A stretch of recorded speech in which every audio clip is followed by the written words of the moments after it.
Ladies and gentlemen, you are all welcome to this conversation, and we are glad that we can be in such a space to exchange knowledge and have a great time of knowledge sharing. My name is Christine Babazi Mpiangu. I'll be our MC for this afternoon, and it's my pleasure to welcome us. And I hope that you can feel comfortable where you are, and even our online audience. We recognize you, we appreciate you, and would like to say you're very welcome. Welcome to an afternoon of knowledge sharing, to an afternoon of knowledge production, reflection, and conversation. In Africa, we are very conversational, so it's exciting that we can be here and experience an atmosphere of learning and sharing. So I invite you to a curiosity session. I invite you to an open-minded session, and encourage you to participate actively, but also to enjoy and reflect. At this moment, I'd like to request that we stand up for prayer and for the anthems.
Singing, arise, my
Thank you very much, Performing Arts and Film Department.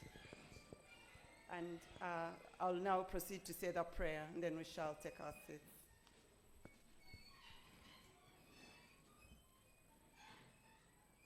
Those coming in, please calmly take your seats, and you're very welcome. Let's pray. Almighty Father, to whom all life and power and wisdom belong, we want to thank you for this afternoon. We come in total submission of your sovereignty. And as we sit in this conference room to share knowledge, to understand realities related to African and our being African and our heritage, Lord, we pray that we will be at peace. We will have a great learning session. We pray for respect of this environment where we are, and we are so glad that we are gathered here. We'll thank you for the capacity to have conversation, and we pray that this will be one among the many others that we look forward to. We thank you for our main speakers and who are going to lead the conversation. We ask that they will have a great time of sharing. We ask that you come and be with us, and in your mighty name we pray. Amen.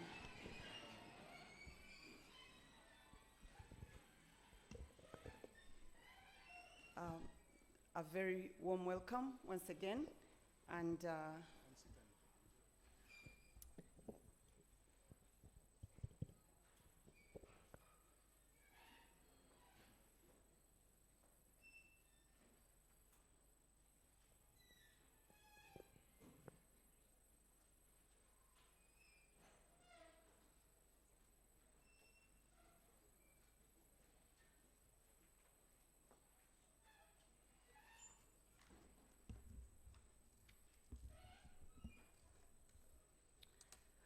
this afternoon is very exciting because the organizing unit, the organizing academic unit for this session is the Department of Philosophy.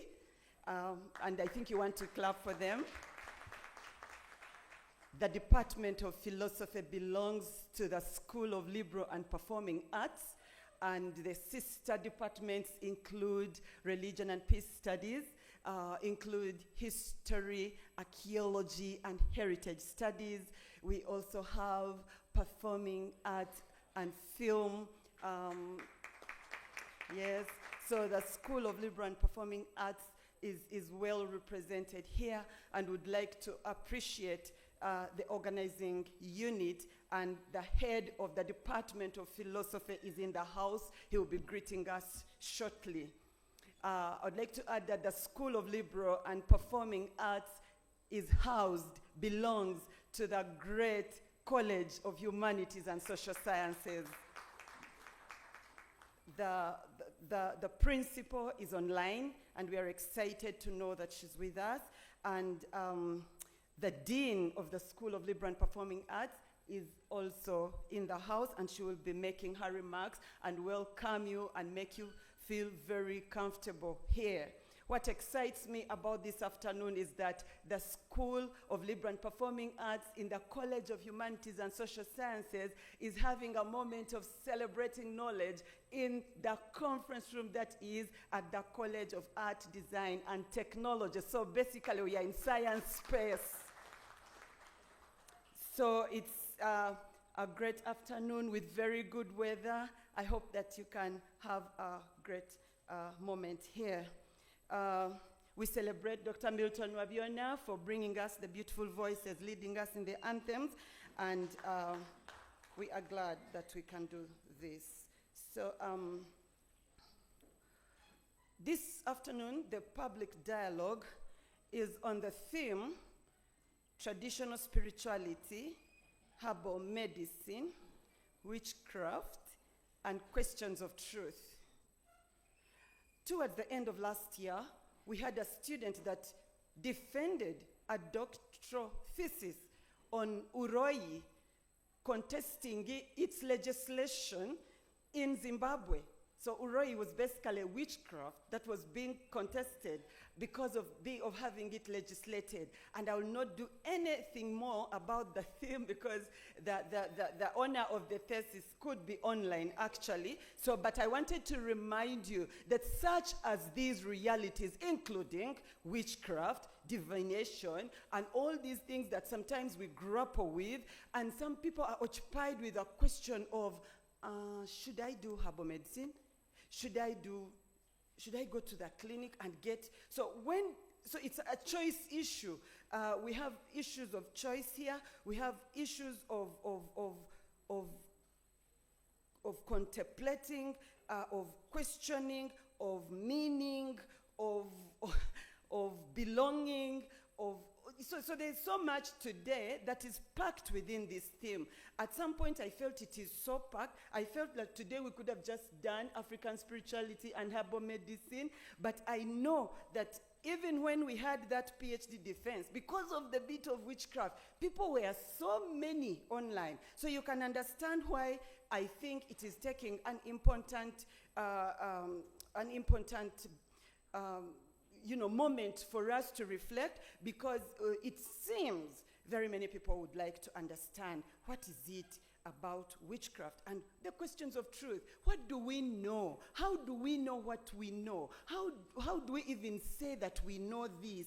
And all those things of meaning, knowledge, we are going to have more of these made very light for us, because the speakers are all seasoned. So today we have an opportunity to have a philosopher engage an African herbalist, but also a scientist, because he's a dental surgeon. So we are going to have an experience here, and you know that when we talk about the philosopher who is going to engage the dental surgeon, who is also an African herbalist, I think we've ended up in a space that will captivate us, that will cause us to have value for our time. And I would like also to talk about the importance of conversation. Now, those who know me, Christine, those who know me, they know that I love conversation. So I'm in a very safe space. I love conversation with children. I love conversation with adults, with elders, because I know conversations make it safer, make it easier. So it's going to be a very light moment, but packed and intense with learning. So I'd like to recognize if any among us are students. If you're a student, please put up your hand. We just want to celebrate your presence.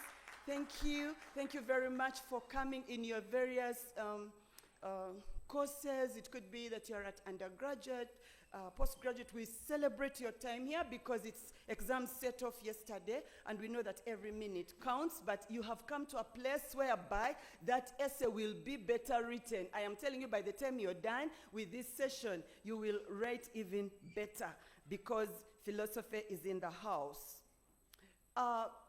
Many of us coming from, all of us here, from what I can see, I'm not seeing other, representation of people from different, cultures, but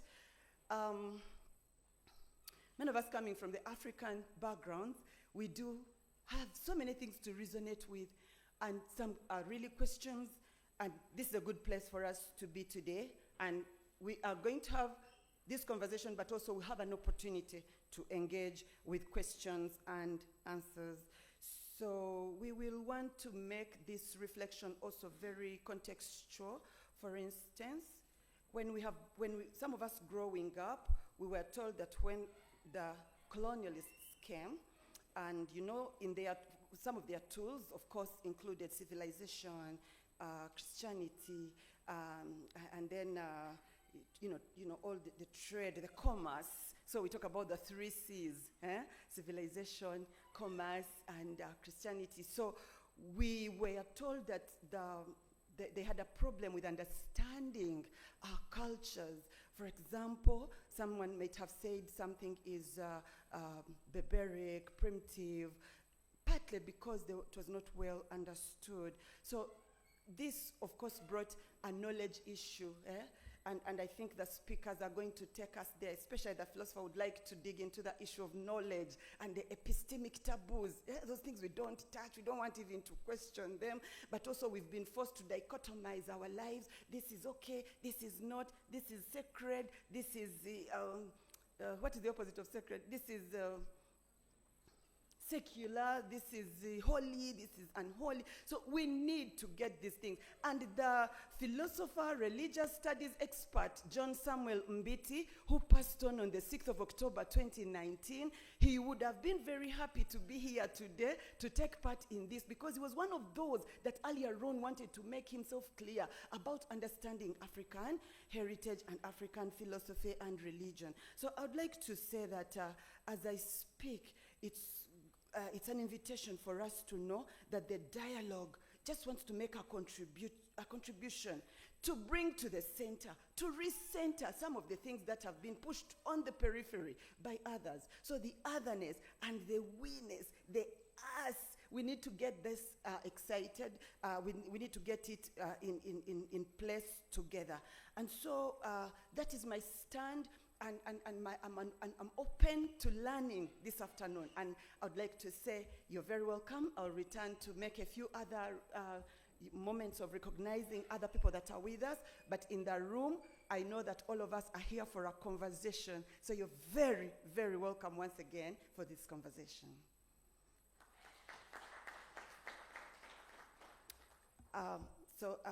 As I speak, I don't know if you can guess, I mentioned several departments, but I belong to the Department of Religion and Peace Studies. I'm a scientist of religion, but I get the art salary. I get the art salary, but I'm a scientist of religion, so I'm occupied with what religion is doing to us on a daily and in different contexts. I've had the privilege of traveling in other contexts, and I know that some of the things we reckon with, they do reckon with them, and we shall share more.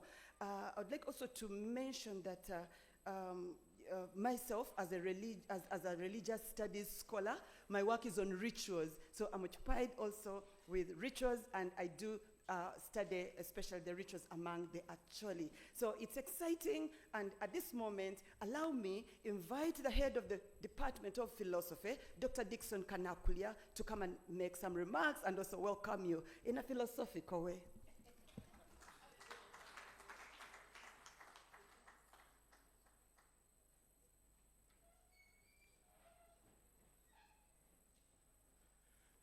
Good afternoon, everyone. By the time I checked, the Zoom link was almost full before we started. And we were looking for ways how to put the overflow to another link. And I hope we have succeeded to put some of them on YouTube. So if you're online, please inform our members that they can use the YouTube link so that the overflow can go on that side. Once again, we are welcome. And I want to repeat what Dr. Milton said. Emakere we, emakere we, ra, cha. That is Makerere. Makerere is not fearful to explore all aspects of knowledge. That's what has made this institution, because we ask the questions. And philosophy, in the whole of Uganda, Makerere was the first to start, actually in the whole of East Africa, to start a philosophy department. And philosophy asks the tough questions. Philosophers are not fearful to ask what society fears to ask. So this dialogue is arranged in that format. One of the strategic goals of Makerere is to be a leader in knowledge creation. And knowledge creation means that we explore the frontiers of knowledge. The areas where we are forbidden to go, we go there. And that is the spirit within which this dialogue has been arranged. Now, recently, we are all aware that the Pope has died recently, and some have been following online. I like the fact that our MC, Dr. Christian, talked about, he's an expert in rituals. Some of you have seen the rituals that were carried out. I want to compare that ritual with the burial of the Mutaka of one of the clans in Baganda. He was buried in over 200 backcloths. and in a graveyard or a grave which was, if I don't remember, I've forgotten, which was deeper than the normal graves. Those are all rituals of burial. But some people want to tell us that the other rituals are superior to these ones, so that we should keep quiet and not talk about these ones. What are rituals? What do they mean? Why do we go through those elaborate rituals? Why do we have those colors? Dr. Yahya will tell us. Why do people who engage in witchcraft put on skins of leopards? Why are they scaring us? Why do people, these popes and cardinals, put on very bright red? What is the message? What is going on? What is the psychoanalytic meaning of these things? These are questions we don't usually ask, but we are going to get time and raise them in this platform. There is a philosopher known as Richard Rorty. Richard Rorty, R-O-R-T-Y. You can go and look at him. He said, science is not different from witchcraft. The scientific method is the same as witchcraft. Now, there's not a time for us to get into philosophical analysis here right now, but if you have time, go and read about him and what he raised about what they call the scientific method. Now, I want to mention this before I invite my dean to give our opening remarks. One of the key events that just happened recently is what they call the COVID pandemic or plandemic, whatever you want to call it. COVID-19 raised a very serious question, although some people want to brush the issues away. They are not going away. As Africans, we are historians by creation, by nature. We don't forget. COVID-19 raised a serious question. Does the scientific method work? We were told that we can rely on vaccines. But the truth is that we didn't have vaccines, we didn't have any method. We all hid ourselves in our caves. Even the most prominent Dr. Yahya who is here, the most prominent Dr. Spire who is here, we are all locked up like scared rabbits. Scared of what? Now the story is being unraveled. It is coming out. What was actually going on? Some Africans decided to come up with certain solutions. Remember, the so-called scientific world led by the WHO had no answers for us. I know there are professors here and online of science and biotechnology and all those tough, scary words. They had no answers. Some even died. And some people came up with herbal remedies. One of them is Professor Ogwang. You have heard of him. He came up with what they call Covidex. I would like some scientists here to do a research on how Covidex rescued lives. We haven't done that research. He says in the story, before I came here, I watched his interview, he said that he watched his mother when he was still young. The mother used to give them herbal concoction. I don't know why they use the word concoctions. Let's call it herbal medicine. Then one of his friends was very sick during the COVID pandemic. He said, let us try. The doctors in the hospital had failed. He got his extract. He had tried to do research on it when he was at Makere here, and they discouraged him, but he finally went. He was doing research on sickle cells, and he used it, and his friend revived. As we speak now, Covidex is a recognized medicine and passed by the Uganda National Bureau of what? Standards. Let's think again as Africans. What is the scientific method? What is traditional herbal medicine? At my master's, I did research on traditional medicine. I was doing the moral aspect of it, and I found out that 40% and more, that is what I could do within 2 years, but I think it might be 60% and above, of the modern medicine we are using, pharmaceuticals, come from herbal, traditional, or indigenous herbal knowledge, medicinal knowledge. They extract a component from omluluza, and they go and package it well, and they tell you the other one is better than This one. Let me ask a question. Which is better? The one is directly made by God, the one made by man? You don't have to answer that question. You have to think about this. Evening is an evening of pondering, questioning, a philosophical evening. So philosophy asks the uncomfortable questions.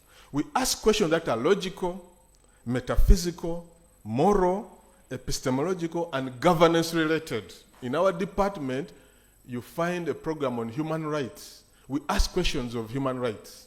One of the key rights we have in our constitution is a right to health. 80% of Africans rely on herbal medicine. If the government is to realize the right to health, herbal medicine has to be mainstreamed. But we are always told that herbal medicine is, as Christian said, unholy. Who decides what is holy, what is not holy? Going back to the question of witchcraft, during the colonial era, in Uganda, we still have a law called the Witchcraft Act. It forbids people from practicing witchcraft. Up to now, we don't have a clear definition of what witchcraft is. What is witchcraft? Dr. Yahya is going to be facing these questions and is going to be giving us epistemological answers to this question. In the face of key thinkers of our last century, like Albert Einstein, he developed a theory of relativity. And this theory of relativity has generated a new field of study, which is known as quantum physics. And quantum physics is questioning the way we know reality. The first person to raise this matter was a philosopher known as Descartes. Descartes asked the question, what is reality? You may not be sure where you are. Are you awake right now or dreaming? Are you awake or asleep? Remember one time you dreamt when you are eating food and the food was sweet in the dream. You dreamt when you are getting married and the marriage was real. I heard a story of a lady who went to a man and said, I dreamt when you are my husband. And yet the man was already married to another woman. She insisted for 3 years, you are my husband. Dreams are real. You may be asleep and you are not aware. You may be dreaming and you are not aware. Descartes says, ask questions because you may not be sure what is going on. Some of you think you are in love. You may wake up when you have never been in love. That's what they call heartbreak, isn't it? You must ask the tough questions in order to live life meaningfully. There is another thing I want to really raise before I leave the podium. There's what they call medical colonialism. Medical colonialism is colonialism by another means. Your health is being determined by some researcher who is in a laboratory at Johns Hopkins Hospital or university, is studying about your DNA. They have a store for African DNA. They have mapped our DNA. And they are making medicine suitable for your DNA, for your African genes. And you think that you are free because you got a flag up there on Kololo airstrip. Every October, you go there and salute the flag, while someone is determining your life and your future. Right now, I was talking with a colleague before I came here, getting some notes to talk about, and he told me statistics shows that more Africans are dying before 30 years. And other non-communicable diseases have increased, like diabetes, heart disease, pressure, name them, they have increased. Diseases that were not there in Africa before the last century, they were very rare to come across. The question is, what is going on? Do we have African thinkers and researchers who can provide solutions? This is one of the questions we are trying to answer here. What is the truth about what is happening to our health? Finally, the question of witchcraft and quantum mechanics raises a very serious technological question. In traditional Africa, they can summon your soul to appear in a basin of water. Some people can put water in a basin and they call you and you appear and you speak there. But even right now on your phone, you can summon someone to speak there on the phone. Which one is witchcraft? Which one is technology?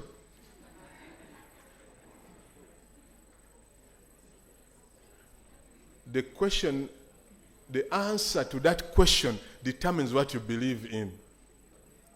Because it may be, according to quantum mechanics, the cells or the molecules we have are always in a state of flux. They're always getting information from sound and light and waves around us. You remember the saying that walls have ears?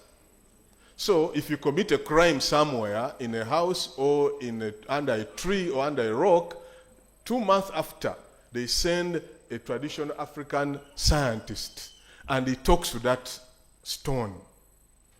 Tell us, stone, who committed the crime. The stone gives him information. Then they trace the killer.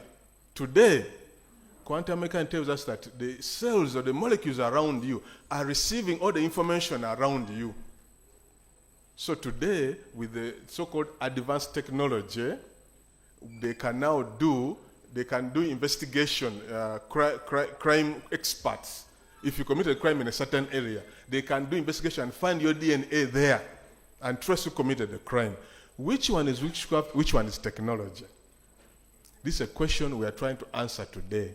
And we invite you, as a Department of Philosophy, to raise these questions and open your mind.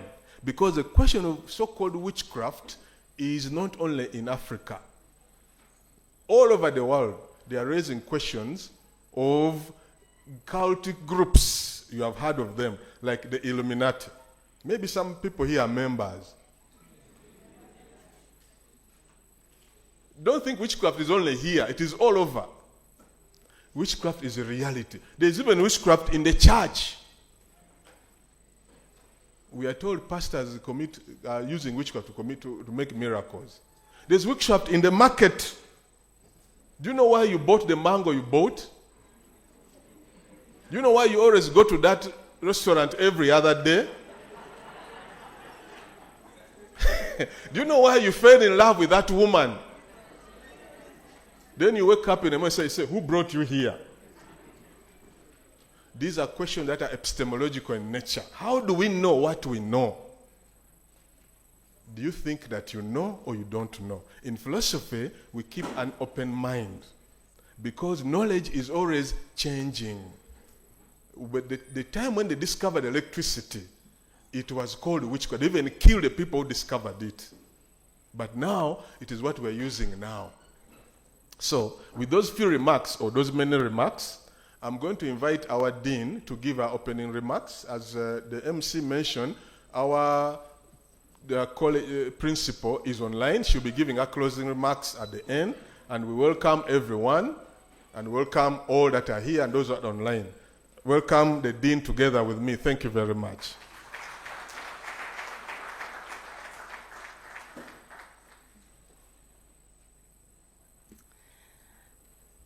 Good afternoon, ladies and gentlemen. I might take this very singular honor to welcome all of you here physically present and our very large audience online. We are happy that you've made time to join us for this conversation today, and we do not take your turn up for granted. We are very, very grateful. As I've been introduced, my name is Pamela Hanakwa. I am a senior lecturer in the Department of History, Archaeology and Heritage Studies, and I'm here to celebrate our heritage today. I am a dean of the School of Liberal and Performing Arts, and as the name of the school suggests, we are people of liberal minds, and we want to talk. We love to have conversations, and we're really looking forward to today's conversations.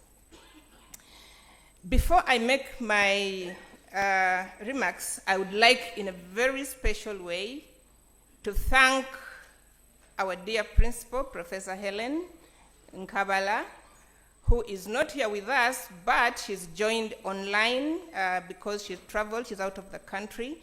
I really would like to thank her for the support that she granted us in ensuring that we get space and we have this dialogue today. In the same spirit, I would like to thank the Makerere University management again for granting us this space, because we all work here, but we don't own the space. So you cannot use any space here without permission of the university authorities. I really would like to thank the university management through the Office of the DVC Finance and Administration, who is in charge of space at Makerere. We don't take that for granted. And of course, I'd like to honor our two speakers, the reason that we are here today. So today we are speaking questions of truth, and we are speaking decolonization. The public dialogue that we have today seeks to interrogate the little understood and often commingled notions of traditional African spirituality, herbal medicine, and witchcraft. Sometimes we can't draw the boundaries. When is it witchcraft? When is it healing? When is it one thing or the other? And I hope that by joining into this conversation today, by the time we get to the end, we shall have answers to some of the things. Now, as my colleagues have already mentioned, in many African settings, of course, colonial authorities distorted the position of African realities and pushed us at the peripheral. And so what happened is that what was African, what were African practices, African indigenous knowledge was sort of pushed aside, labeled barbaric, primitive, demonic, evil. You can think about all those words. And in the process, of course, the notions of Western belief system or Western biomedicine were brought to the center. So we're meant to look back, look down on our African practices as we embrace what comes from the West, because that is what we see as benign, that is what we see as good, that is what we see as progress. And so what happened then is that you have this division, which is scaled down to division of science and non-science. And so the question perhaps that one would ask is witchcraft science, or is it an art? I had a colleague from, I think, the College of Veterinary Medicine that they say they don't want to do anything with their colleagues in humanities and social sciences because of the witchcraft there. And, and so I'm thinking, how about if what we consider witchcraft is actually science, which has not yet been unlocked? Most of us have had stories of people who mend bones. You break your bone, and you're told that there's somebody who is actually helping mend your bone. And you do not necessarily have to be in contact with this person physically. But I'm told that the person could be in Masaka, you are in Kampala, and if it is 6 a.m., you with a broken bone will feel the pain while the other person is doing their work. So how do we explain that? I mean, I could go on and on and on and raise several other things, but time is not on my side. And clearly, because the colonial authorities wanted to demonize what was African, they went ahead and put in place legislations that were intended to control and stifle African indigenous knowledge and ideas. So in the case of Zimbabwe, as our MC mentioned, in 1899, they passed what they called the Witchcraft Suppression Act. And one of our PhD students has done a lot of work on that. And then, of course, in Uganda, we had the Witchcraft Act, which was enacted in 1957. And the purpose of this act was to criminalize, and you read that, criminalize, to criminalize certain aspects of traditional religious practices. So the law, in the case of Uganda, defines witchcraft by exclusion, meaning that it does not include bona fide spirit worship or bona fide manufacture or supply of native medicines. So again, I hope that our conversation today can push us to talk about these different things. And so our dialogue today serves as a modest contribution in bringing forward these conversations in a spirit of both understanding and very critical epistemic appraisal. And we are saying, why should we fear these conversations? And so we are trying to push against the fear of unknown. Let's know what is there that perhaps we don't know. So again, I wish all of us the best and really look forward to this discussion. It seems to me that the room is getting small, but in an African house, there's always space for one more. So there will be ways that will still be able to fit anyway. You can't lock people outside the house when it's raining because you claim there's no space in the house. In an African's house, there's always space for one more. So with those remarks, I would now like to take my very singular honor to invite and introduce our speakers this afternoon. I know that we are getting impatient because those of us, we get here and we enjoy the podium and we don't want to leave. But I would now like to take us to the real business that has brought us here today. And I would like to invite Dr. Yahaya Hills Kagali Ssekagya and Dr. Spire Ssentongo to come and take up your seats at the podium. And as they do that, I will go ahead and begin to introduce them anyway. Dr. Ssekagya is a traditionalist from Baganda Kingdom, premier of the Namiyonjo Chiefdom, and the researcher in African spirituality, traditional medicine, and healthcare. He has been a traditional healer by calling since 1978. I don't know how many of us were born by that time. He holds a certificate in project planning and management, a diploma in law, a medical degree in dental surgery, a master of public health, and a PhD in medicine. Dr. Ssekagya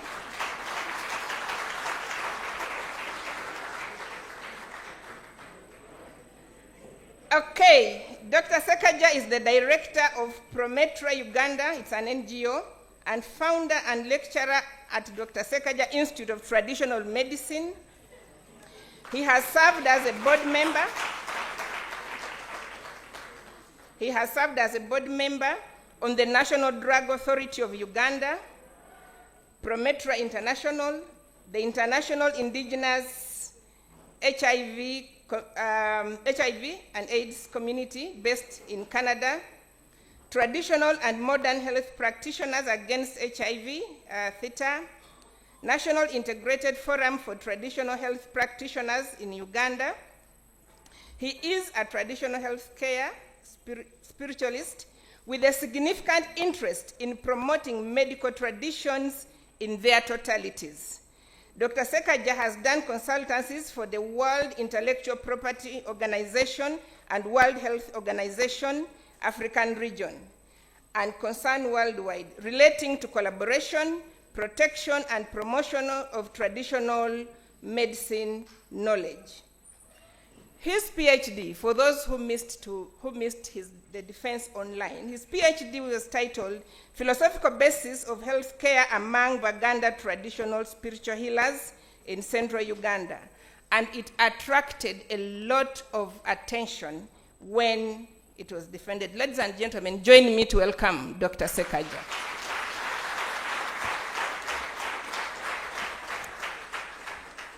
Okay, I would now like to introduce my colleague, Dr. Spire Ssentongo. Who doesn't know him? Okay, Dr. Spire Ssentongo is a senior lecturer in the Department of Philosophy, Makerere University, where he specializes in ethics and identity studies.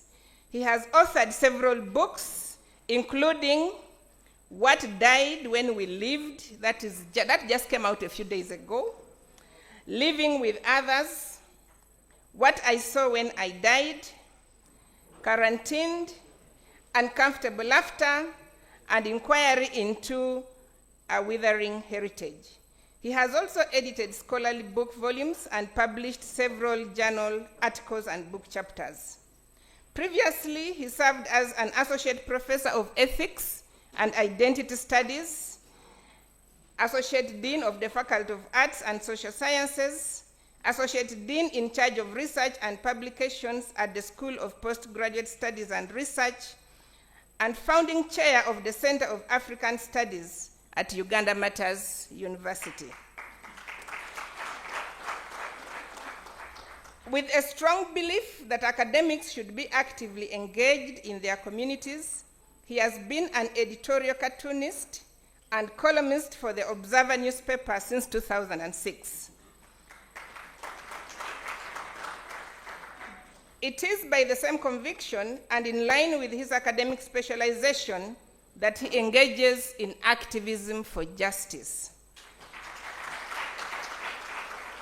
He is a recipient of several national and global awards in recognition of his activism. In 2021, he received the Janzi Award for Outstanding Cartoonist from the Government of Uganda and was also nominated the Outstanding Nonfiction Writer. In 2023, he was awarded the Civil Liberties Award by Chapter 4 Uganda and Konrad Adenauer Stiftung. I would clap to that if I had 10 hands. In the same year, he also received the Human Rights Defender of the Year 2023 award from the Coalition of Human Rights Defenders in Uganda. In 2024, he was awarded by the European Union delegation in Uganda as the Human Rights Defender for the year 2024. In the same year, he received the Global Anti-Corruption Champions Award from the US Department of State. Ladies and gentlemen, join me to welcome Spire Ssentongo. Okay. So without further ado, I'd like to hand over back to the MC. I've done my part of the assignment, and the MC will give us direction here. And we're looking forward. I hope that you enjoy the dialogue. Thank you.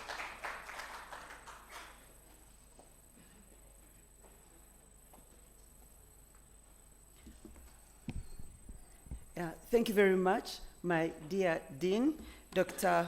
Pamela Kanakwa.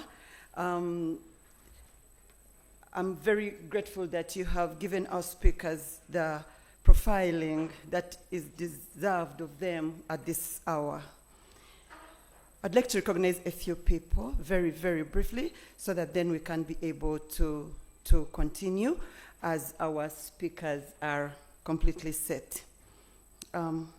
Allow me to recognize retired Justice Stephen Kavma for joining us in this conversation.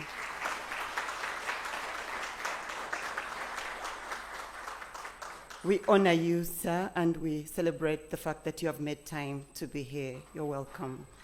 Allow me also welcome Dr. Deus Kamunyu Muhwezi, who is a member of the Makerere University Council. Thank you, Dr. Kamunyu, for coming to be with us and participate in this conversation. I'd like also to welcome and recognize Professor Rukoko Achenjo Byaruhanga, one of our elders in the Department of Philosophy. He's a mentor to many, and we celebrate his time and effort to be with us. I want to recognize and celebrate colleagues, students from sister universities. Please, if you're here, stand up for recognition. You're very welcome. You're very welcome. This is what the gates of Makerere should do. Open wide and let us dine together. So I would like also to make one little housekeeping announcement. So if you feel pressed and you'd like to run out of the conversation briefly, you'll take the exit and then face upwards. So on the left, you maintain the left hand, and there will be a space for your convenience. Thank you. And at this moment, I'd like now to allow us to have a great time for why we left everything else to be here. Dr. Spire will engage Dr. Ssekagya. You're welcome.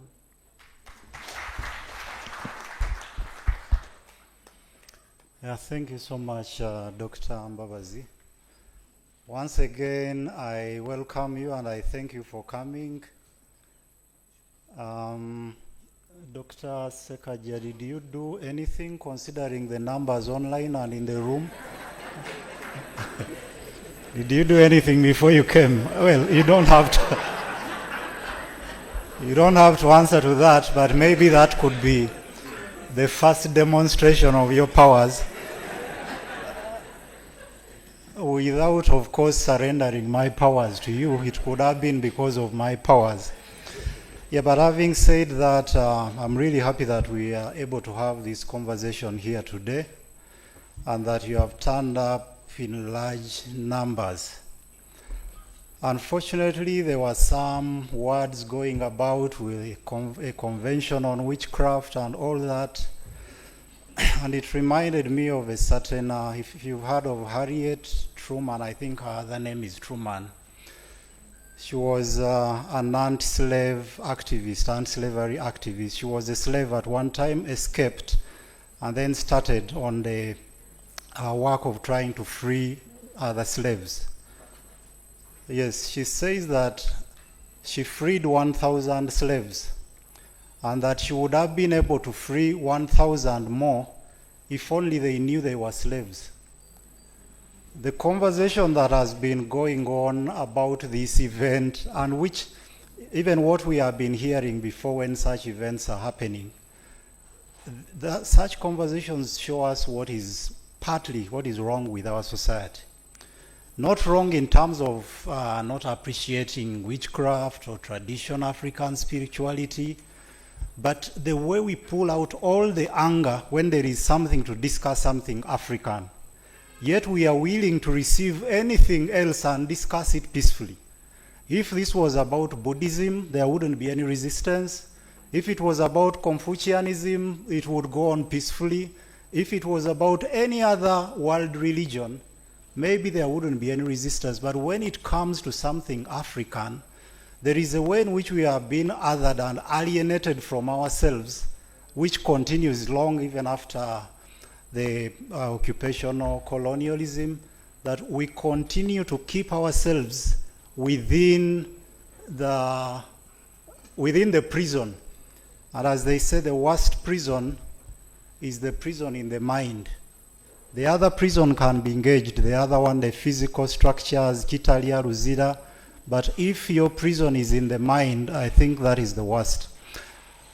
And as the head of department said, Dr. Kanakulia, coming from the Department of Philosophy, as someone from a background of philosophy, our greatest work is to question. What philosophy does is to open all confines of questioning. We can question anything, we have the liberty, not in the sense that we want to believe everything. One of the reasons why Africa was colonized in some places with relative ease is because these people did their homework in trying to understand us. When you read those early books of explorers, you see the depth, the attention they put in studying us, the anthropological work, going into fine details. Why do these people do this? Why do they do that? What's the meaning of this? Many of the books on witchcraft that we refer to today are written by white people. So why would white people come here, try to understand our things better than us, and use them actually to control us? You don't have to be a believer in witchcraft or traditional spirituality for you to question it, for you to try to understand it. The same way we study HIV/AIDS. When you're studying HIV, it doesn't mean you want to promote HIV. Even if you want to promote it, but that's something else. When you're studying crime, that is a different thing from promoting crime. But on the other hand, Uganda is a secular country. which I think should have room for all of us. We can disagree without being very intolerant, especially where the disagreement is not a violent one. So it is that spirit that led to the conversation, but also the voices that we had in the background. But having said that, I want to first of all add my voice to that of the Dean in appreciating the university management for having seen that the main hall was not big enough for us and allowed us an alternative venue which can accommodate us quite well.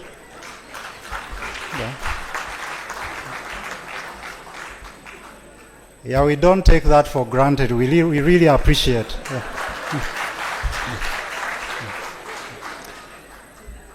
Away from that, now we can go into the real conversation.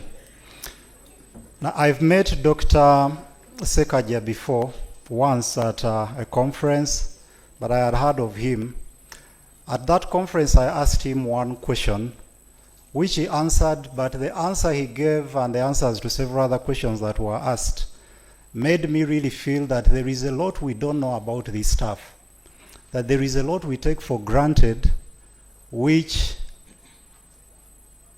it would have been better if we understood. Whether you agree with them or not, understanding, I found it to be really important. That's why I reached out to him and asked if we could have this conversation, and he was kind enough to accept.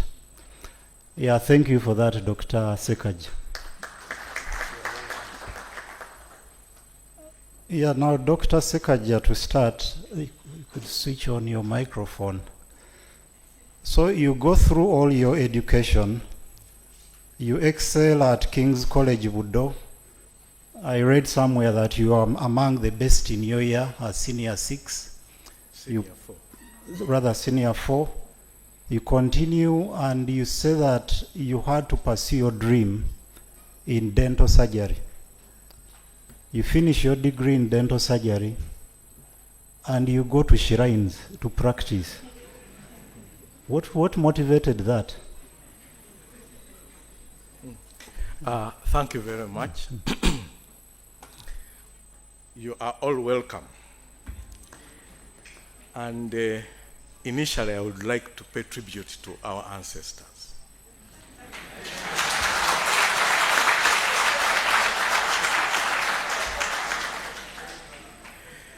You see, there is time when you don't believe in what you are.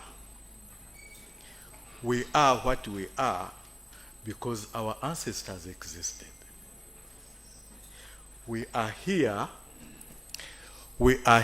at the university because some ancestors did some work to this university. They are all dead now. But we can't say because they are dead, then what they did is wrong. We must pay tribute to that.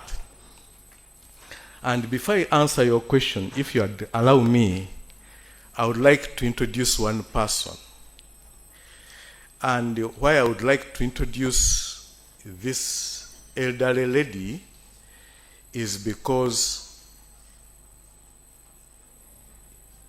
she has trained me in spirituality. We interacted in 2003. We have argued a lot. I went as somebody who thought I had a lot of good logic. And my initial interaction was to challenge her. And during the challenges I gave towards her is when she really proved it to me that I'm ignorant. And I would like really to acknowledge that, Madam Nangendo Kasenene, I wish you could stand up.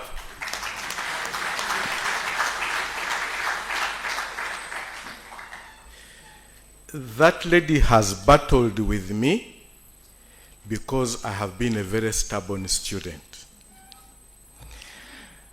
She has trained me a lot. She has guided me to others who can train me more.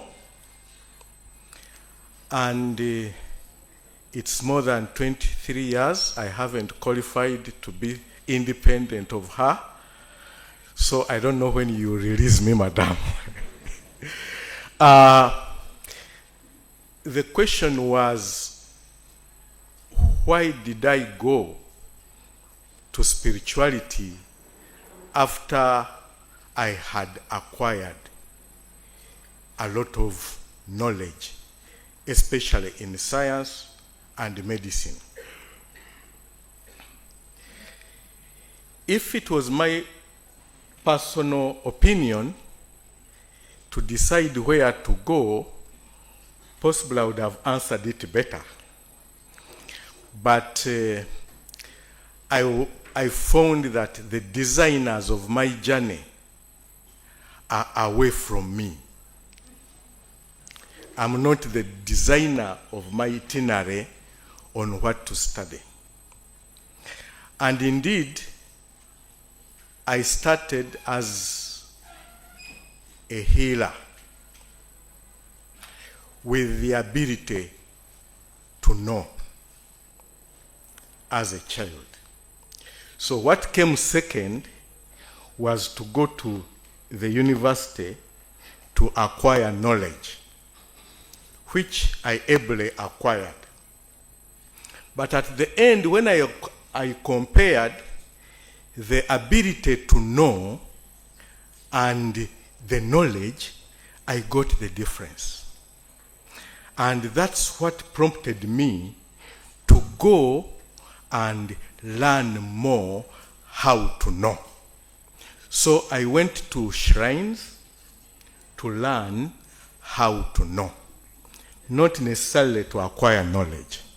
I don't know if that makes a difference. Makes philosophical sense. Makes a lot of philosophical sense, because even in philosophy we emphasize that the most important thing is for one to know that they don't know. You will keep seeking for more knowledge. But you say that you went to learn how to know.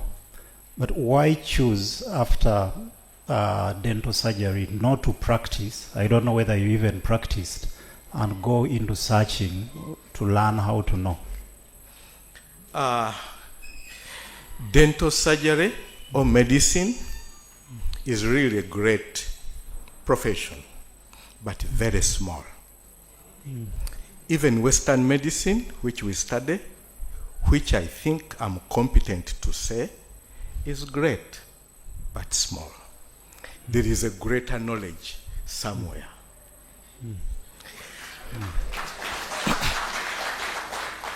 And my effort was to go towards the greater aspect of knowing. Knowledge, you first determine the parameters. You set the limits, and then you say what fits here in this limit is what I want. And that becomes the knowledge, and that becomes you. So in science, even in the lab, you set the machine to use, the ingredients to use,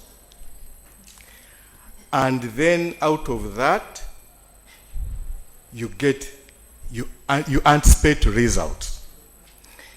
It either agrees your anticipation of those results or it fails. And we think that is science. To me, I think that's not science. The way science is currently described, I feel I argue. And if we have the time to continue, I'll disagree. I'll give my disagreement on how we define science. Do you have your own definition? I think it would be nice to hear that. If you disagree with the conventional one, what do you take it to mean? You would help me initially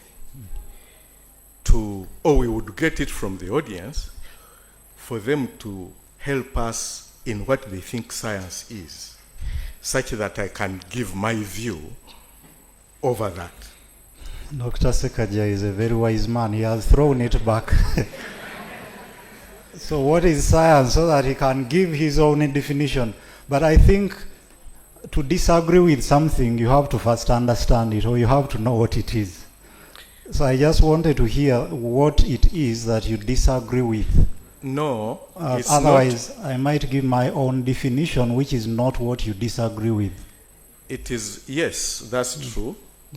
But to disagree is to know the limit of what you are disagreeing with.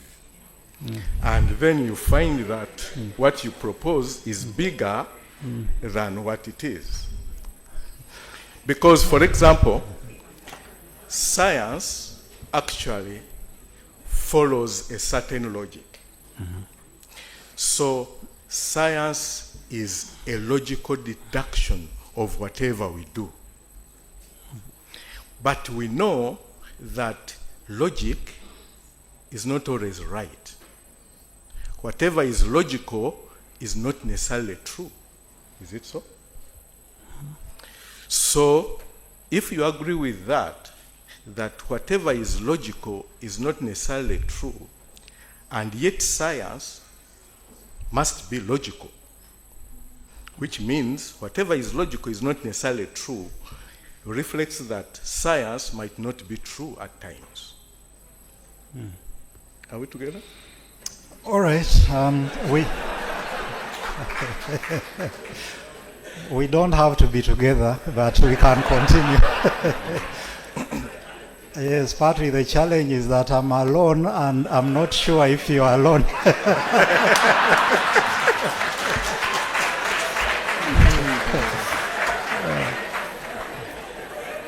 But anyway, Dr. Ssekagya, maybe we start from the basics and we get back to that question. I think part of the problem is the conflation of the different concepts. Spiritual healing or traditional spirituality, African or herbal medicine, and witchcraft. Maybe we start with you trying to explain to us the distinction between those, because many of us, even the hesitations that we had towards this talk, is because we don't know the lines. The moment you mention herbal medicine, one immediately thinks of witchcraft. You mention spiritual healing, the mind goes to something else.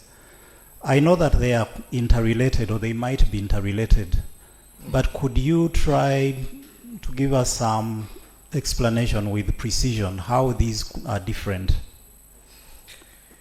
If you'd allow me, I begin with what is smallest. Herbal medicine. Herbal medicine is different from traditional herbal medicine.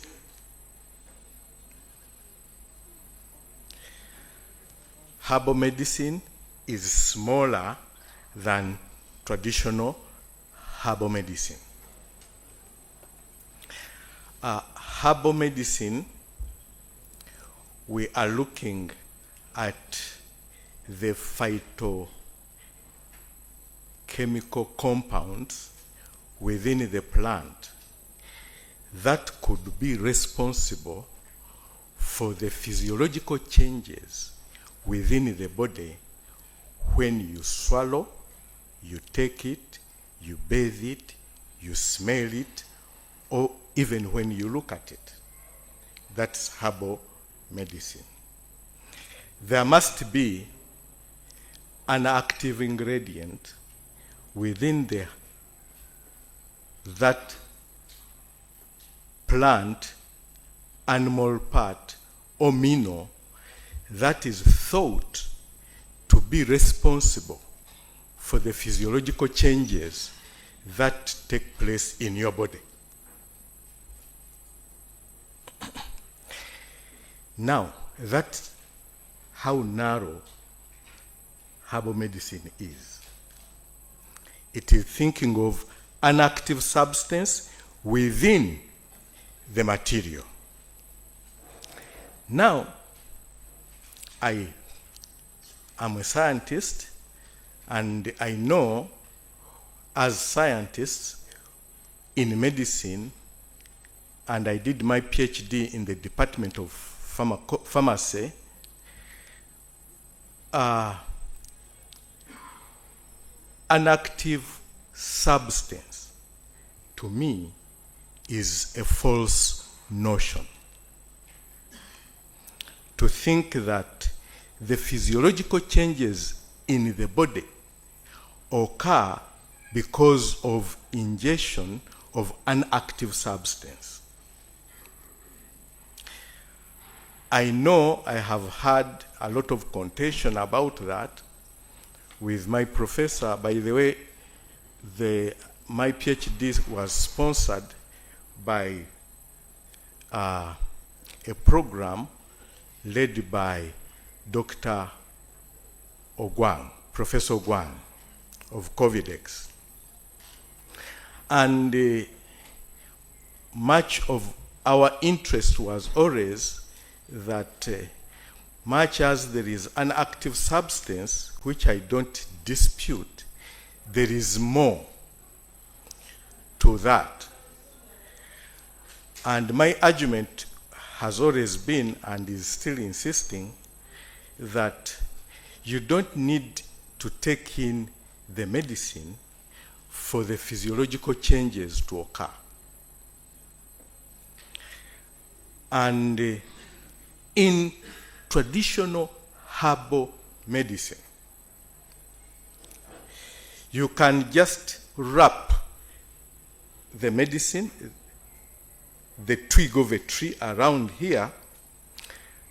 If it is for headache, motasu kakubo, you wrap it here, and this headache will subside.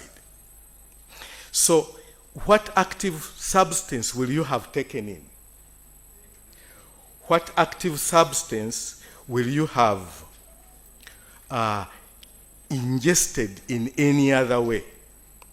Because even if you weighed that twig of the tree, you put it on a scale before you put it here, you take its weight, and you take the weight after it has served you and your headache has subsided.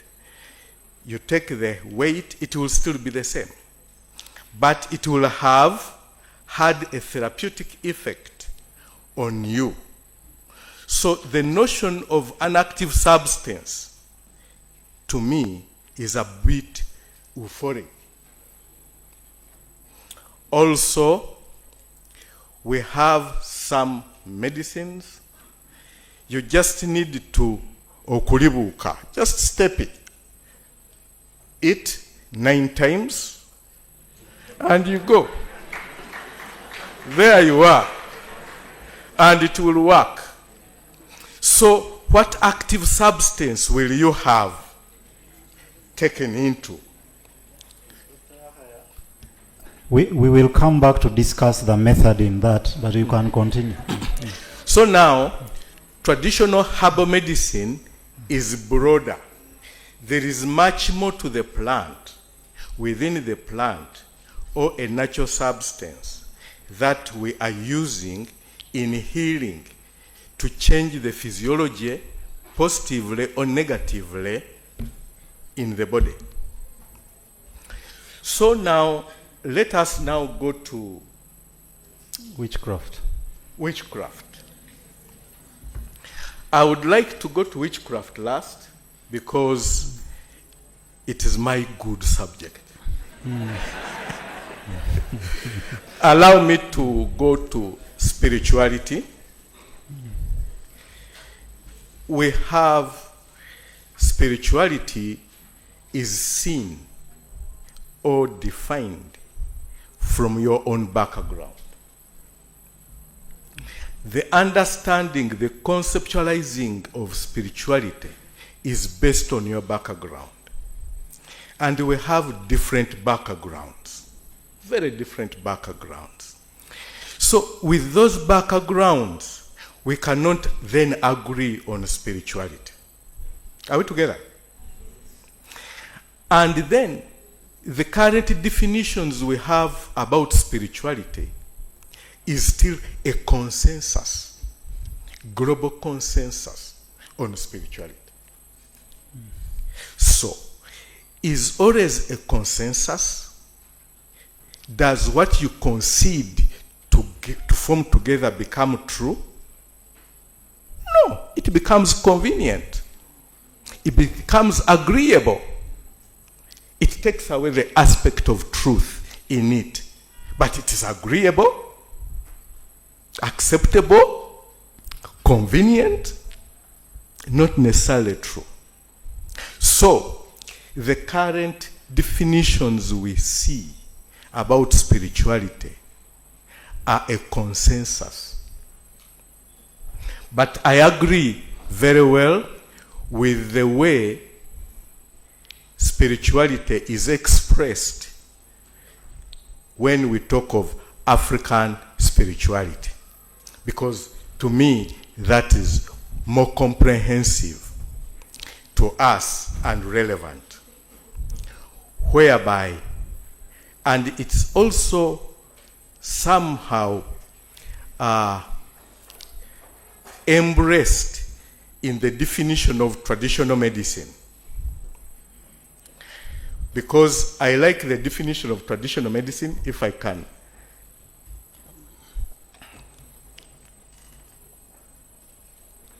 Traditional medicine. This technology, I don't know. Yes, this is witchcraft. Yeah.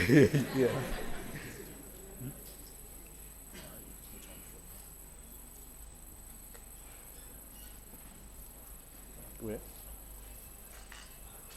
Okay. Hey.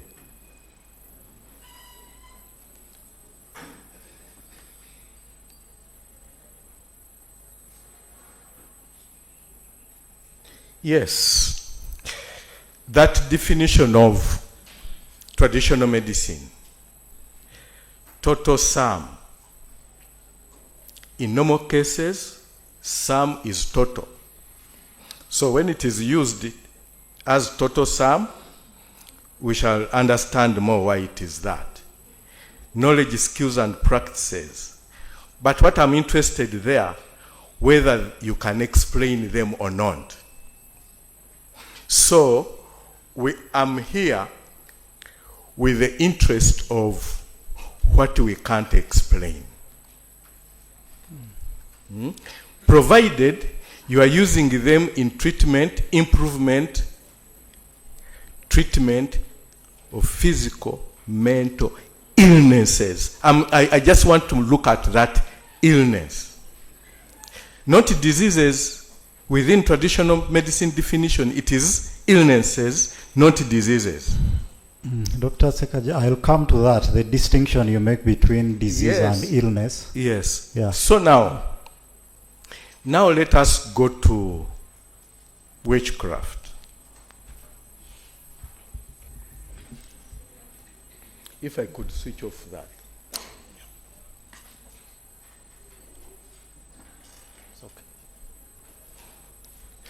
Now, to me, witchcraft is one of the most interesting aspects for all of us here. Yeah, you can see when those who are dozing have woken up. Yeah? Yes. Because witchcraft, my understanding of witchcraft, I even become proud and happy when you say, I'm a witch. Why? Because at least you acknowledge something about me. Witchcraft is not an African word. Witchcraft is a word that started way back during the first pandemic first pandemic in Europe. It occurred, was it in the 8th century, somewhere there? Then in the second pandemic, that's when the witch became very, very strong word. When they thought the cause of death was due to some elderly, knowledgeable people. During the second pandemic, more than 3/4 of the population died of unknown diseases of unknown origin or illnesses of unknown origin. And it became acceptable that it was because of witchcraft. And these poor ladies who were trying to really bring help, like we had the pandemic of COVID. These people who are trying to bring in something, solace, to help, when patients would get some kind of help, then they would say, you know the cause. If you can help, then you know the source. So that's when witch hunting started in Europe. By that time, the word witchcraft had not existed. And they were looking for wise people, especially women, which is actually, in the beginning of the word, relates to female. Male were called wizards, not witch. They are wizards. Female are witches. So when now, and when during the second pandemic, many people in Europe came to Africa. Before they came back as explorers, the documented exploration aspect became later. But because of that pandemic, they came to Africa.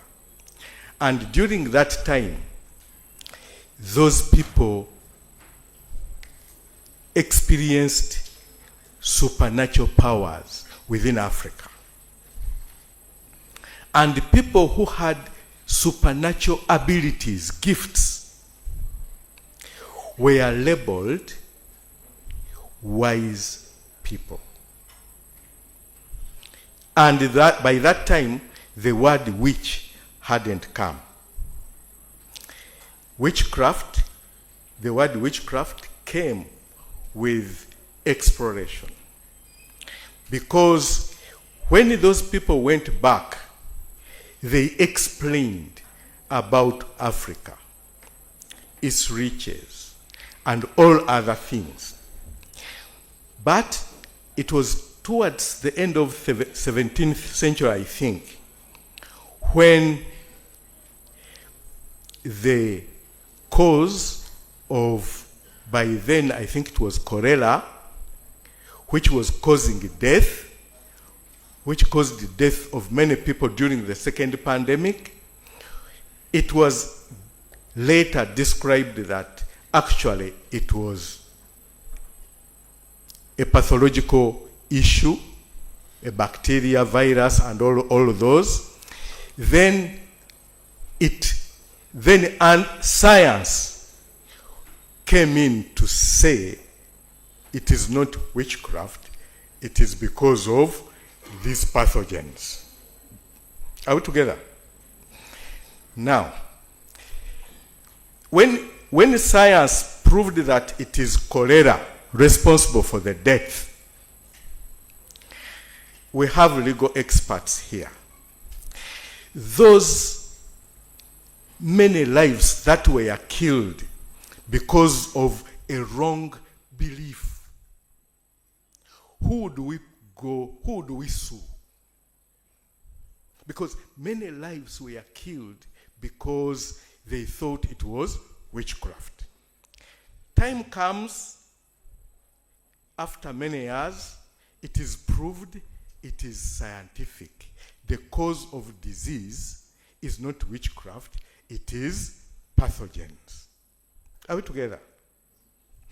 Now, imagine how ignorance led to death of many people, those who were witch hunted. Now, those people in Europe understood that aspect, now that witchcraft is not the cause of death. But they packaged it nicely and brought it in objectively to weaken us. Now, as a tool, a colonization tool, to weaken us. When they had understood that witchcraft was not the cause of death, but now they have also been told by those who had come to Africa that actually Africans have supernatural abilities. And so during colonization or conquest, the word witchcraft was used as a tool to weaken our system, to use us to fight ourselves. And indeed, it is criminal. But if now, us the intellectuals here, still use the borrowed word, conveniently packaged to us, exported to us, we ignorantly use it against ourselves, then we are losing our intellect. I challenge you all in that aspect. Witchcraft is different from having supernatural abilities. So in that sense, what do you have? What I have goes with your convenience, because what you wish to call me, you are right to call me that, provided I actually do. I have supernatural abilities. But supernatural abilities can be used wrongly. They can be used positively. So, the use, how you use that ability is, it depends upon who has trained you, about your morals, about your ethics, and how you tap. Because I have supernatural abilities, not that I have supernatural abilities, possibly no, but I can access spirits and engage with them. Yeah, there. So,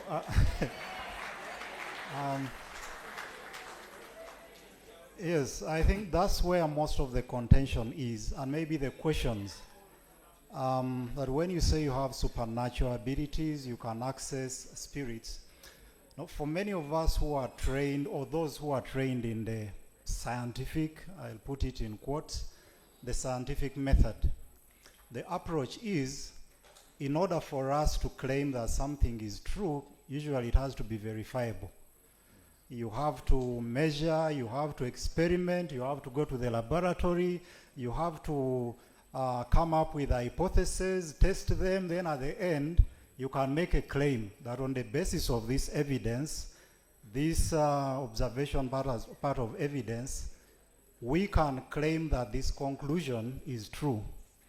Now, where you say that you're using supernatural powers, how do you account for that? And I'm not really trying to suggest, that the method has to be the same. So if the method is different, as we say that the scientific method, as it was introduced from the West, is a hegemonic tool, a tool for controlling us, whereby they set the standard, something can only be true if it meets these standards. If it doesn't, it's not true, it is not science. And usually that is relegated to the periphery or to the gate of knowledge. So what you are saying, if I heard you right at the beginning, is that that is part of the problem. That knowledge or science more broadly is pluralistic. There is a lot, there are more ways in which we can know. There are more ways in which we can arrive at the truth, not just in the laboratory, not just by testing hypotheses. You're adding an element of deliverance, an element of divine intervention, or the spirits landing onto Dr. Ssekagya's head, and they tell us that this is the case. How do you account for that? Thank you, Spire. Now, clarify to me what you mean account for. Okay. Precisely what I mean, if you ask me whether this is water or something else, I'll test it to see maybe the is it compounds? Sorry, I'm now pulling out my tired chemistry of whatever it is. There is supposed to be, this is H2O, at least I recall that. So there is supposed to be which element? Hydrogen and oxygen. Hydrogen, oxygen. The religious scientist and Dr. Christine. So many more. So what I'm trying to say. Allow me just to use that water. Okay. From science. Not to say that there are spirits in this water. Don't really tell me what not to say.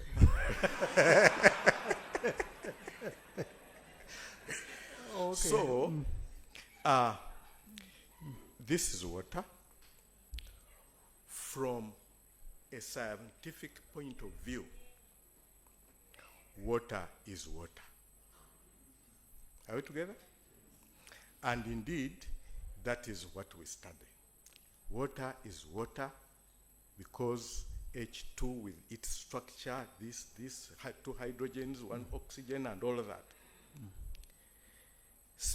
Traditionally, water is not water. No. I would allow me to say it in Uganda first.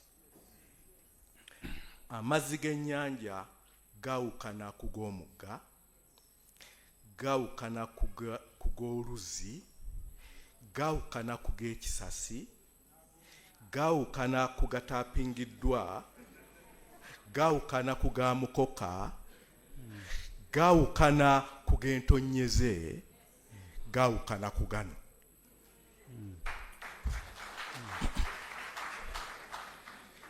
And that difference is what we knowledgeably tap into. Amazzi ga mukoka. You know mukoka? Run off water. Run off water. Do you know what it goes with? Many, many, many bad things. And a collection of that bad things.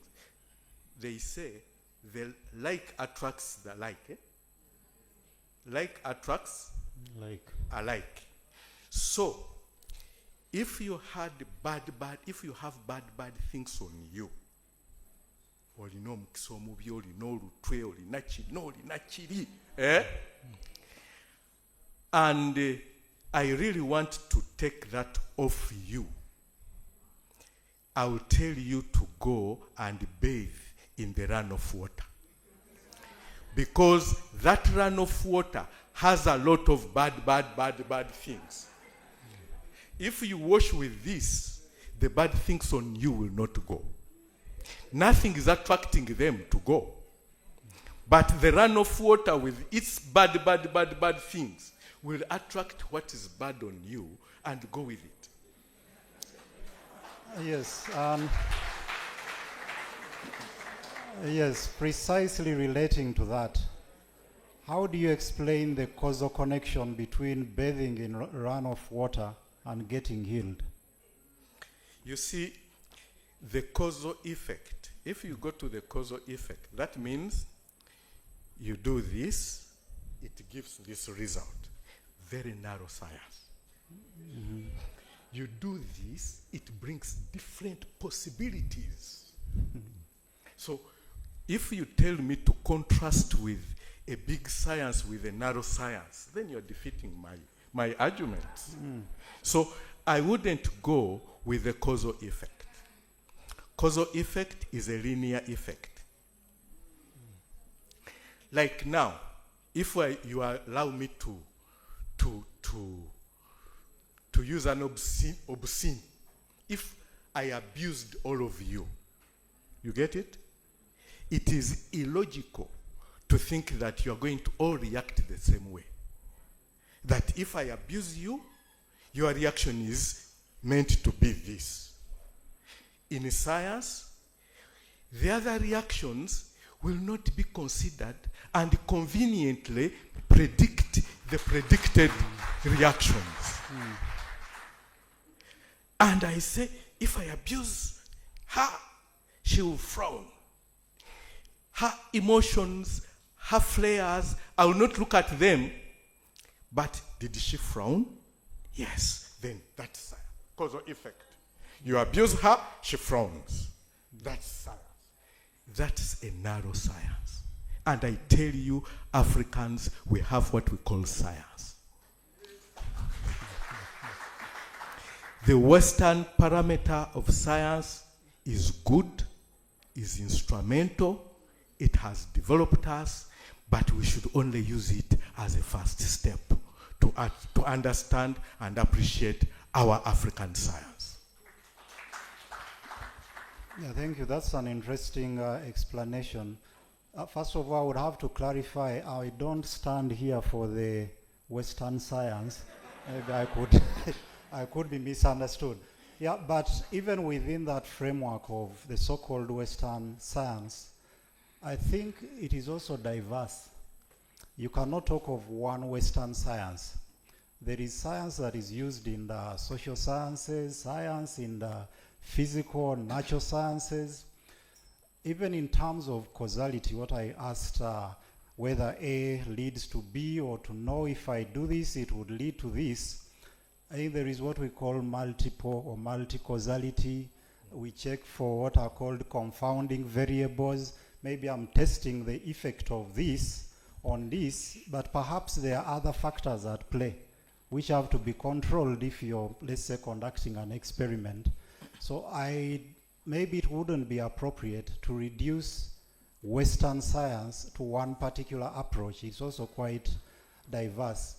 But where my question was coming from... No, just a moment. Which compounded factors? Compound? Yeah, confounding variables. That might you need to control. The success of controlling those ones. First of all, you have identified out of 100, 3. Yeah. And then you control them.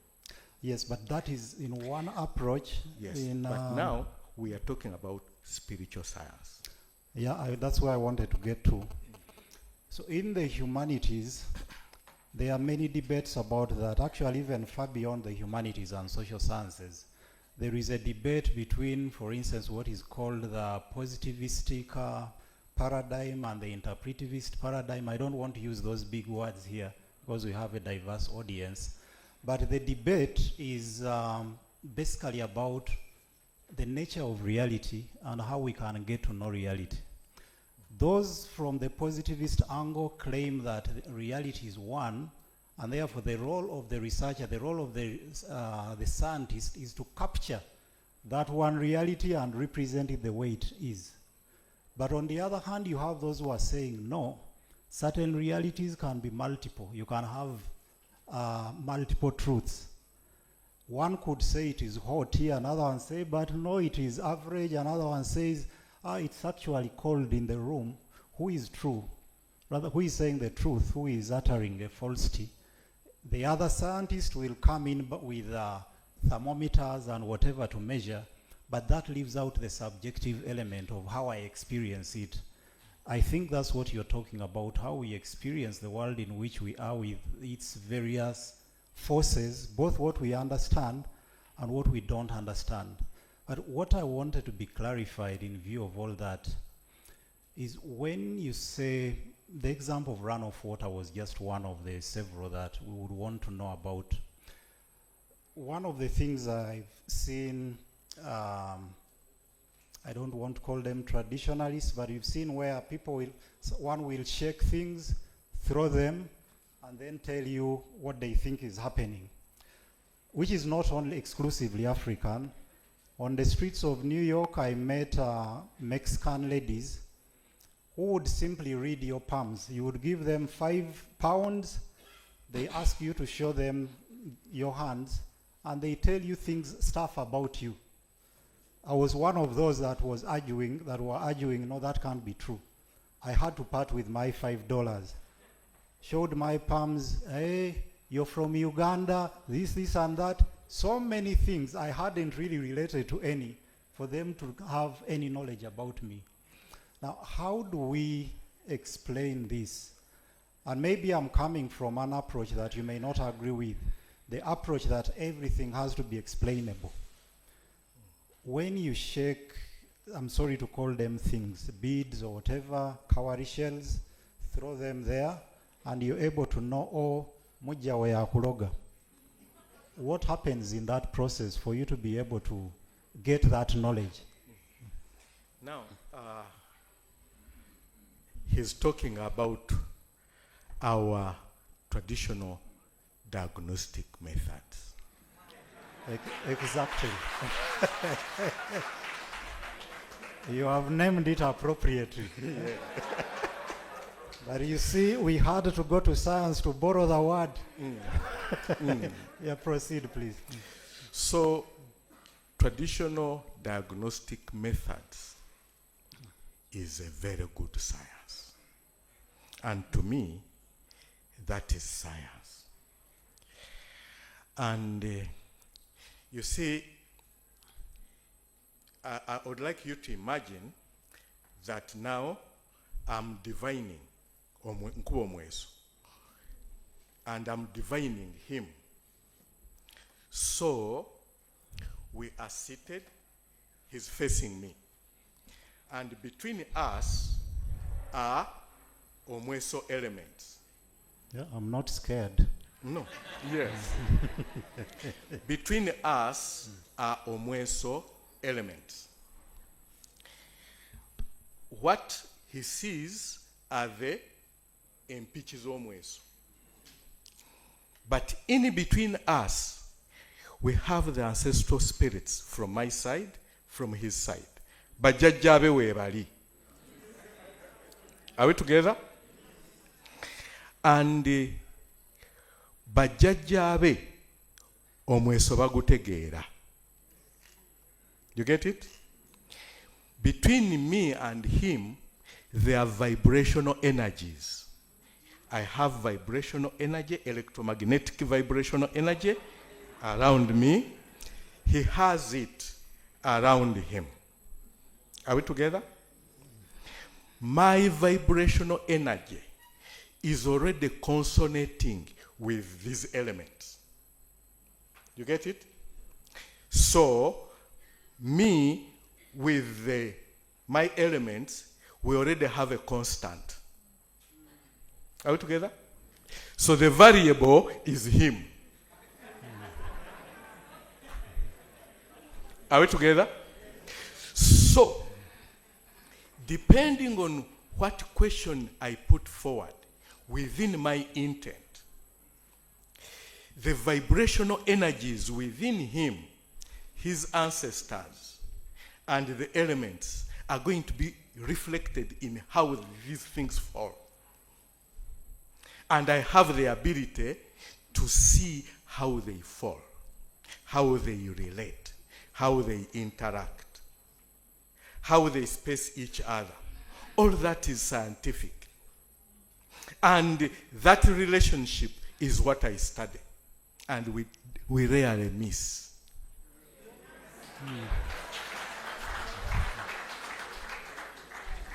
Now, without proper understanding, Could you please you would think that the falling of those elements is haphazard. That haphazardness is in your mind. But in mind, they are orderly, depending on the intent I put forward. Because the intent influences the energy levels around us. You get it? So, that one, when you do proper studying, and she has been teaching me about Mweso for a very long time.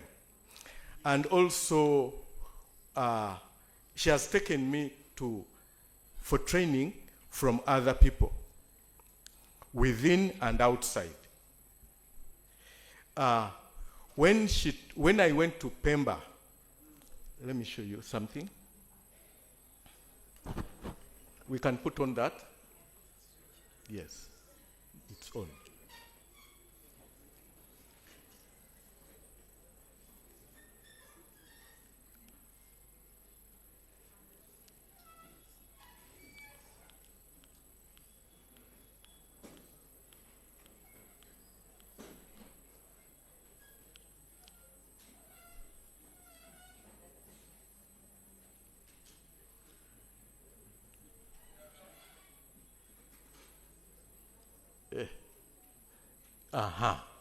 There. When I went to Pemba for training, that gentleman, I went thinking, because I got my dream, I had to go for training. I told her, I'm going. Then when I went there, I saw in my dream, and I'll talk about dreams, please. In my dream, I saw 3. So I thought, or 3 or 30, something like that. So I thought I was going to train for 3 months. So I got my money, everything, and I went. But I hadn't known whom I'm going to train with. So I went, I reached there, I was in a market. I reached a bit afternoon. I went in the market, and the man here, that old man comes and tells me, you are looking for me. In denial, I said, no, I'm not looking for anybody. I feared. He said, no, you are looking for me. So let us go home. I feared because I had already got my lodging space. I said I would come tomorrow. Then tomorrow he took me. He was sleeping down. That's where he was sleeping. He said, first of all, he divined me completely. He told me all about me. And he said, you have come for training. Your ancestors told me, I train you. He touched me on that, like that, for about 30 minutes. 30 minutes, and he said, my training was over.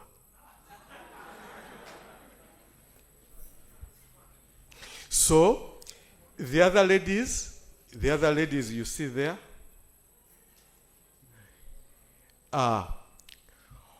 okugaba omukisa oba okugaba eddagala. Okugaba ki?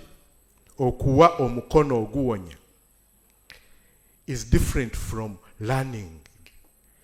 So, that lady, both of them, bali batutte kumpa mukono guwonya. Naye okuwa omukono oguwonya akwasa ku plant, nawe n'ogikwatako, n'aratolinga ebigambo, ng'akolola bajjajjaabe bannange ono aze mukola bwe nti nange muwa okumanya kwe nnina. Bwe mbanga nfudde mukolanga naye. You get it?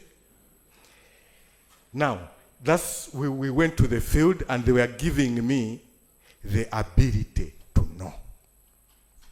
You get it? Not knowledge, the ability to, which I'm still using now. Nze niwe mbeera anywhere I can heal. Lwaki bampa omukono oguwonya.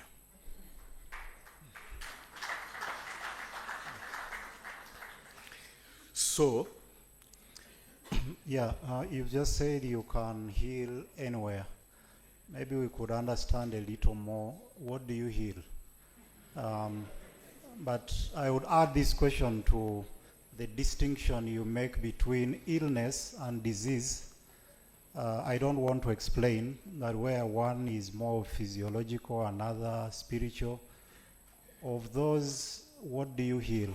And how do you explain the diagnostic methods in both? allow me to go to that slide.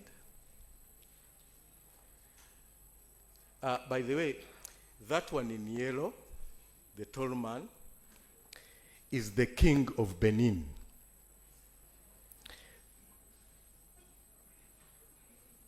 That one is the king of Benin. This is a prominent red Indian lady. This is one of the best healers in Cameroon. This is a healer in Ghana. This is Baba Credo Mutwa in South Africa. You can read about him. Now, there is Gwandel Cooper. Where is our healer from Uganda? Huh? This one. Oh, okay. And they were giving me global spiritual responsibilities. And there is...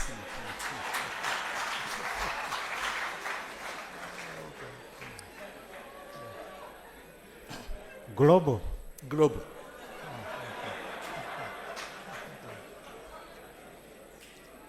All right.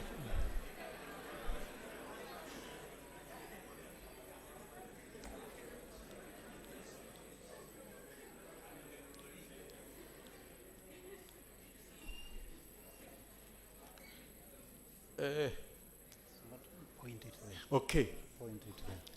Now,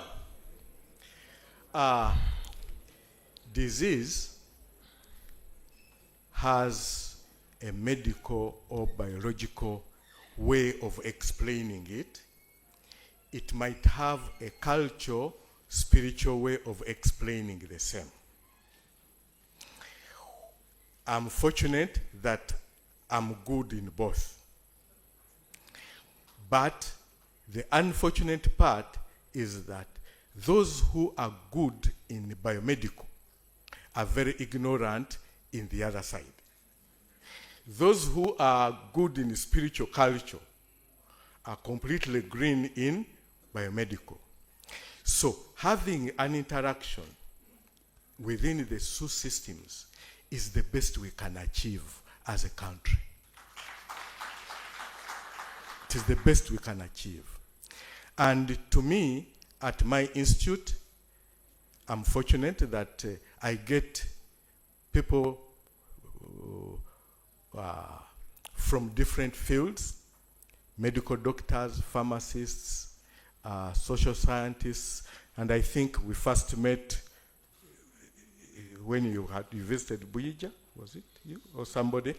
But at the end of it, I would like just to spend a bit time. That's the conceptual framework I used for my PhD.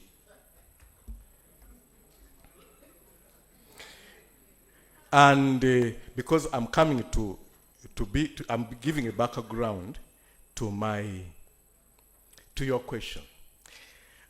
Within my PhD, it was very difficult to get a linear conceptual framework to represent spirituality in the African context.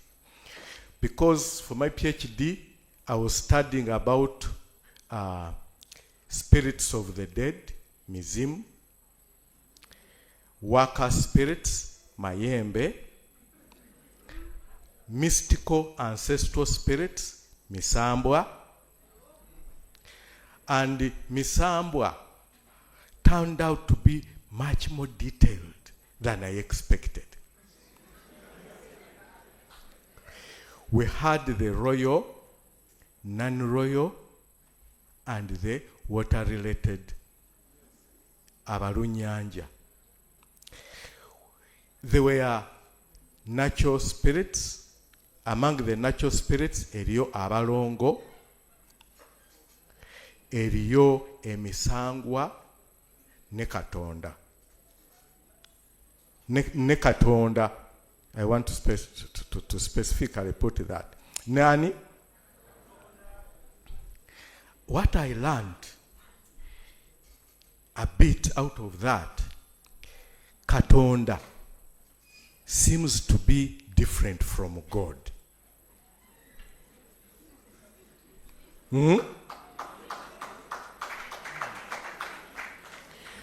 Because me, I believe in Katonda, the Creator. Natural and ancestral spirits. But people believe in God, that word God. Look at how it was developed. Because God is not a natural word. It was just consented upon. It has its history. When you look at the history or the chronology of God, you will be disappointed. It's not the God you are looking at.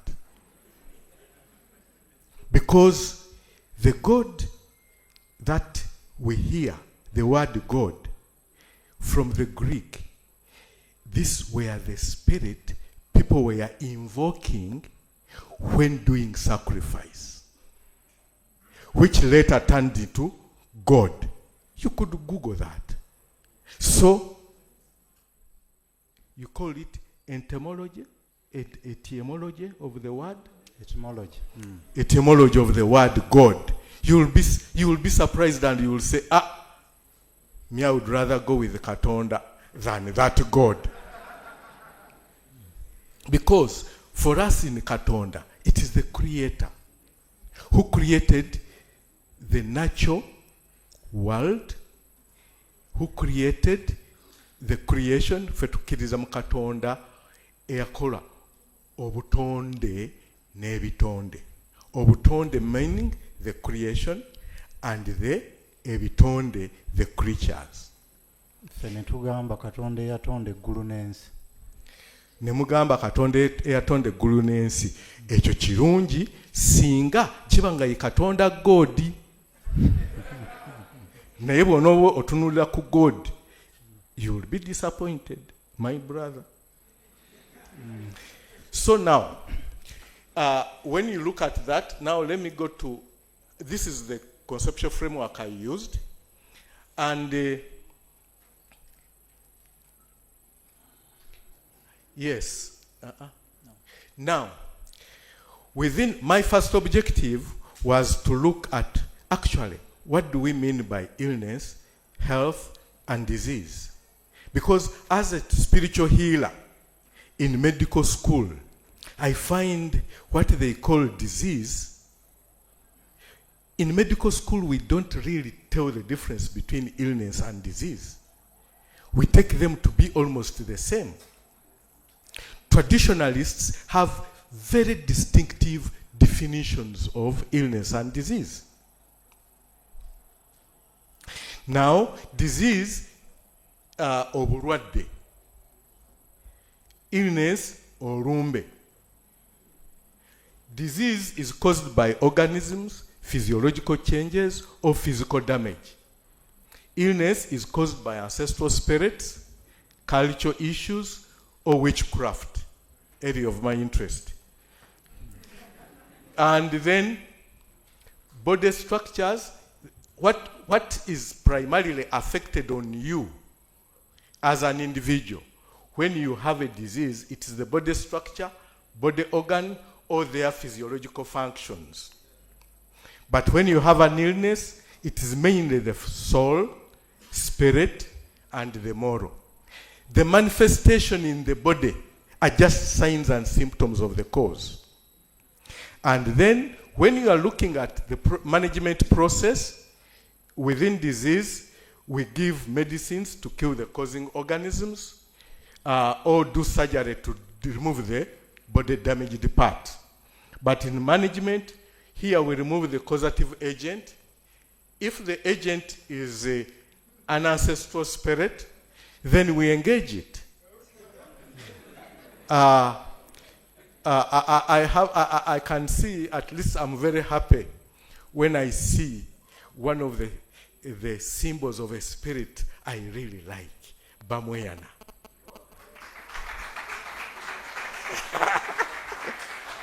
May we please lift that cup a bit? That spirit, the representation of that spirit.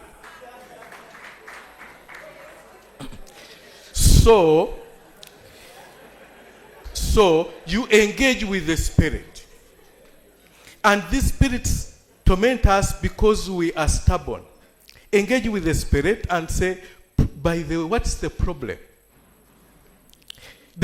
An ancestral spirit will say, the problem is the name. And then what is the name? This one is called Chiwanuka or is Musisi. But it doesn't really vibrate with Musisi. What I want him to do is to vibrate with his name. Or otherwise, he drops it. You are stuck with the name, but you don't know what it means. So,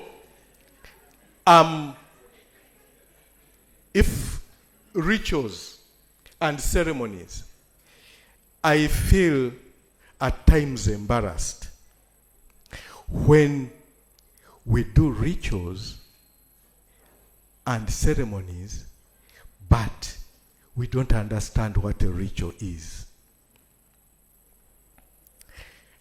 A ritual and a ceremony are different. A ritual or a ceremony, you can arrange a program, what follows, up to the end, and you know the end result. But for a ritual, no. A ritual, you can arrange the steps, 1, 2, 3. Thereafter, you are not in control. If you stay in control, then that's not a ritual. A ritual, you only start it. It is self-propelling. That's a proper ritual. But if you can determine the process from the beginning to the end, that's not a ritual.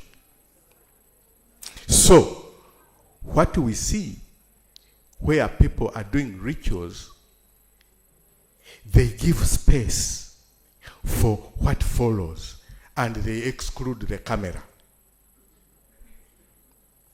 Be it the burial of the queen, be it the burial of the pope, they exclude the camera because the process that follows is the meaning of the ritual. So many things, if you go in and you are invoking the spirits, then it comes and you can predict what it's going to say. Oyo rubale muntu. So, symbolism, living and non-living things. We believe in living things and non-living things. And these non-living things have spiritual power. And we tap into it. Which you rarely do. We have had a viku for a long time. You know viku? Bed bugs. Bed bugs are one of the insects that can determine presence of life of a human being. Ekikute kiruma mufu. Ekikute kiruma muki? Mufu. And because it can detect the presence of life, when we use it, we can use it to maintain life. So do you use bed bugs in diagnosis? I don't use bed bugs in diagnosis, but I can use some of their ailments in management. How? How? Now, or that is behind the camera now. No. I can give the principle. if it has the ability to detect the presence of life of a human being, the bed bug, then it has a genetic component within it that is quite sensitive. And I tap into that genetic makeup. If I want to tap into the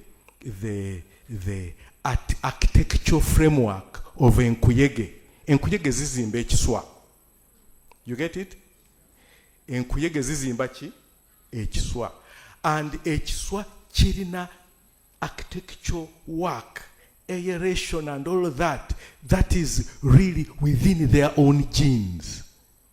So if I want to use it for my child to be better, njamulisa omutwe gwenkuyege. Yeah? I'll make medicines within it and rattle okulamiriza. Okulamiriza is very, very significant in healing. Okulamiriza is very, very significant. If this water, if I had known that it is from lake water, ntimaziga nyanja, nenamirizako nga njigirid, nga jize went, there are spirits there that hear what I'm saying. And they will go and implement. You will call it okuloga. But it is high-tech knowledge that I have.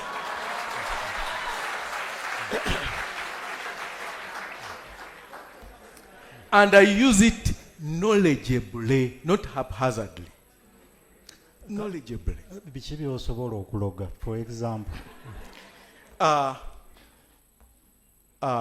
Waliwo, my mama will tell you more. Nayenga, okuloga. For the sake of our diverse audience, in English, I asked in Luganda because what is okuloga? Huh? No, bewitching is already contested. It's not the word that we...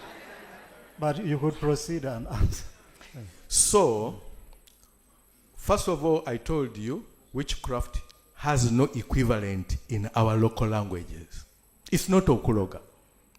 Kubanga, omwana bw'aba mulalu, n'omugamba nja kuloga eddalu ggwe, means nja mukuba. You get it? You're going to discipline. Eh? Nja kuloga ekyejo ekyo. So, it is not witchcraft then. Okuloga is not witchcraft. We don't have equivalent in our traditional sense of the languages that I think I know. So a foreign word imparted to our brain to determine our thinking is a wrong concept, is a wrong way for Africans to take them wholeheartedly. And we hate others because of our wrong perception of an imported word, objectively to weaken us. But in essence, I can use the nature, the closest to plants, because plants have a lot of energies that we tap into.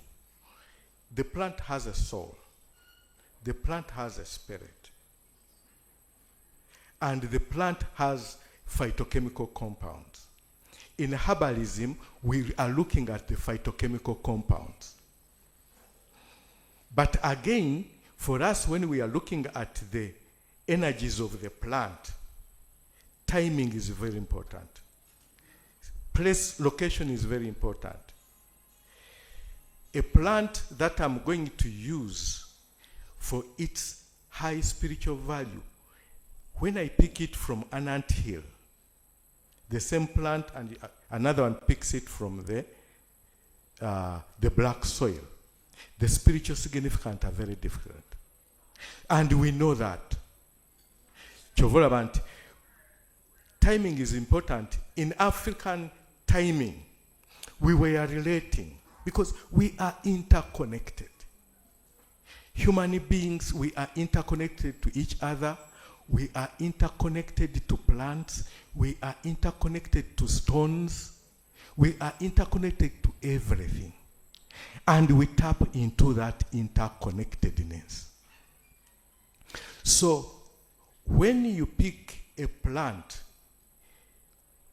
during, who knows a tugunda? Oba tugaita mutya? A tugunda. Then you know, some of you have. When we pick a tugunda,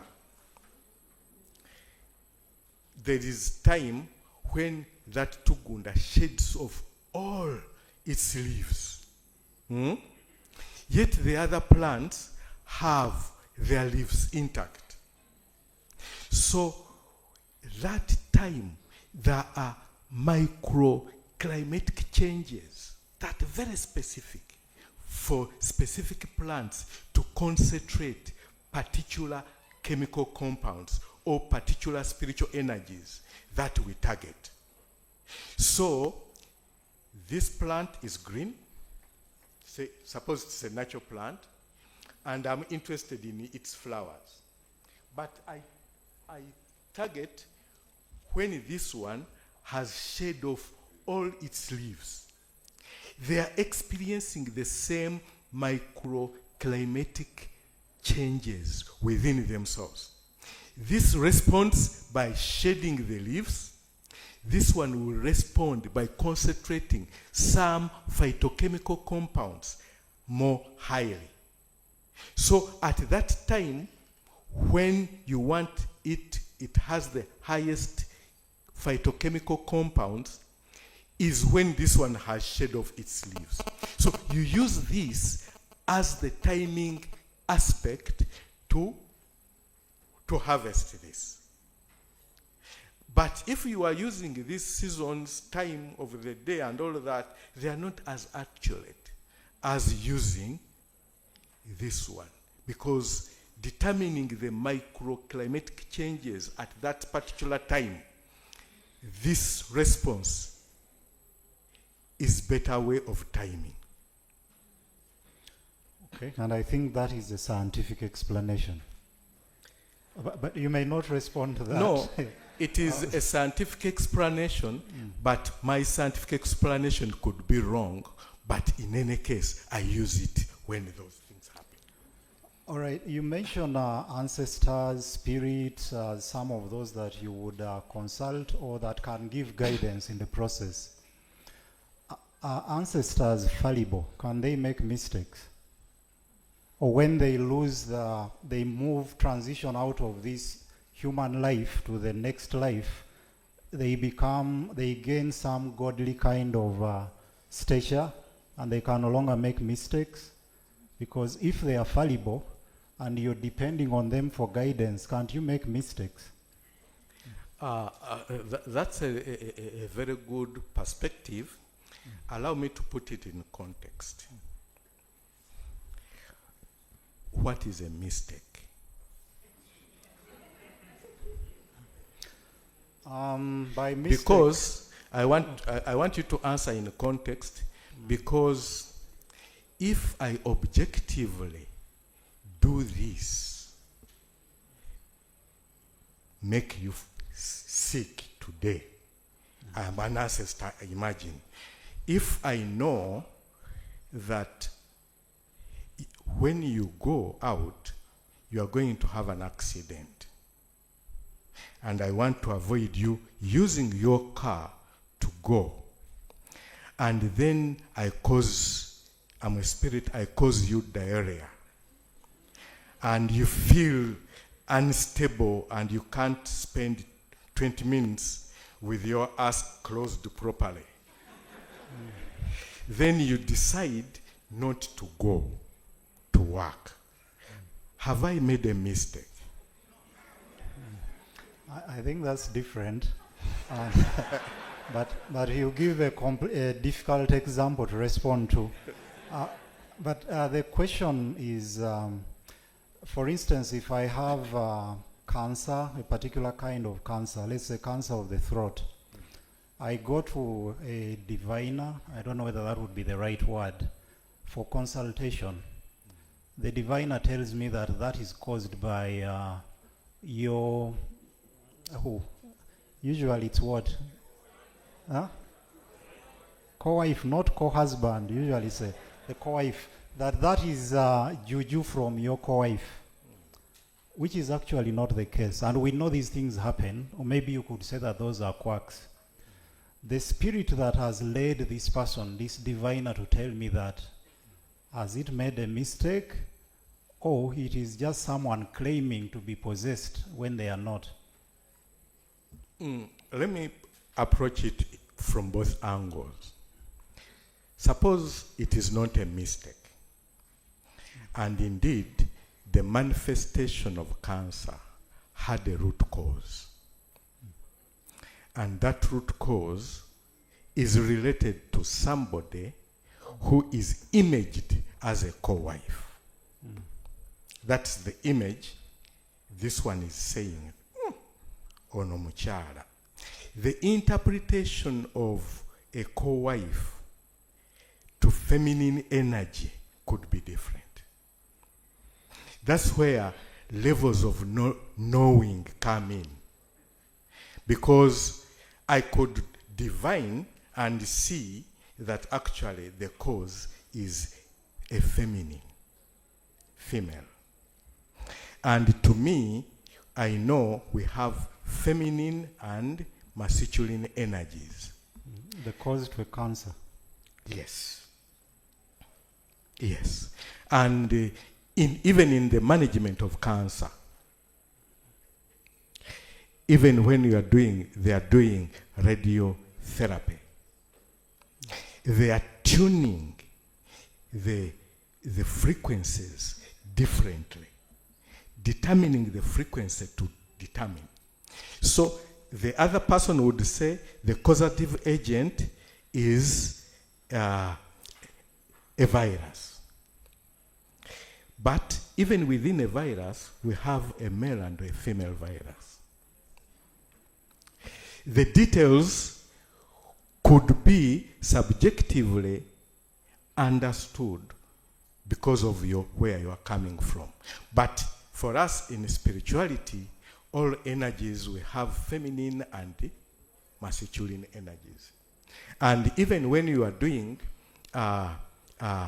ritual healing, you get more interested in how you rotate, clockwise and clockwise. Are you winding or unwinding? How many times are you targeting? All of that is concentrating a specific, like you would say, I'll do I'll spat the radiational energy for 3 seconds.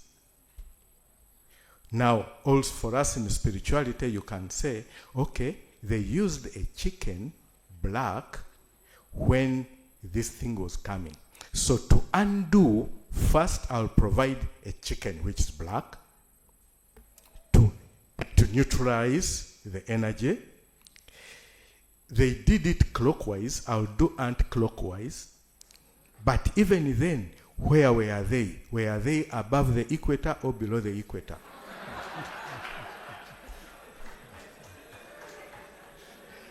Because you are aware about rotations above and below. So taking it standard by that you must do it the anti-clockwise to unwind, you might be wrong, depending on where you are positioned. And then, how many times should I do it? What determines the number of times? 9 is a good number. A multiple of 3 is another good number. 7 is a particular number for specific eye elements. And that one is also a principle in numerology. When you go into numerology, numbers have different spiritual values. Even when you are doing the palmistry, we can read through. And there is a lot of information here. And when I was in medical school and I was looking at we were looking at the microscope for the first time, we were told the eye sees what it knows. Thank you. The eye sees what it knows. But I'm seeing people I don't know here. maybe I'm saying people because I have the idea of people in mind. No, but you can't see the spirits because you don't see the spirits. But I see them. Yes, I know you're seeing Bamwayan and I'm also seeing him. Yeah, but that said, as we come to a close of this session so that we get questions from the audience, the element of darkness, the element of mysticism, which we see a lot in traditional spirituality. You partly alluded to it, you've explained a bit of it, where you have to go behind the camera. But usually where there is a lot of mysticism, it also creates room for many people to hide there. It creates a lot of room for lies. So the practice where, for instance, if one goes to the shrine, the door has to be closed and everything has to be done with some degree of darkness, and there is also a bit of fear there. The environment, and maybe there are bones, there are skins of a leopard. I'm not talking about yours. A skin of a leopard, of different animals. Yes, I know you could say they have certain cultural significances, that every object there has a particular meaning, of which I wanted to connect to your answer, that it seems in your explanation everything can be given meaning. Whether the meaning comes prior or after the thing is a different thing. But that element of fear, the items that you find in the environment, the spaces of divination, what is the purpose? Thank you very much. Now, ladies and gentlemen, I'm a dental surgeon. And the elements in dental surgery are knives, grills, machines.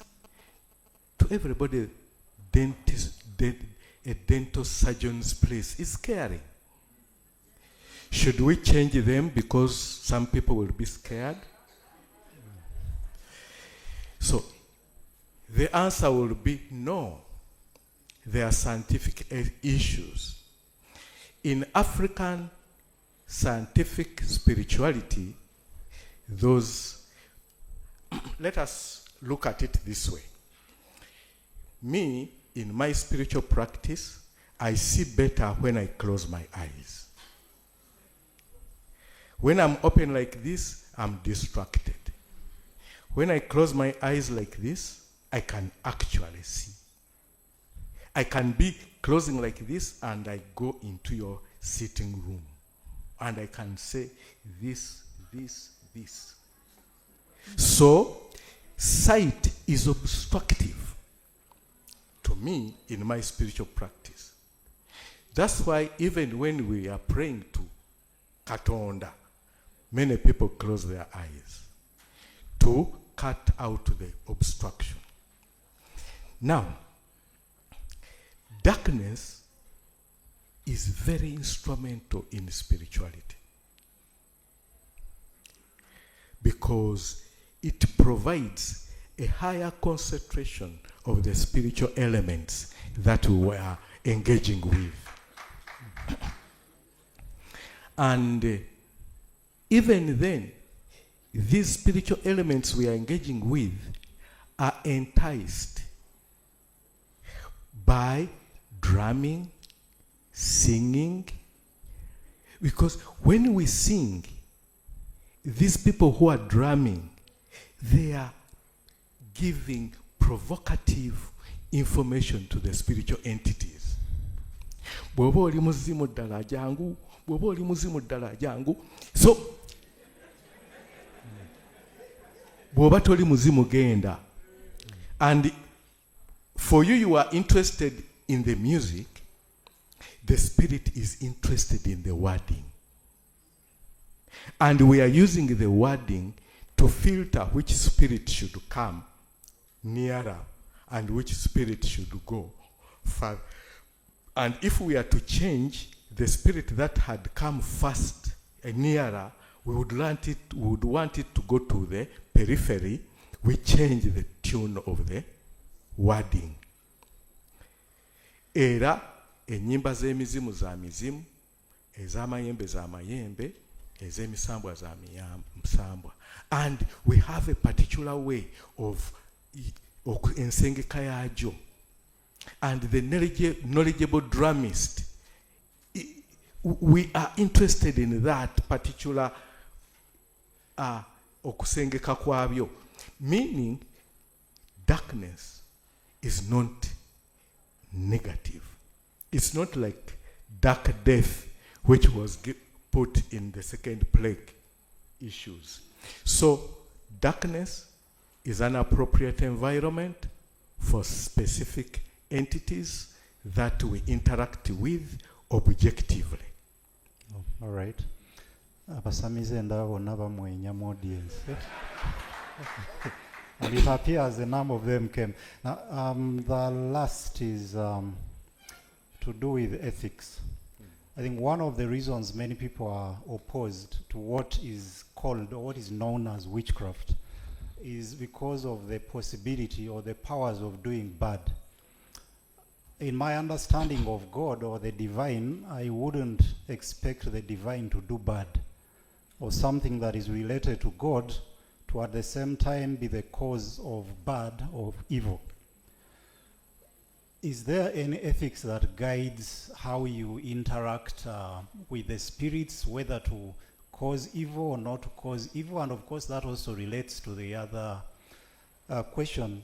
Can spirits... Let us go one by one. Yeah, but let me just summarize. Can spirits be evil? Can spirits do bad? If I go to a diviner and I want to harm Dr. Kamunyu, I say, let this and this happen to Dr. Kamunyu. What am I summoning to cause that ill? Is it a god? Is it a particular spirit? And is that spirit open to anything asked of it, whether bad or good, or there are certain limits? First of all, I shouldn't romanticize spirituality.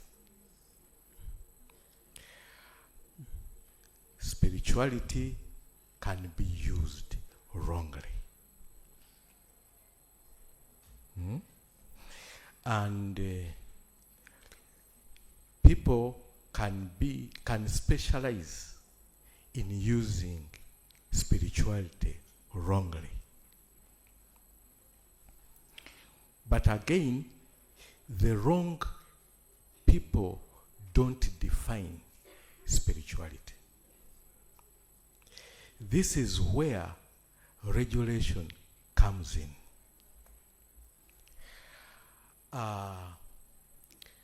When I was doing my master's,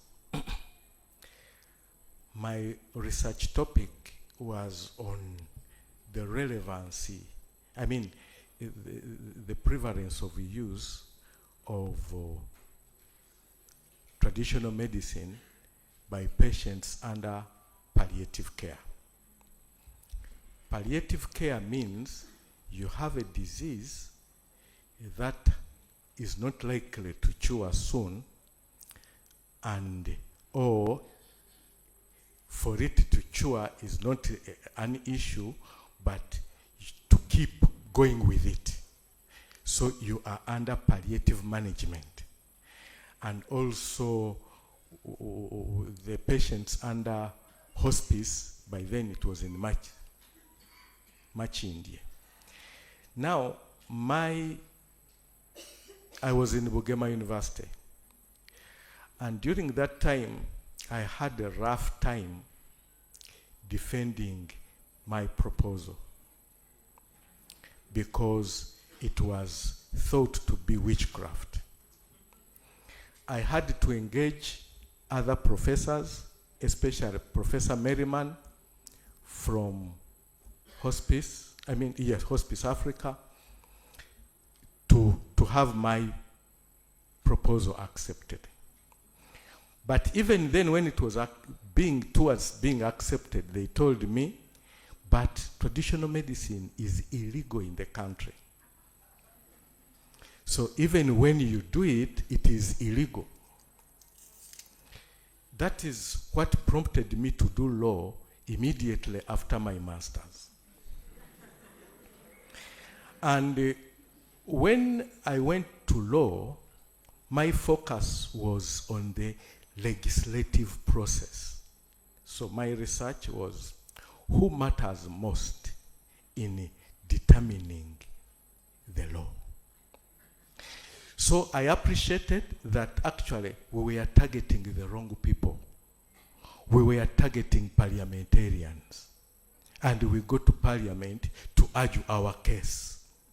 And somebody says, upon the death of my mother, I cannot accept witchcraft in parliament. But during the study of law, I appreciated that, no, it is the draftspeople who are most important. The clerk, the people who draft the law, they are the ones who bring in the relevant reference points. And during that time, I also appreciated, during that time, after my law, I had an opportunity to be appointed on the board of directors of National Drug Authority. And yes, I was made chairman of the legal committee. And I tell you, I used that chair appropriately. Because I could explain and I could know who matters. And within 2 years, we had the law passed, Traditional and Complementary Medicine Act. And National Drug Authority played a very big role in that process. But the challenge we had was that there was no literature. Much as it was passed, there was no literature to back it up. So I said now, with these experiences of the universities, I would rather create my own institute such that we can do research in my institute to provide literature. That's why we have Dr. Ssekagya Institute of Traditional Medicine. But after qualifying that, I found that actually I could not influence many things without a PhD. So I had to go and do a PhD, and possibly that's why I'm here. So in essence, we have the law, Traditional and Complementary Medicine Act. 6 years down the road, it has not been implemented, operationalized. Why? The people in authority to roll it out are not informed. They are instead scared. And indeed their scare is from their background. Tugenda kwogera n'abasamize. Not that we are going to talk with experts in their fields. That's not what they say. Because we are experts in our field. And they are ignorant about our field, but indeed they have the authority. We cannot force it much faster. But at the end of it, I would like to tell you that really our traditional medicine system is very ethical. Very, very ethical. Even when it is not regulated by government, we are regulating ourselves to some extent. Some imposters come in. You can't avoid it because we are not the authority. But given the authority to regulate ourselves, we shall do it very well. We have the capacity to weed those people out. Thank you very much. Yeah, that was a very good note to close with. As I invite Dr. Mbabazi to get the questions, just one element of curiosity, which relates to the, technically it's called syncretism in our society. Why you often find, for many of us, one leg is in Christianity, another leg is in traditional spirituality. One leg is in Islam, but there is a basket below the bed. And in your case, I see you're called Yahya. How do you reconcile the two? Do you find any contradictions, or you think they can sit together? Possibly what I can add, I'm a Hajj. Hajj. I'm also a Hajj. You see, it is all illusions in the mind. Spirituality is universal. Spirituality is universal. The way spirituality is packaged makes the difference, makes religion. The way spirituality is packaged makes the religion.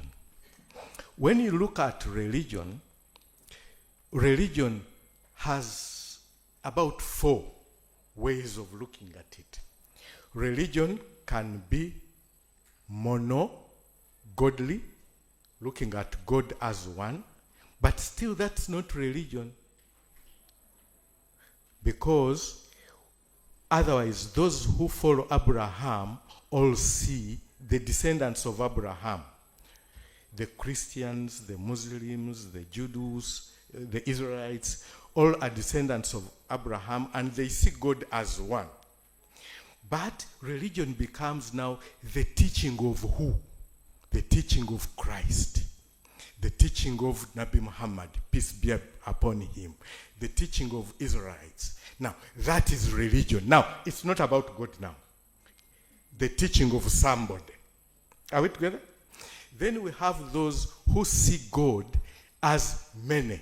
Pole God. Pole gods. Many gods.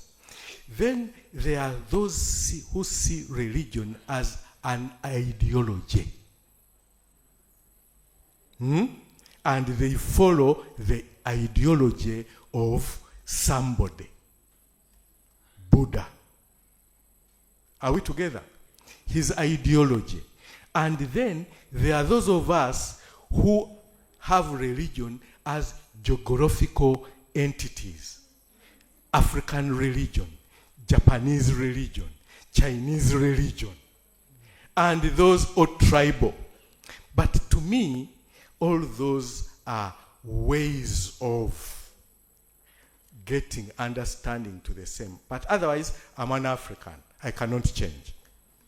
I'm an African, and I really follow the Muhammad way of looking at God. But I'm also interested in the different ideologies. On how, when you look at the ideological religion, the way ideological religions, all of them, when combined together, make greater sense. To me, I would look at, is it the Baha'i, which says all religions should be into one, because actually the essence is the same. So, mysticism, religion, having this or the other, when you separate them, to me you have lost the point. Because I'm an African, and that being African, I didn't choose it. God decided, and I don't know, Katonda yakole ensobi what yagikola, I don't know. I am. I will begin from there. But again, I have a way, a free will. So that free will not take away my Africanity in me. So I will do what is African, and my free will can take me anywhere. Today I'm this, tomorrow I can change, go there, and I will go by convenience, but I have no option about being an African. Alhamdulillah. I'm back.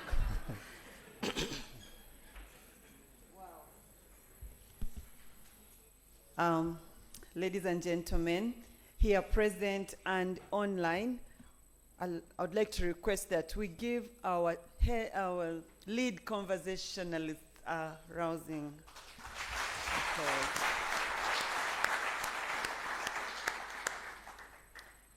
That conversation was so insightful. I'm sure everybody has picked a thing or two, and now I don't want to do the usual things of eating into time that many MCs like to do. I would like to allow you an opportunity to ask questions. Like we said from the beginning, this is, an opportunity for us to share knowledge. So many things have been touched, and, from plants to the galaxy, to spirits, to law, to medicine, to ethics. So everybody has something to reckon with. Everybody has something to reflect on. And now, allow me invite you to share in your reflections, questions, and contribute to this conversation. The hands are many already. Who has the mic? Can it please... anybody wanting to volunteer, take around the mic? So let me see how to do this. I'll begin with the lady there. These things, I'm not being selfish, but that's okay, I think. And then, gentleman here, number 2, number 3, number 3, number 4, Dr. Kamunyu. Number 4, Dr. Kamunyu. Number 5 in black. Number 5. I'm trying to see how to manage this. Number 5. So number 5, number 6, number 7, number 8, number 9, number 10. Let's first handle those, and then I'll take the second round. Now, my request, if we want to enjoy perspectives, we want to enjoy hearing everybody submit, we want to learn from one another, let us respect time.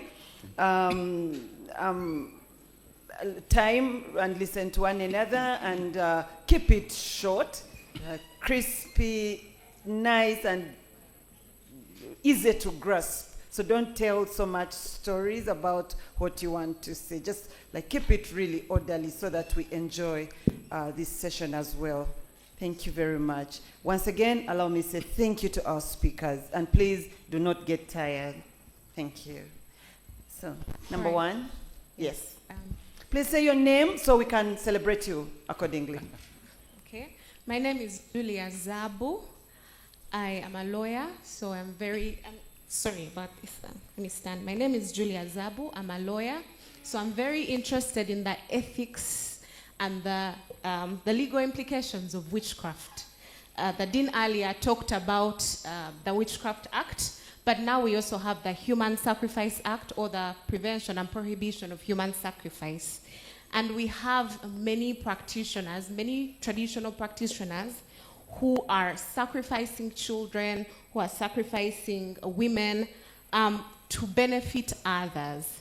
So my first question, when you talked about those who are using spirituality wrongly, how do we meet them in our quote-unquote colonial courts systems to try and get justice for the victims?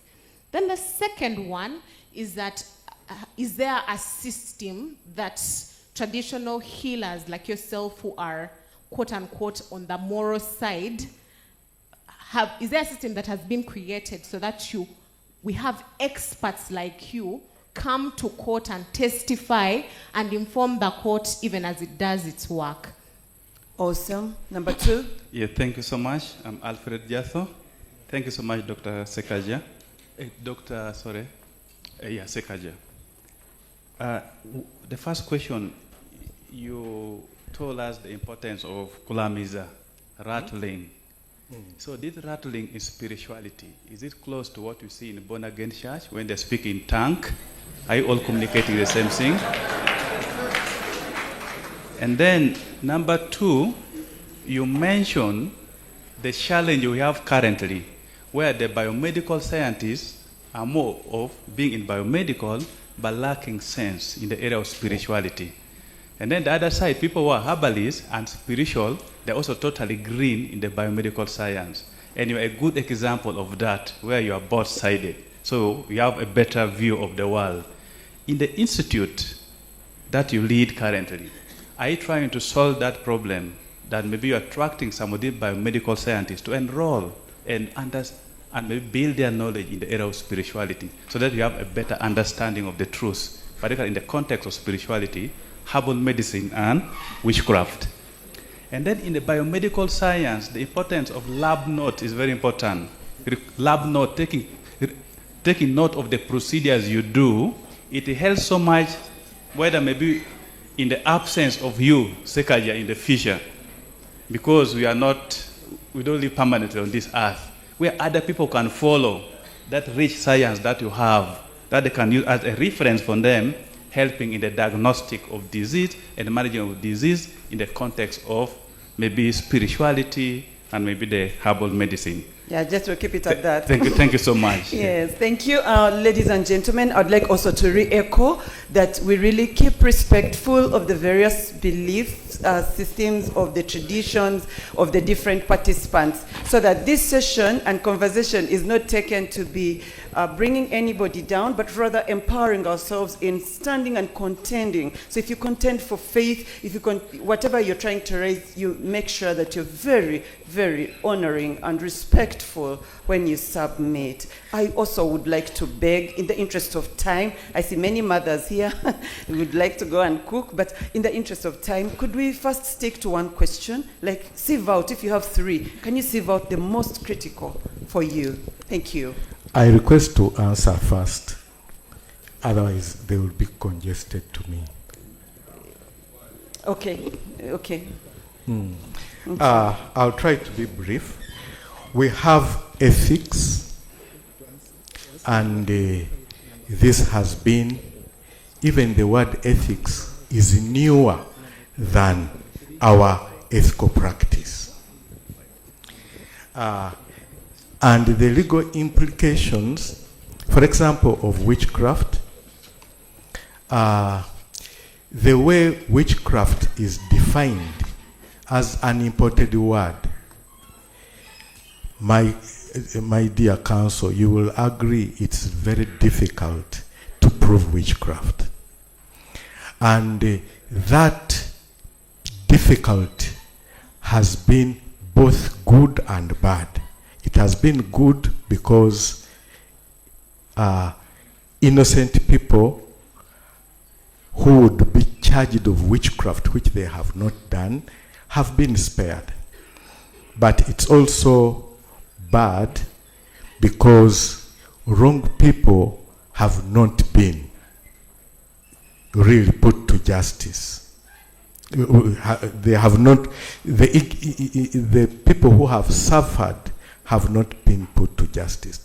But still, the way the definition and the Witchcraft Act is, and the legal semantics, the way they are, it's very difficult to prove witchcraft, because it is within another dimension that can be tapped in, cannot be tapped into, cannot be legally proven, cannot be tangible, cannot be seen, but we only see the results.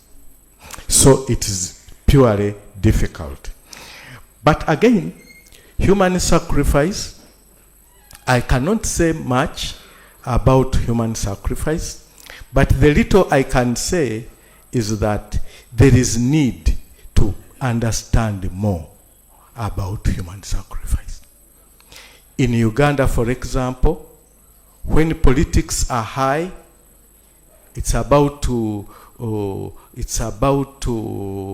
elections, human sacrifice aspects come in. When there is commotion, HIV came, the albino sacrifice came in. But at the end of it, much as some healers have been implicated, but they have been seen as in the process. not the intended people. They were bafuka ekyekwaso. So I wouldn't want to say more to that, but where is the competition? Who is fighting with the traditional spiritual healers? Who is against it? Who want to really put a bad name? Are they religious people that have come in and they really want to bring the image about, a very bad image about our practice? And in any case, they might not succeed. And I assure you, they will not succeed. They have not succeeded and they will not succeed. We are a strong entity. What we lack is a legal framework to protect ourselves. And you cannot put that to us because we don't provide the law. But if we have a proper legal framework, and the other challenge is, yes, we are under the Ministry of Health, but we cannot be contained in the Ministry of Health for reality. We have many cultural aspects than health-related aspects. Spirituality has no room in the Ministry of Health, and that's our main domain. People say, then it becomes difficult to regulate you. But religions are regulated. They are spiritual. If we can regulate religions, why not our spirituality, which is used in healthcare? And in any case, what is health? Health is not the way it is described within Western medicine. No. Health has a pluralistic meaning. Personal relationship. Relationship with our ancestors. Many of you are sick because you have poor relationship with your ancestors. So, the aspect of human sacrifice and why it comes in a certain period, why when it's rampant in Uganda, that's when it is also in South Africa, that's when it is Tanzania, then when it cools at the same time. There must be something that needs to be investigated better. And I tell you, given an opportunity, we can be one of the best investigators in that aspect. Kulamiriza. Kulamiriza, speaking in tongues. That means the words being spoken are not understood by that community, which means the words are foreign to that community. So, what the people say in speaking in tongues, those tongues are not tongues to where they came from.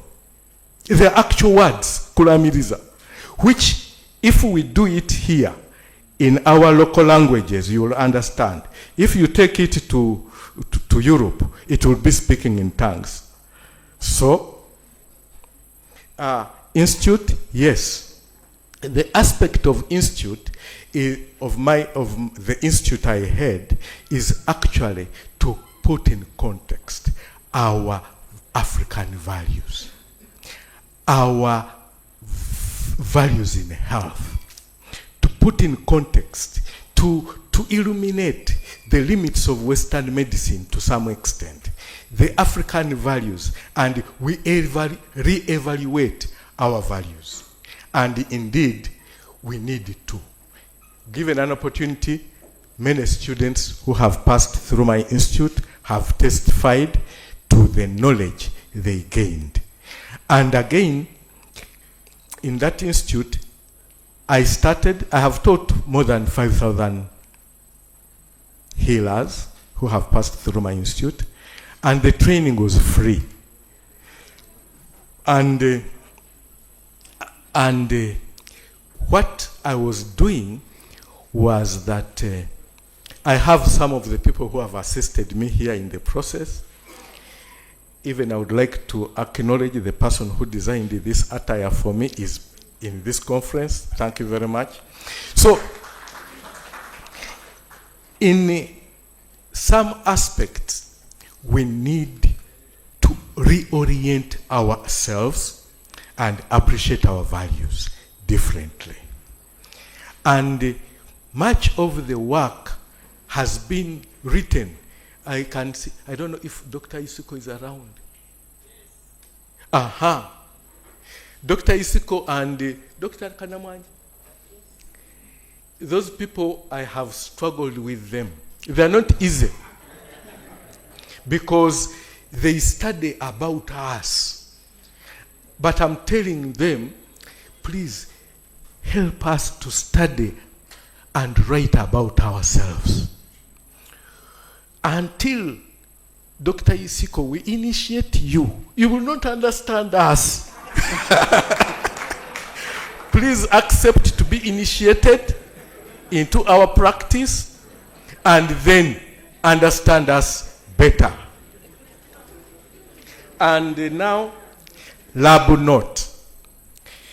Lab note is to keep records. I tell you, spirituality keeps record. They don't forget. When you see, I'll use Bamweyana today because when you see Bamweyana now, here, and you are the same person to see that entity, Bamweyana, in another district 10 years later, it will remind you where it stopped with you. Are we together? That spiritual entity. Those who know, you can testify to it.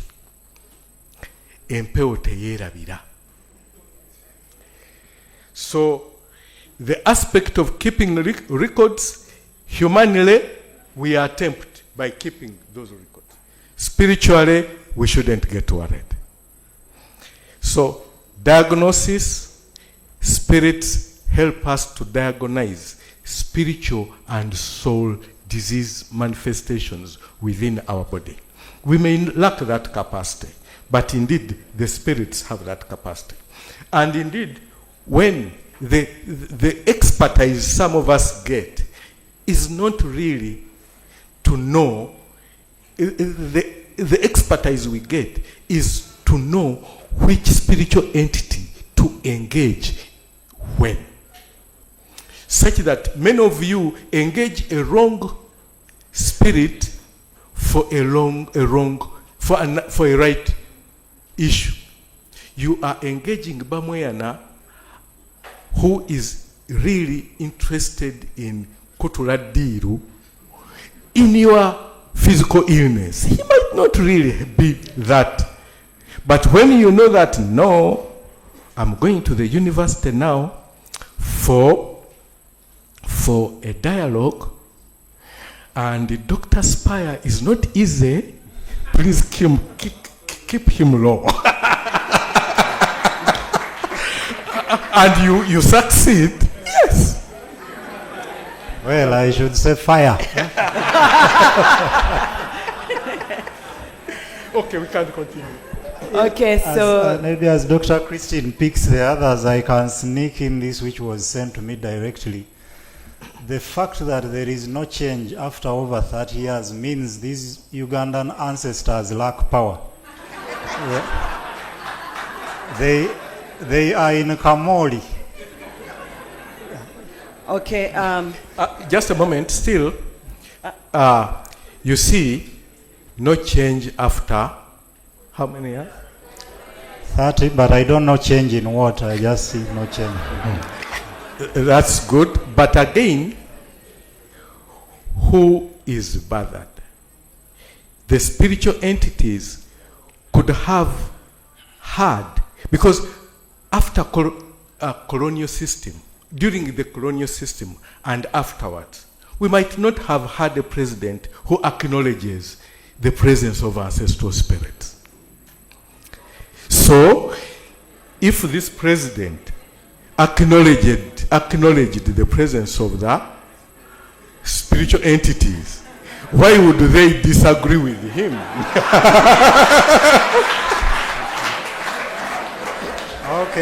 Okay, I had already 10 people, so number three.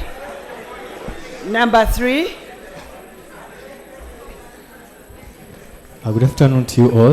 I'm Matov Peter from the Department of Performing Arts. My question is, you say that by the fact that we are human beings, we can interact with these various entities by default that we are human beings. So what hinders us from interacting with these so-called magnetism, stuff like that, interacting with stones, insects and all that, the plants? What hinders us? Because we are human beings and you've said we have to be with that access.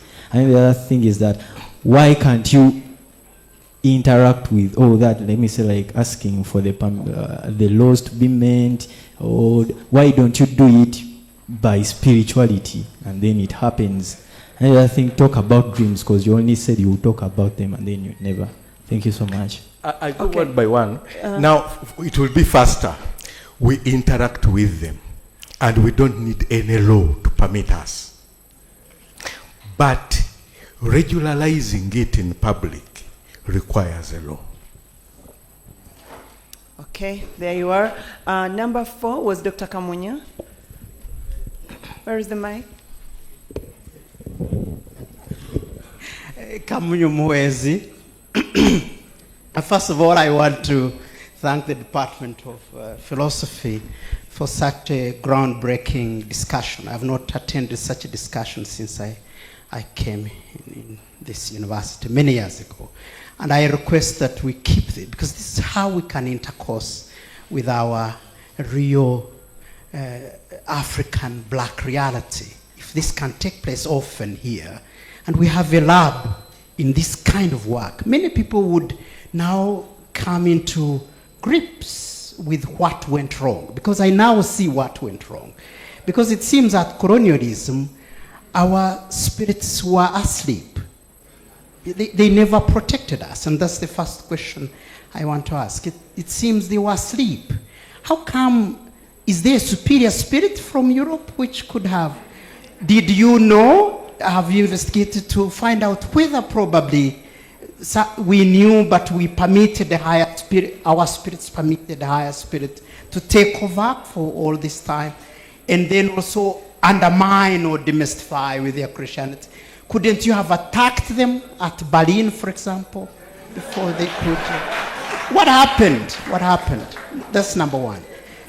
It's more deep. We can answer it into the future, because to me this is one way of undermining what we've had and this whole Christian. Because the second question is related to me and my cultural heritage. I was told orally, because our things were oral, and that's where the problem now is. You don't write.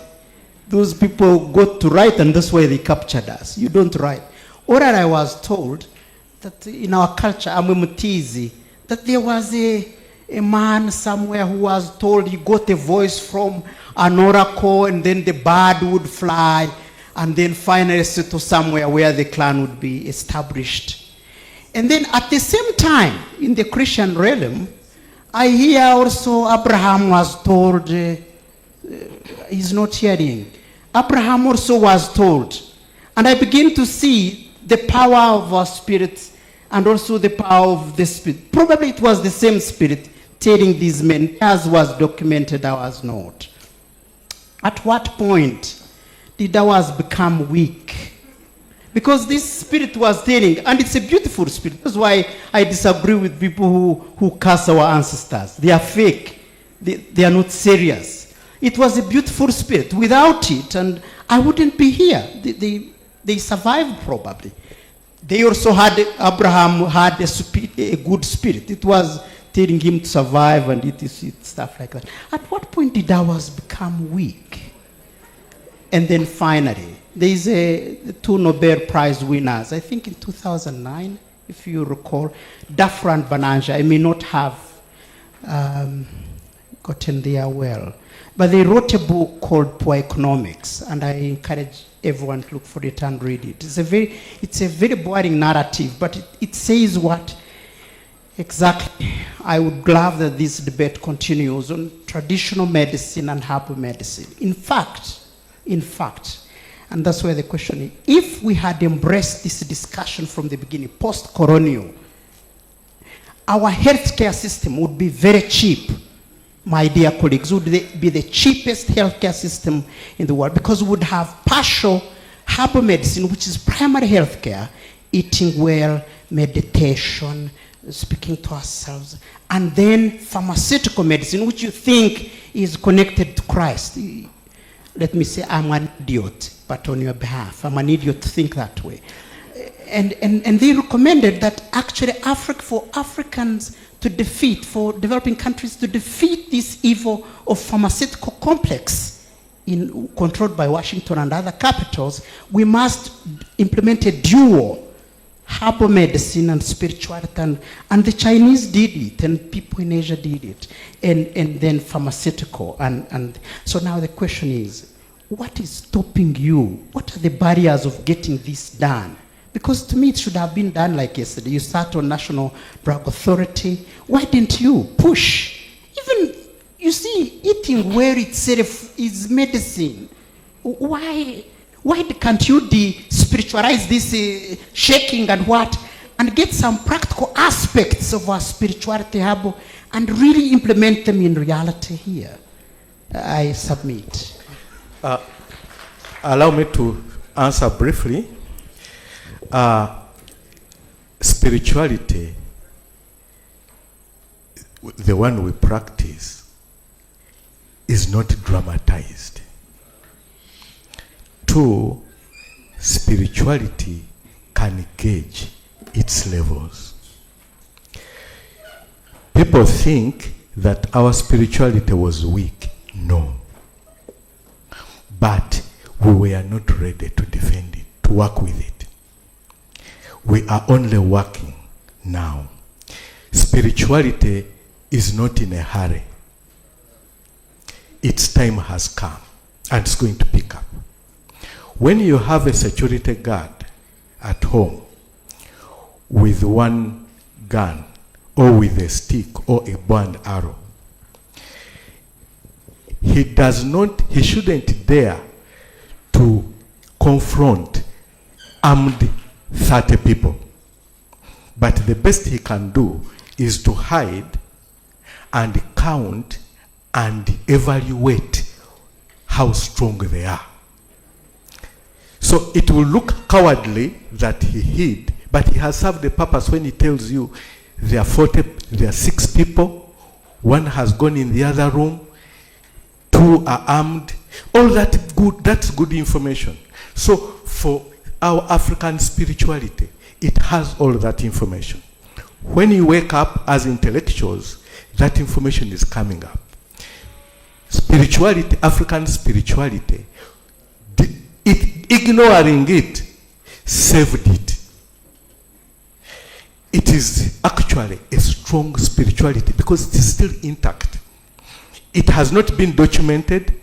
People who document what they understand. And what they pick out is less than 10%.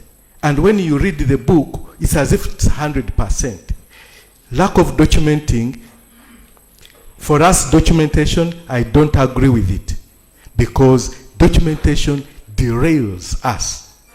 Keeping ritual practice active transfers the emotion, the wording, the essence, the values, other than sitting on reading and you read a ritual. No, practicing a ritual is more involving and engaging. So to me, traditional medicine, the way it is defined, by the way, traditional medicine is a new word. It was coined by WHO in 1978 during the Almata conference. We are talking about medical traditions.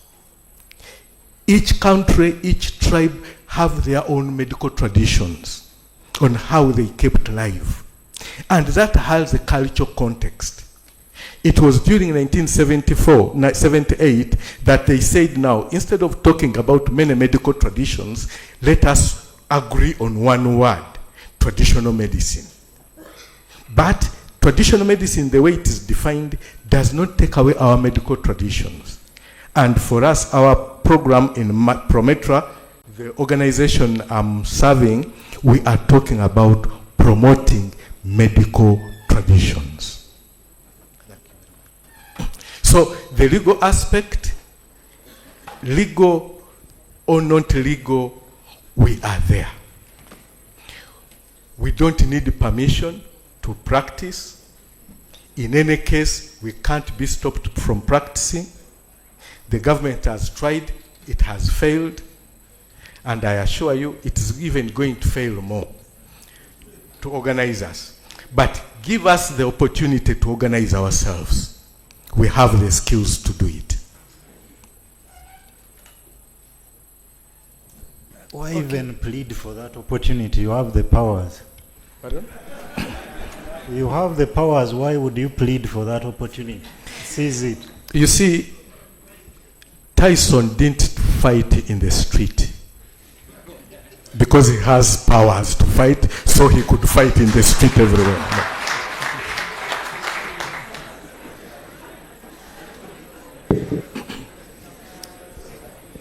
Okay, thank you. I have number 5, number 6, they were all around there. I don't know what you're going to do, Doctor, because the questions are many. I'm almost sure that we will have to share your contact so that those who have some questions, you can always reach out to Doctor, but let me try yes, number 5. Please be patient because others were chosen before you. Thank you very much. Yes. My name is Robbie Muhumuza. I have one question. What is the role of faith or belief for spiritual healing to take place? When I have disease, I don't have to believe in malaria or penicillin or the doctor. They give me an injection, I'll be healed. But if I have a spiritual sickness, it's in my soul. For the client or patient to be healed, how much is the role of belief or faith that it will work or in those spirits? And just one at a go. Now let us be slow here. I am a healer. I treat infants. I don't know if I get their belief. I treat mad people. I don't know if I first get their belief.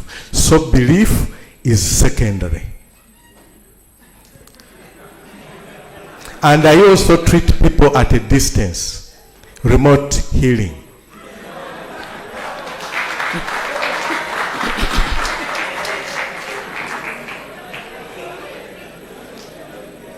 okay, I'm done.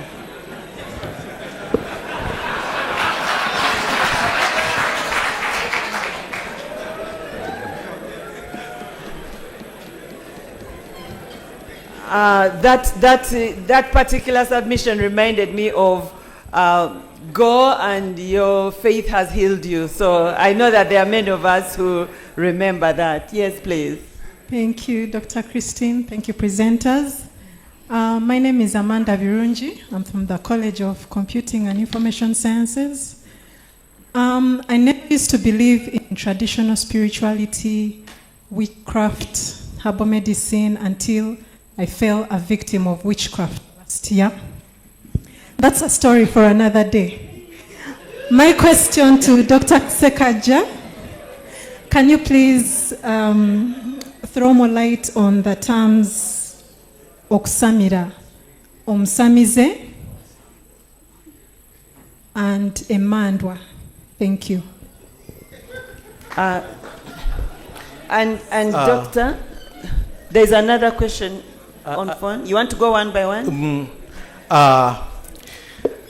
I'm sorry about the unfortunate happening, but I have also experience of people who took drugs and got a drug reaction, and the drug burnt all their skin.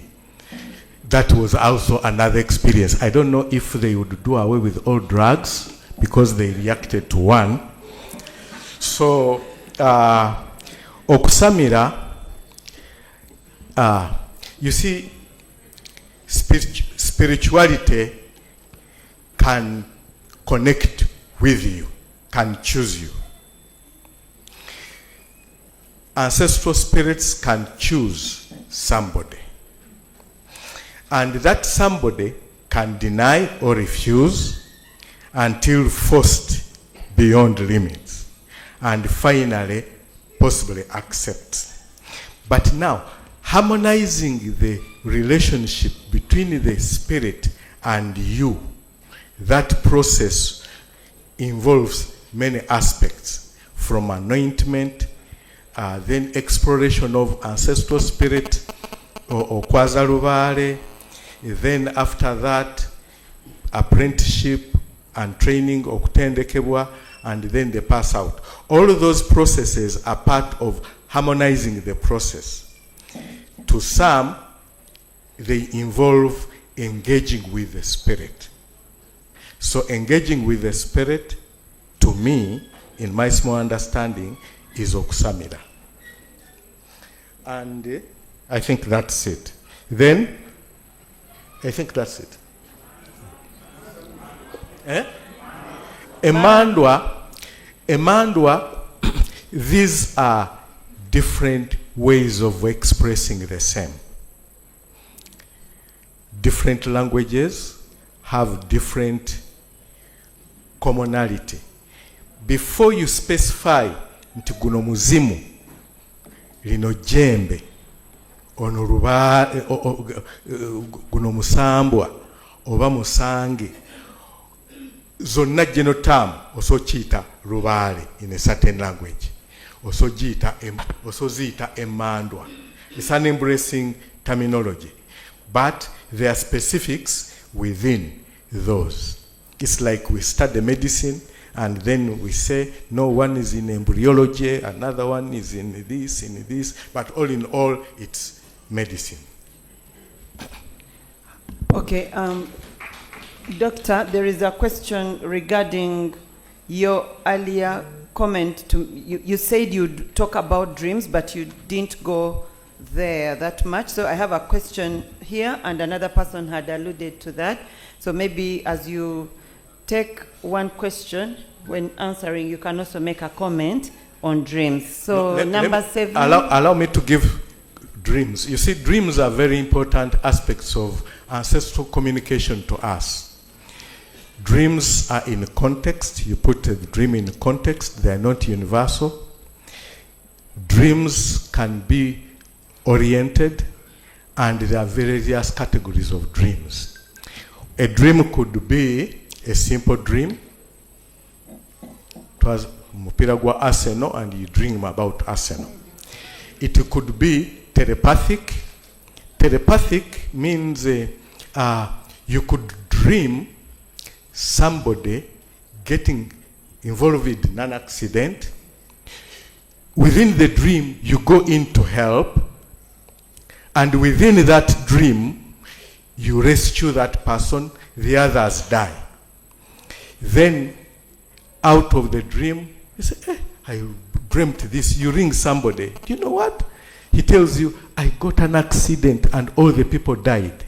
So you had a telepathic dream. You had an intervention within a dream. Your spirit actually went and helped. So that's a telepathic dream. We have a prophetic dream. A dream that can tell you something that is to come. A dream can be retrospective, current, or prospective, prophetic.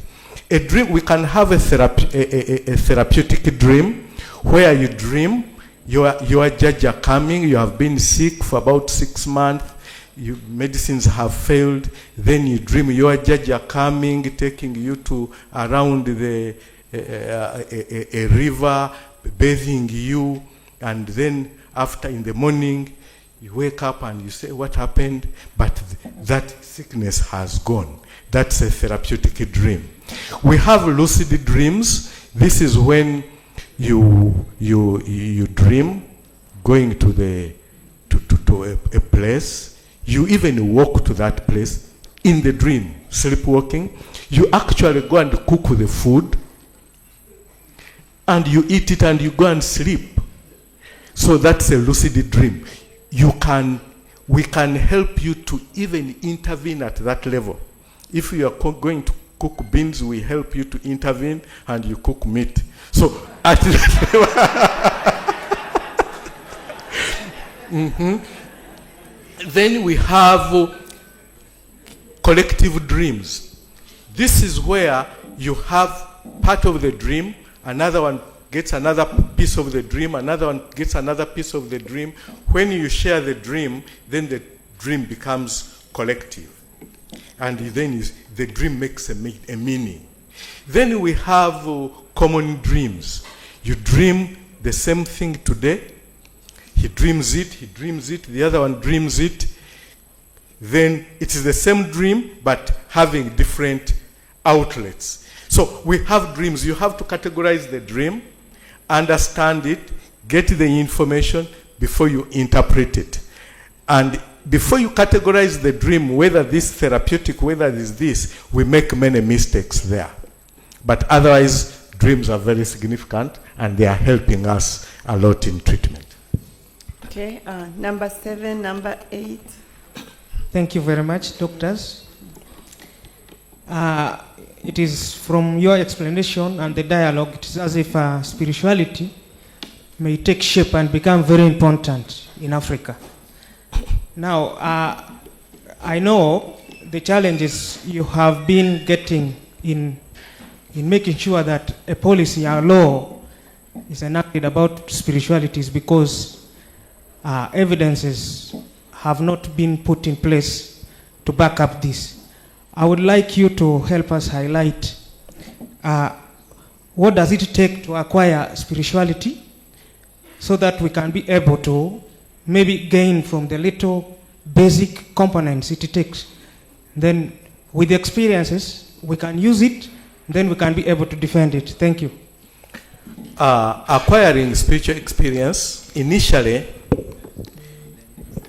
to become spiritual, we are all spiritual.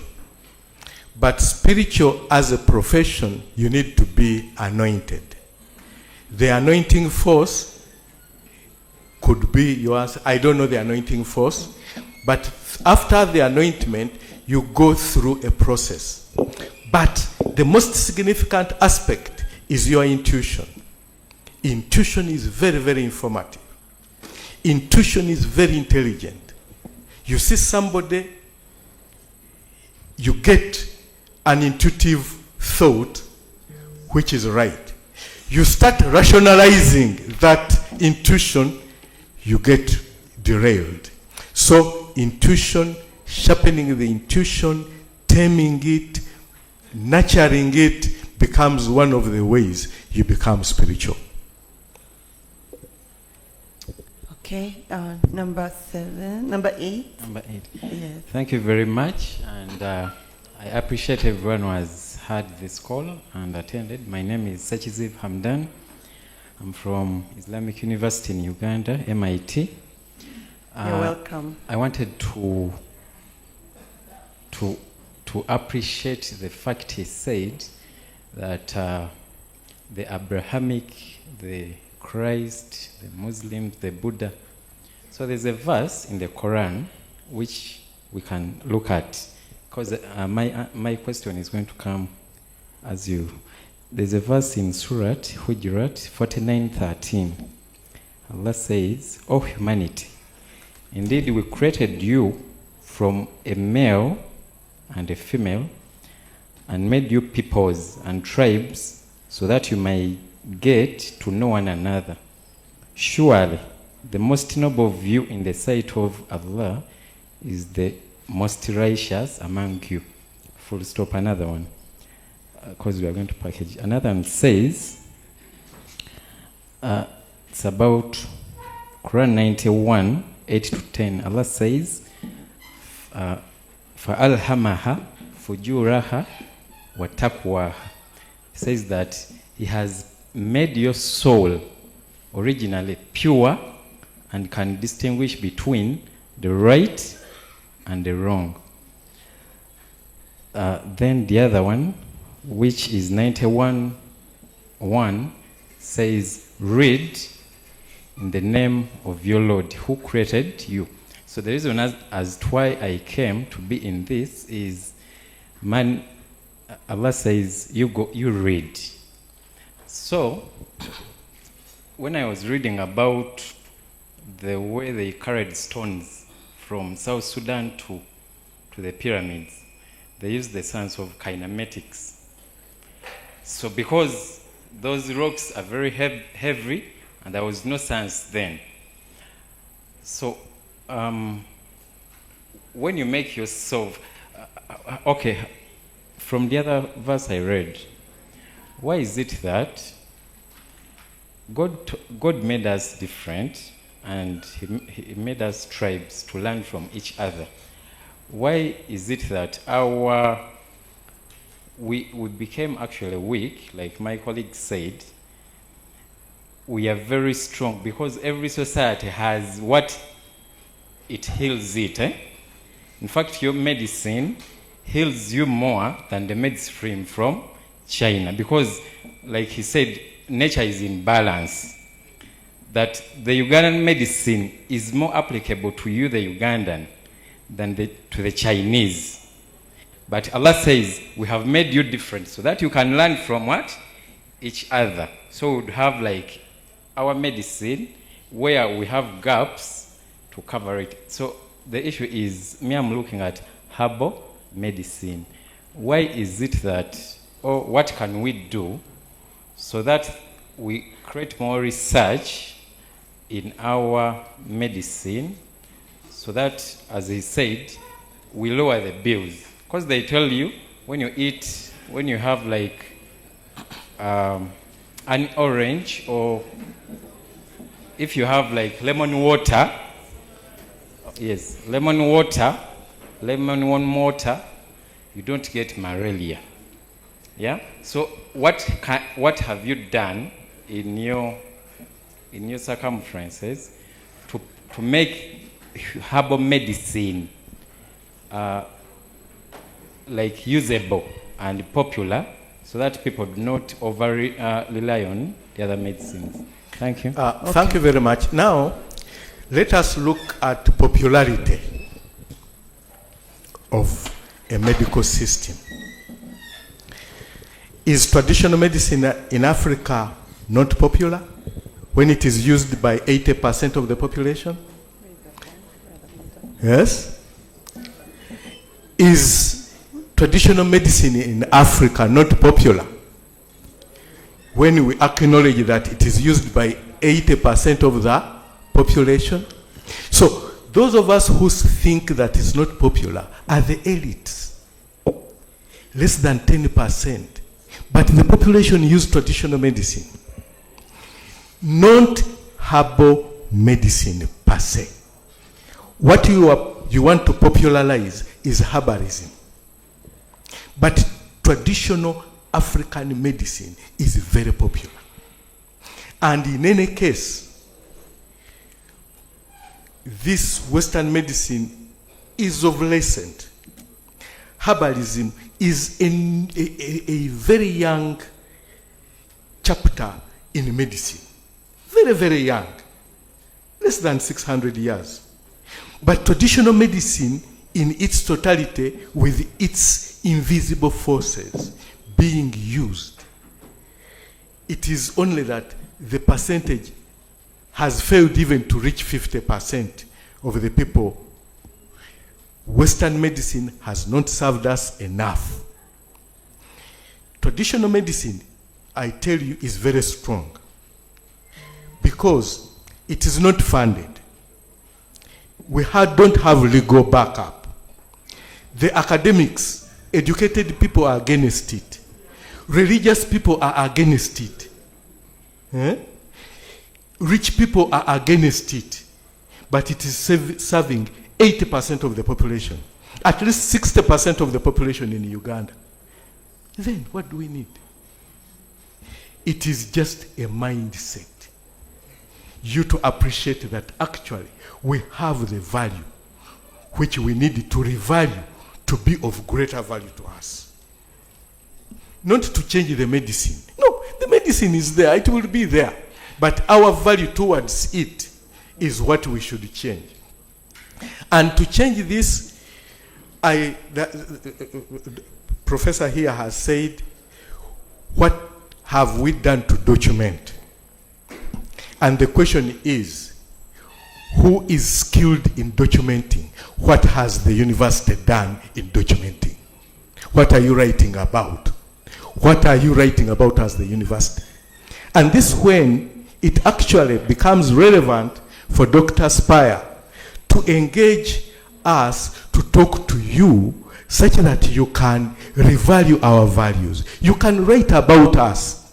You can write better about me, because there is a lot we can exchange than a European writing about me. I will not disclose a lot. And in any case, I will give wrong information. Yes.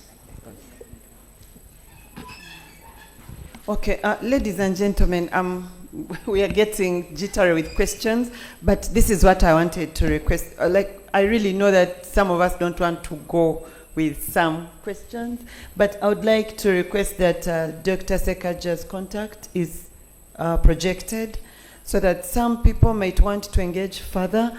In a conversation, you cannot even finish everything. That's why in many villages, women will converse, go fetch water, come, go back, like that.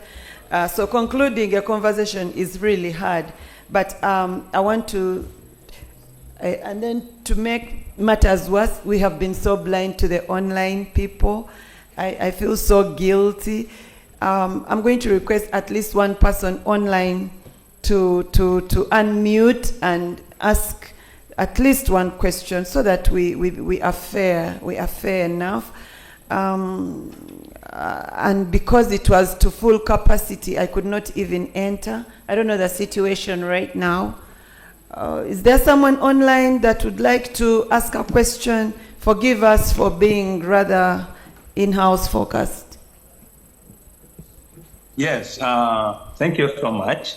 My name is Brian Mika, and thank you so much, Dr. Ssekagya, for those insightful presentation and all this time.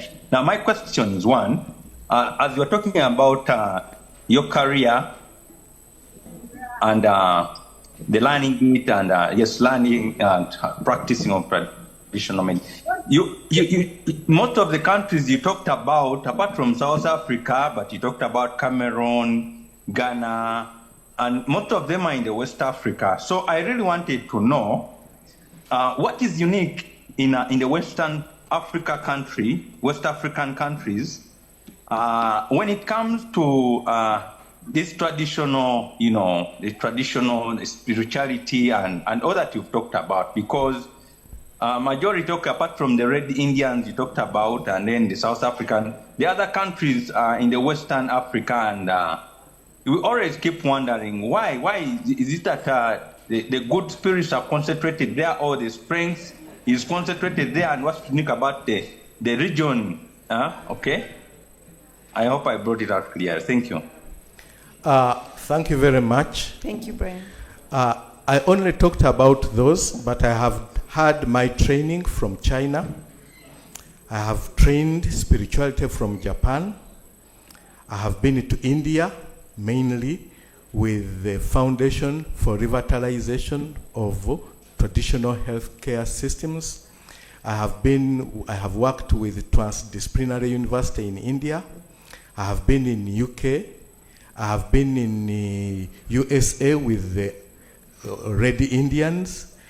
In Africa, yes, I have been in most of other countries. But what I have found in West Africa, Nigeria has dramatized spirituality. Benin has conserved the original spirituality. And you don't see that drama, the Nigeria we see with Benin spirituality. Ghana is in the middle. So I tell you, spirituality, I think that's it. West Africa has dramatized it, and it has come to the scene, especially within Nigeria.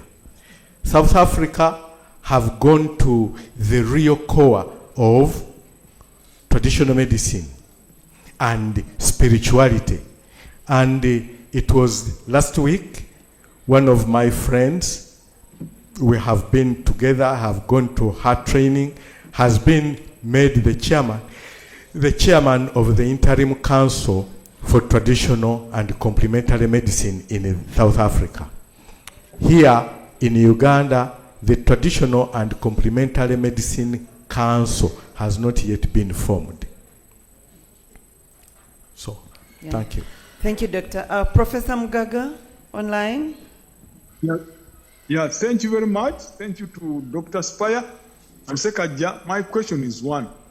Why is it that those traditional practitioners use the scare and frightening approach, even in their voice, and then the tuberculosis, nails of chimpanzees, nails of goats, and so forth? Why do they use the scare tactic if they want people to approach them with decency and decorum? Thank you very much. Thank you, Prof. They use their methods of approach, which we interpret differently. To some, others could say the way Kawumpuli comes is different from the way Muwanga will present itself. So those particularities help us to identify who is who. And those of us who are knowledgeable are not scared because the particularities of particular spirits are important, and we follow the particularities of those spirits with their different characteristics, presentations, and then we gauge what to present to them from a knowledgeable point of view. You could look at it as a scare, that's your view. But to me, it's not a scare. Yeah, but is it true that they even beat in shrines? That those spirits can beat you if maybe you don't sit properly? What I know, spirits can discipline. Okay, I think I had two people here, then getting to the next set of questions. Yes. Okay, thank you, doctors.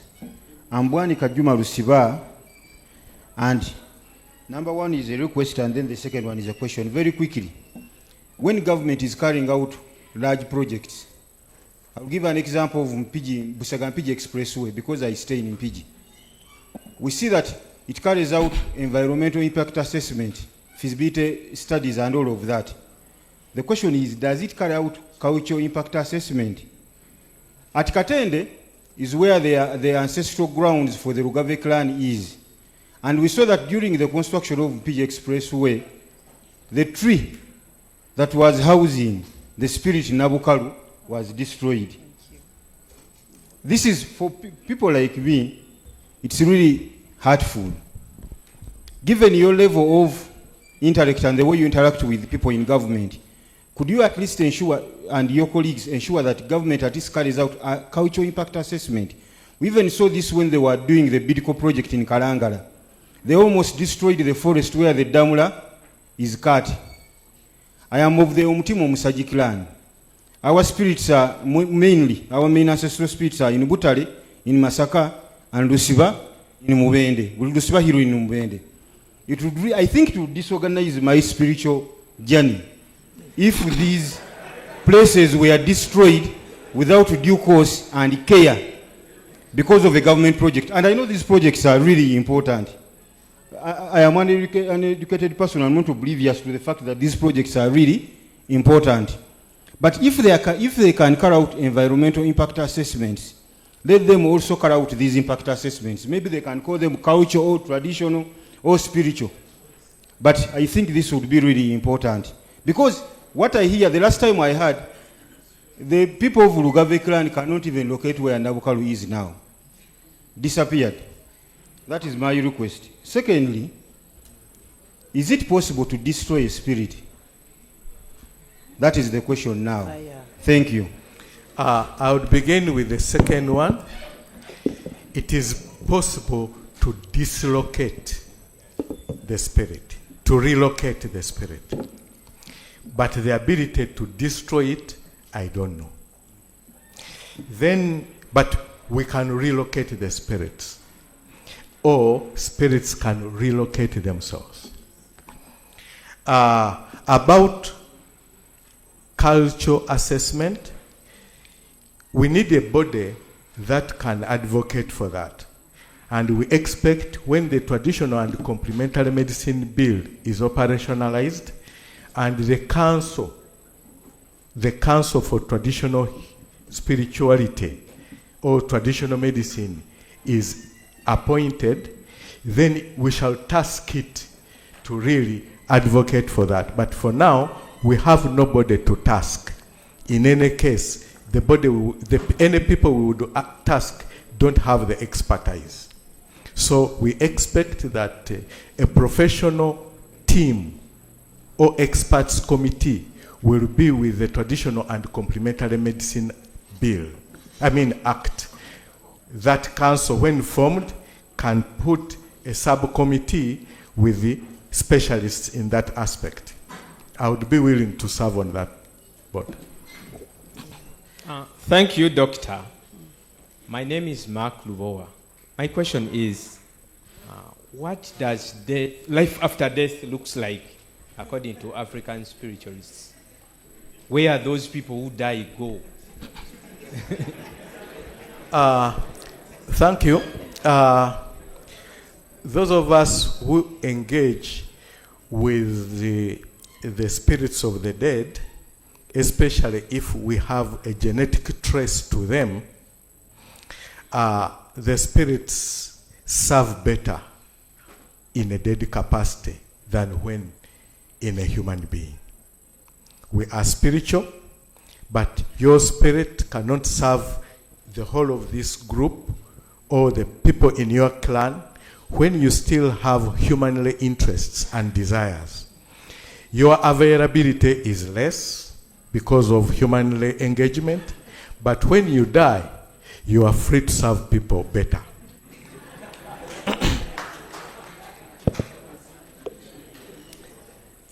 Good afternoon, everyone. The history of Africans can never be finished. It is like the history of ladies. That is a quotation I read some time back. And I am glad to note that this is a fascinating afternoon I have had this semester. That too amidst my examination period. Mr. Ssekagya, I am so thankful to you for trying to reach out to ignorant people as myself. And you have put in effort to educate us. I'm worried if I spent a little bit much more time, I would become a traditionalist. I am so much worried. But my concern this afternoon is, what is that special thing about relatives, elders in society, especially in an African society like myself has grown up in?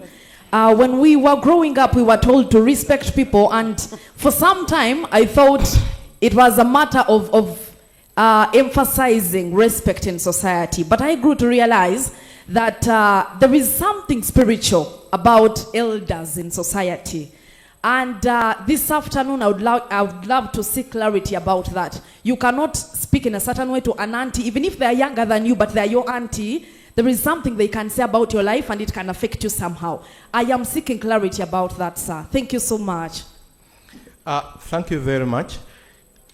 Those are two aspects I can engage and also have queries about.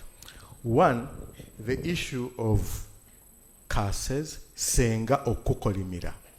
Nechikwatayo. Now, that has a lot to do with the genetic makeup in your relations. Sengawo akolimira ategwe notokolimira mwanawo. To that extent. Why does the senga chikolimo, why is it impactful? Yet a chamama is known, I cannot tell, but I have realized it. And in most cases, when people come to me, and they have ekikolimo kya Senga, actually, the best is to engage that Senga spirit. And we talk about it, we discuss it, why they so, and after that, it could be the spirit can tell you, okay, nzo kumusonyiwa agenda agulire eyansikira olugoye. And you only buy that, you do that ritual of taking olugoye oli eyamusikira n'alwambala, and that's it. But now about relatives and elders, there are many aspects about these spirits that you might be interested in. Spirits, when spirits are sensitive to our aromas, aroma olusu olutuvako, they are very sensitive. They are interested in you and they get acclimatized to your aroma. Aroma, whatever it is, your arusu. Now, when you engage with the husband in the bed and they want to come, then they feel another rusu around. That engagement will not take place. Nebiroto bisobola obutajja.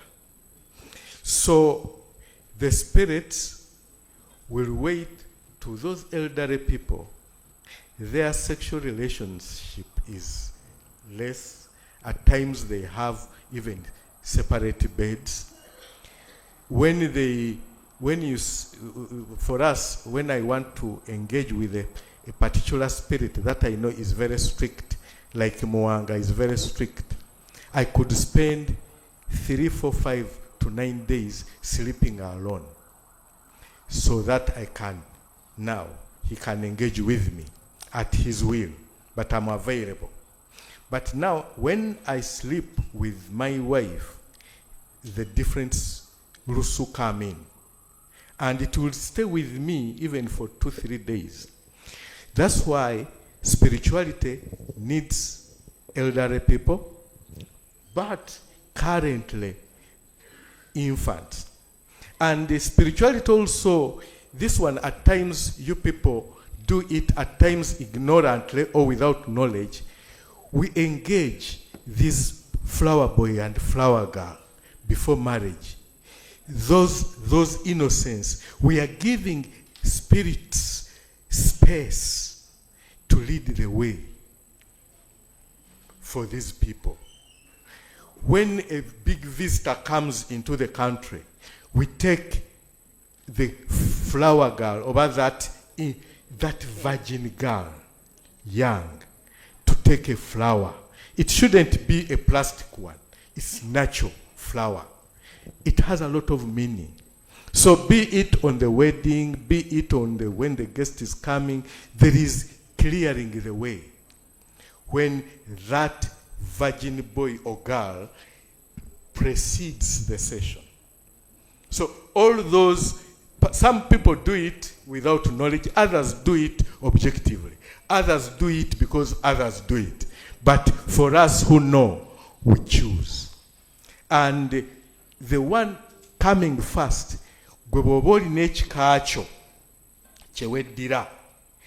that one on your wedding should be of a particular clan to have proper meaning. And that can pave way for happiness in your entire life. So there is a lot of meaning in those things. So relatives, age, all are important aspects.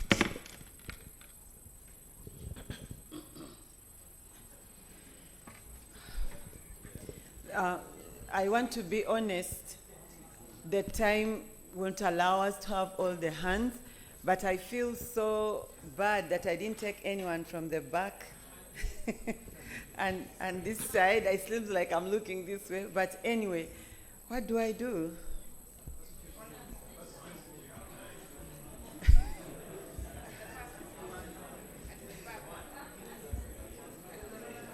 Okay, so let's do this. Let me try. I'll get maybe one this side, one at the back, one there, so that those are like three. Please, some of the questions ask Dr. Ssekagya directly.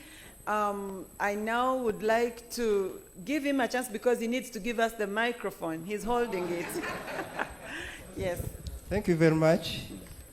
I'm Joe Dikatete. I'm from the College of Engineering, Design, Art, and Technology. I'm the head of Department of Fine Art. We have an art exhibition for Dr. Spire Ssentongo this Friday, but I also thank the Department of Philosophy for organizing this. I'm a scholar on devotional images. Dr. Ssekagya, how would you use fine art as a tool in the traditional spirituality? That's the question. Thank you very much. Thank you very much.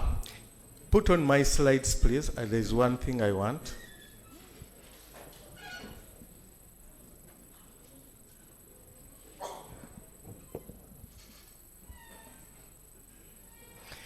Yes, now, fine art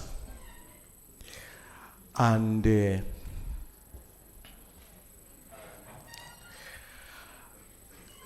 most of the artifacts, regalia that we use have spiritual power. And that spiritual power, those regalias, artifacts, tubiwanga, we empower them. Empowering means they become spiritually high, and then we connect with them. That connectivity is very, very significant. But all that can be represented in art. Images have spiritual impact. When you see the image of the cross, it has a spiritual impact. And we use it traditionally. When you see the image, now, this one, I want to say this. It's reflecting, this is a pot which has lost its value.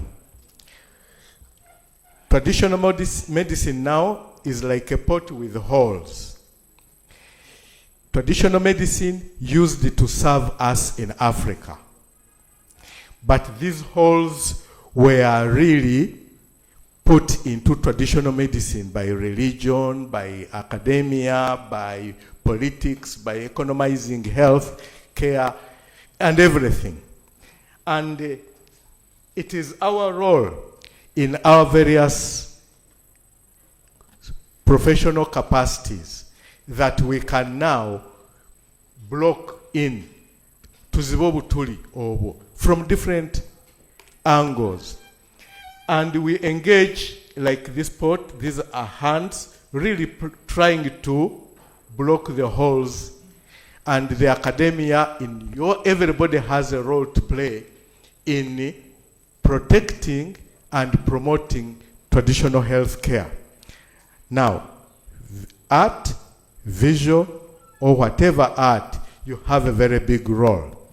And if you really imagined that you could display a shrine with its spiritual powers in art, and then we take the real value and the meaning and empowered and we put it in the Uganda Museum. I have a program, a project with the Uganda Museum, Traditional Medicine in Transition. And in it, you are very welcome to actually display, envisage our values and demonstrate it in a way that's applicable. And we take it to schools. So you have a role to play. It's not us alone. And everybody has a role to play in this regard. Please see how. There was somebody from technology, coding and all that, engineering, computing.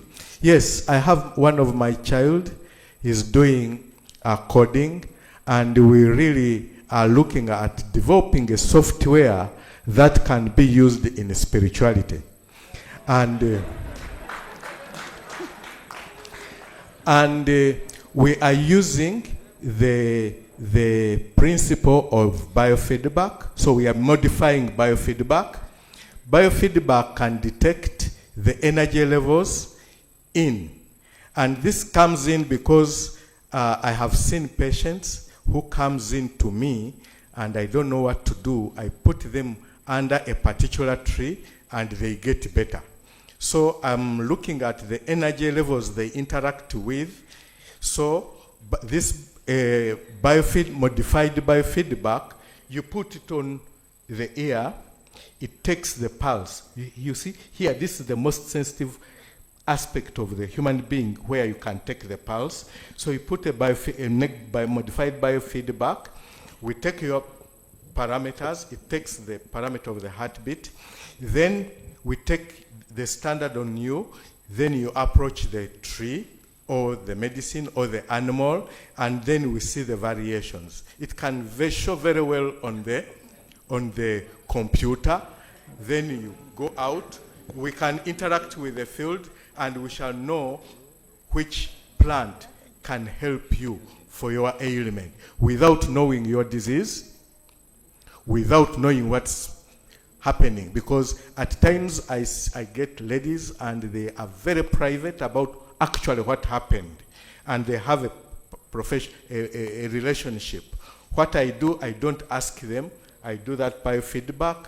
I move with them towards different trees, and I see which tree might be helpful. At the end of it, I get that piece of wood, and I say, this can be very useful. And this brings me to the aspect of Yirizi, and Ensiriba. These were very fundamental values that could influence the magnetic field around us that we took for Satan, to be satanic.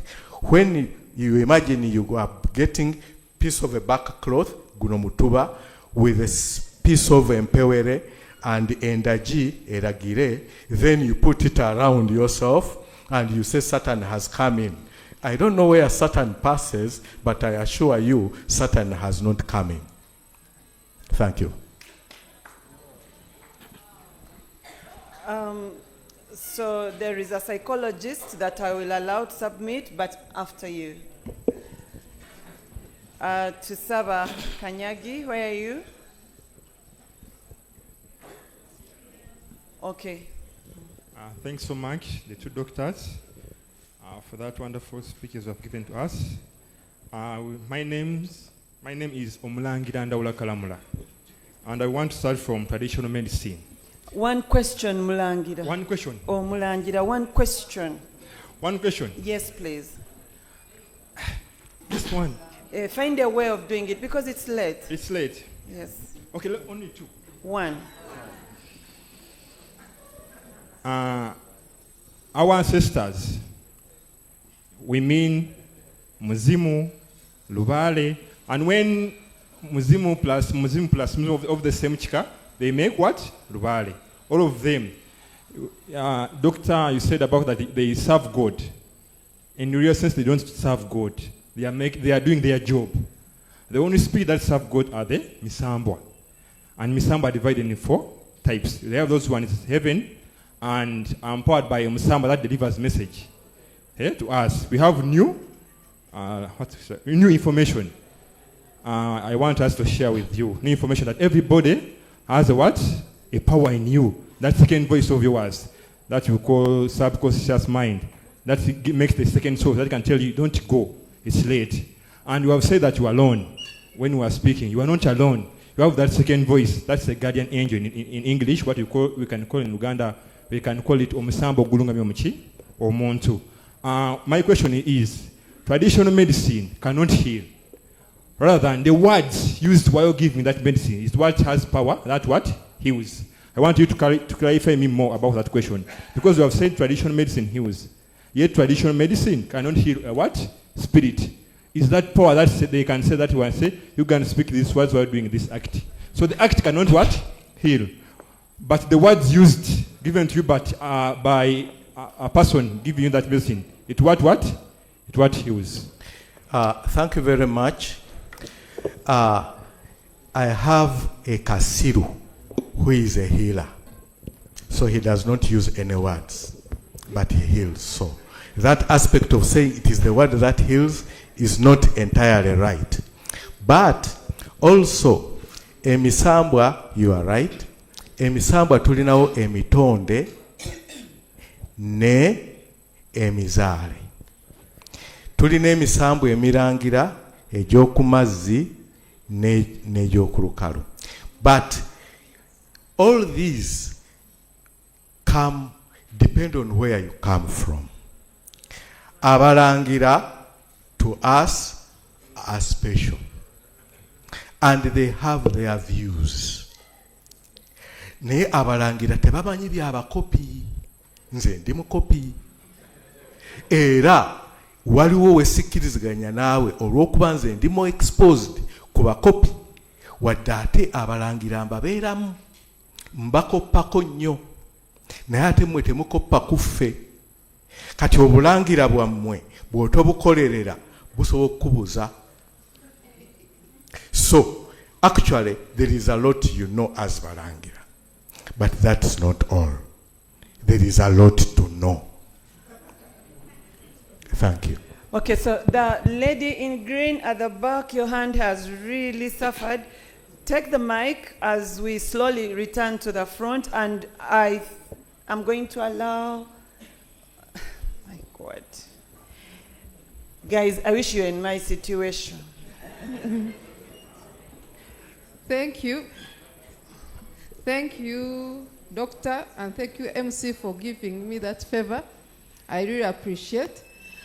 I'm Elizabeth Kebirunj. I work for National Planning Authority, and we are now going into National NDP 4, where we are saying tenfold growth.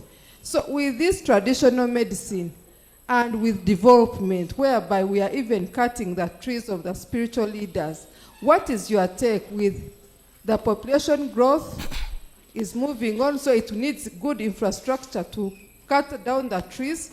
How are we conserving these herbals, both the weeds, the big trees, and how are we trying to make sure that we contribute to the economy of the country?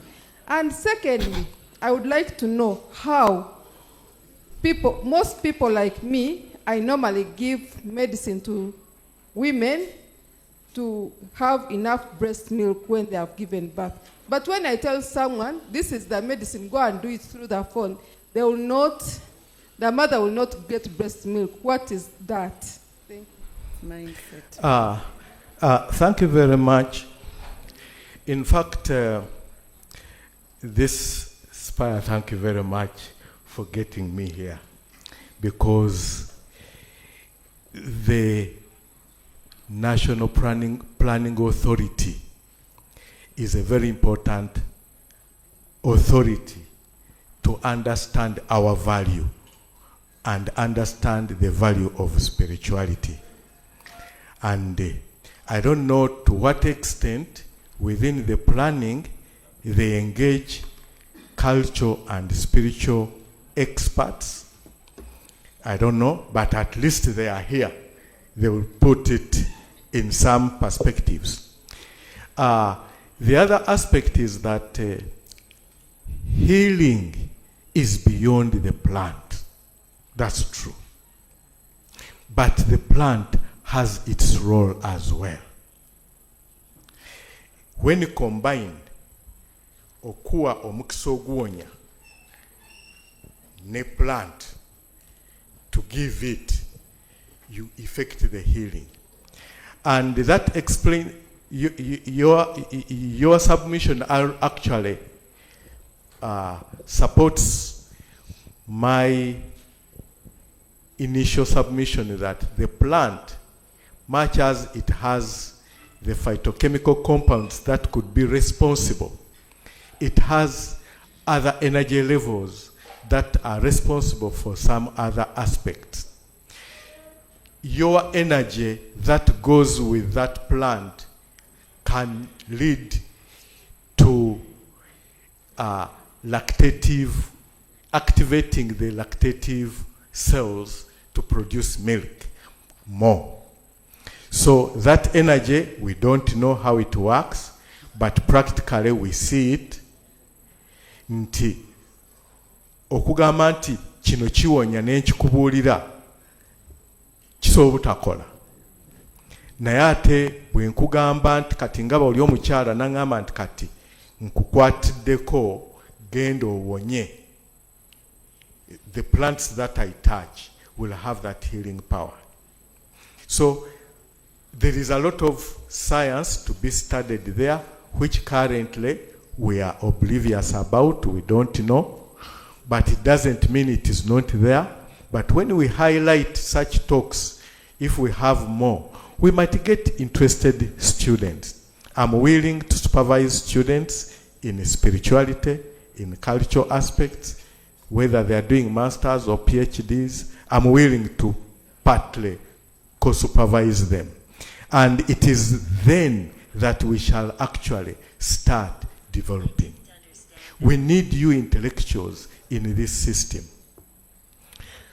One, we shall run the risk of misrepresenting it, but at least you will have presented something you have understood. Slowly, we shall improve. So the answer to that, I actually don't know, but we need the planning authority to be part of us or to engage us where we can. Thank you. Okay, thank you very much for that engagement. There are some people who put up hands and they kind of gave up. My heart is looking at you. But we will soon do our best to conclude. This side had a number of hands, and I would like to give them a chance. Psychologists have not forgotten. I know you're coming. And yes, you, sir, you should also get an opportunity. But so one, two, the two of you. Then I'll see if it's possible to get one more from up.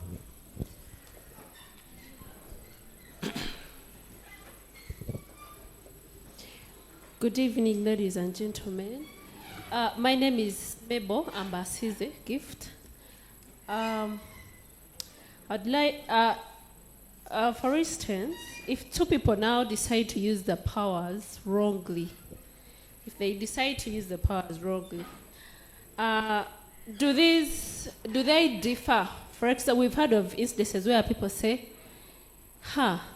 ze ngera mufunira ogwe Burundi oba ogwe wa. So do these energies differ, the powers of these people that use the power wrongly?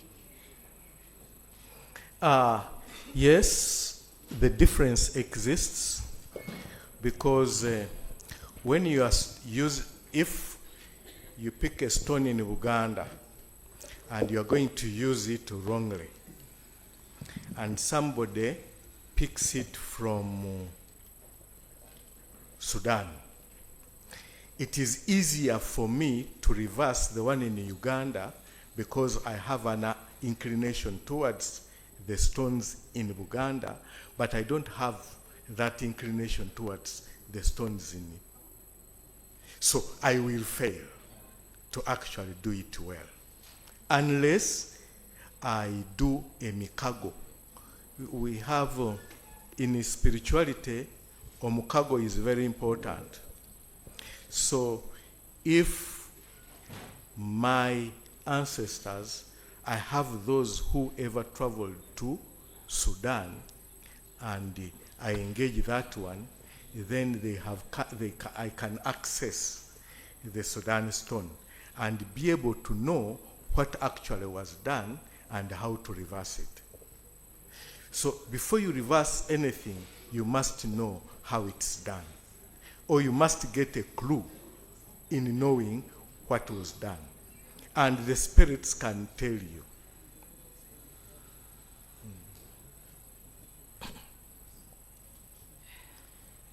Okay, thank you. So ask, and there after you, I'll have these two. Then we'll see if we can slowly bring this to an end. Please bear with me. It's tough here. Yes, please. Greetings and love to one and all. My question was mostly, okay, my question is on language, but I feel like you've already given me an answer due to the mere fact that you could not explain some things in English. You would have to use Luganda. So my question was, what is the significance of language in all this? As I'm young, in my young studies of language and traditionality and spirituality, I've come to realize that language plays a very significant role. Yeah, I will say Ngenda Musabo, you'll say you're going to the church. We are more or less saying the same thing. But mine has been demonized. So what is the significance of language? How far, like, there is a very big role that language is playing right now, and I feel like it's something we should explore and see. It will take us back to what we are talking about right now. Simply put, the significance of language to you. That's my question. Thank you for that question. Now, language, let us look at generations. The language I speak and the language the entity I'm engaging used to speak, and I want it to understand. For example, ekintu kizze ne kikwambala, ekirwadde kizze ne kikwambala, njagala okyambulula kuba kyakwambadde, njagala okikola ki, okyambulula. The English equivalent will be difficult, but the entity I'm talking to, the spirit, okwambulula ekutegeera. So kyakwambadde and it is making you sick, era bwe kikyambulula, immediately you become okay. Abadde omulalu alabika ng'omulalu, bwe tukimwambulula, he wakes up and say, ndi ludda wa? So kyabadde kimwambadde buwambazi, eddalu tebyabadde biological. Naye ate bwe liba nga lyabadde biological, there is what we call a repetitive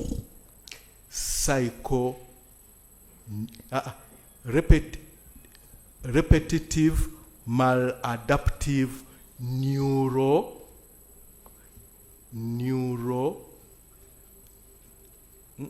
psychoneural manifestations. It is repetitive maladaptive psychoneural manifestations. This is when, for example, a lady was raped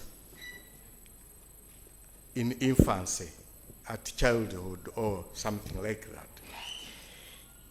There was torture and trauma that preceded, that went along. That one has a repetition within her that is maladapted to. So when that child sees a man, that maladaptive, repetitive maladaptive psychoneural manifestation comes up. Lulaba omusajja, hate. So we cannot easily give medicines to intercept that process. Repetitive maladaptive psychoneural manifestation. But a ritual can intercept that process, because there is a circuit that is really there. Now, during that circuit, we expose possibly that young girl to drumming. In the process, men are the ones drumming. Men are the ones singing. Men are the ones even dancing, enjoying in dancing. So the maladaptiveness in the psychoneural pathway is being intercepted at that level. So the maladaptive process is now intercepted with the music. She's seeing a man in the music and all of that. So when we expose her to a lot of those interceptive forces at various frequencies, because nadala ensansi has different frequencies of sounds at the same time. Engoma, it's not as the frequencies, all of them, it is difficult emulating incense, sound incense. Erafe incense has a lot of value. So that frequencies in incense is intercepting, is interrupting the flow, the maladaptive flow in that girl. When you do it over time, then that fear for men changes. That maladaptive psychoneural flow changes. So at the end of it, okube ensansi at that frequency. So, and all that kugenderako ebigambo. And the body is sensitive. The body is a very intelligent body other than the brain. The body starts assimilating those sounds at a neural level, a neurosynaptic level. These other psychologists know. At a neurosynaptic level, the inflow of firing is intercepted, is oriented differently, and at the end of it, you can change the flow. But a medicine to do it might not do it as good as. But the words that flow are important. Local language becomes very important for the spirits we are engaging. English might not. Thank you very much. Okay, ladies and gentlemen, I think that Dr. Ssekagya has had a long afternoon, but I know that we could try. And I'm so sorry I'm not going to be able to pick so many of us anymore. Please reach out to him. Please get the contact. Is it here? Yes, please do that. Otherwise, it becomes so difficult to manage. So allow me ask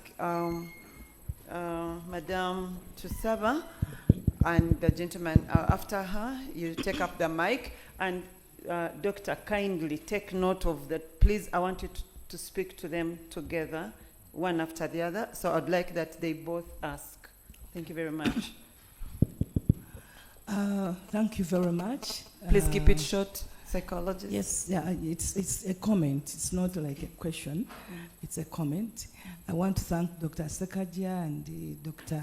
Ssentongo for presenting this wonderful discussion, because the way to go is understanding traditional spirituality. And when we think about decolonizing Africans, we need to think so much about understanding traditional spirituality. And personally, I happen to be a survivor of spiritual harassment, and I failed to get treatment or successful treatment from the scientific approach and even the religious sector, and I resorted to searching traditional healing. And in that process, I devoted time to actually explore it. But what I found was that getting to a genuine traditional healer to give you the healing is not something that is very simple. And you have to put in a lot of time, put in a lot of money for you to be able to get something out of it. But fortunately, the time I fall sick, I had money and I had a lot of things to sell and really go for this treatment. And it ended up like a research where I discovered many things in the traditional spiritual healing. But the way Ssekagya has presented this is very, very similar to what I found that many of the traditional healers who offer these spiritual treatments do not explain much about what they are doing, and they don't make you understand actually what you are going through. But later on I discovered that even themselves, they may not be understanding what they are administering.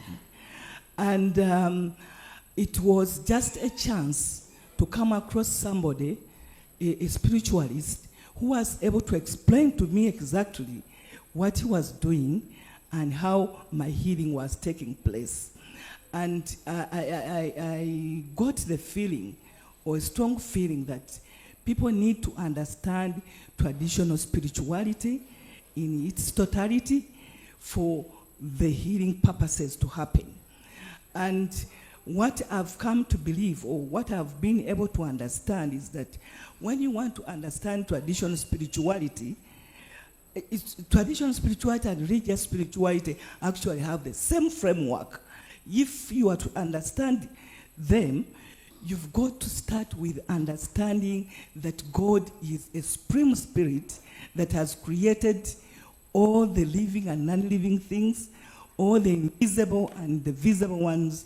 And then you also go deep to understand the invisible structure of God, because this is where spirituality lies, and this is what healing would happen.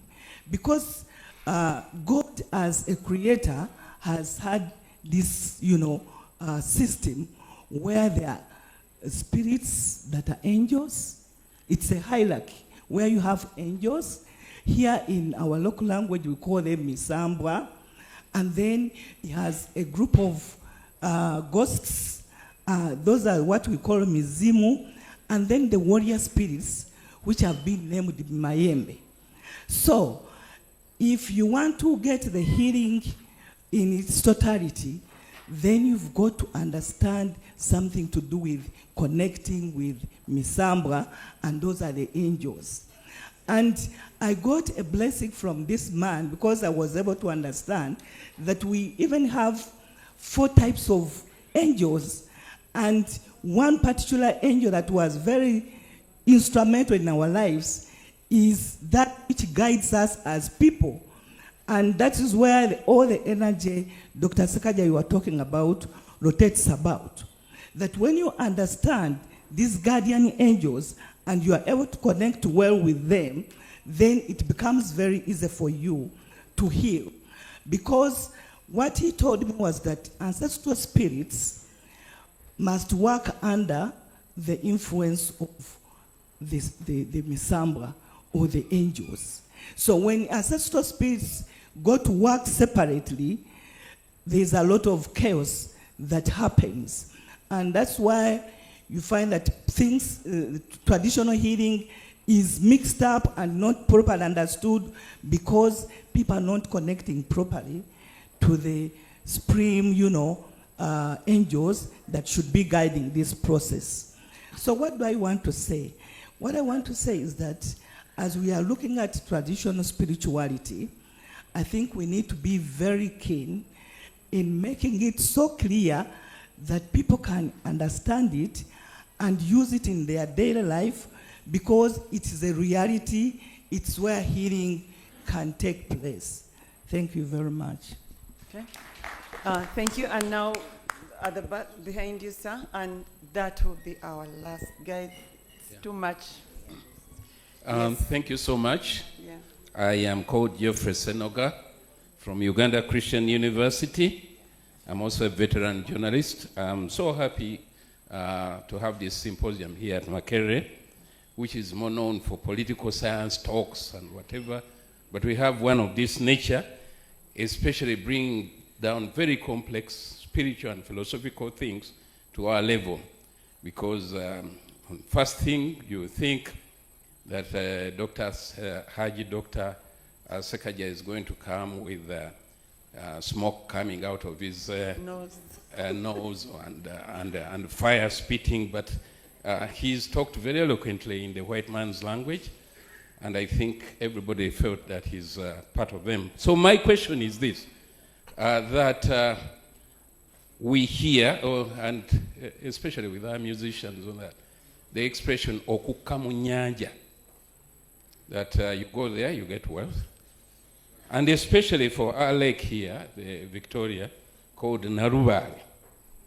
Is that our equivalent of Mount Olympus for the Greeks, where all the spirits are? Is there a residence for these spirits, especially geographically in our place? The other one is this affinity for material things of these spirits. Bring me this, and especially alcohol. That more so, isn't that what makes it expensive? Because she just said it's not a cheap thing, and going to engage with a spiritual media man. We often hear sente za muweddeko because they have gone in kusamira, and that's one thing people have been known for. Whereas when you go there and they pray for you, it's easy, you have hardly spent much. Thank you. Thank you very much. The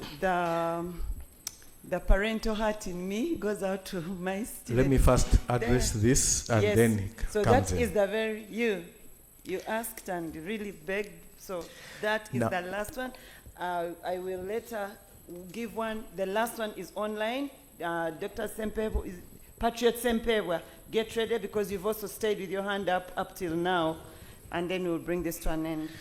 Okukka mu nyanja, I have no knowledge about it at all. I'm very, very ignorant. So I'll not give a comment. Then, affinity to material things. The concept of affinity, if I understand it well, you see, connectivity can be influenced and potentiated. For example, the spirit in Daula utilizes more of honey than alcohol. At times, it uses omubisi omusogolerewo. So none of those is very expensive. But possibly the people engaged can also be extortive. They can extort. But the spirit per se, their requirements might not be that expensive. But you also cannot deny it when, for example, if my ancestral spirit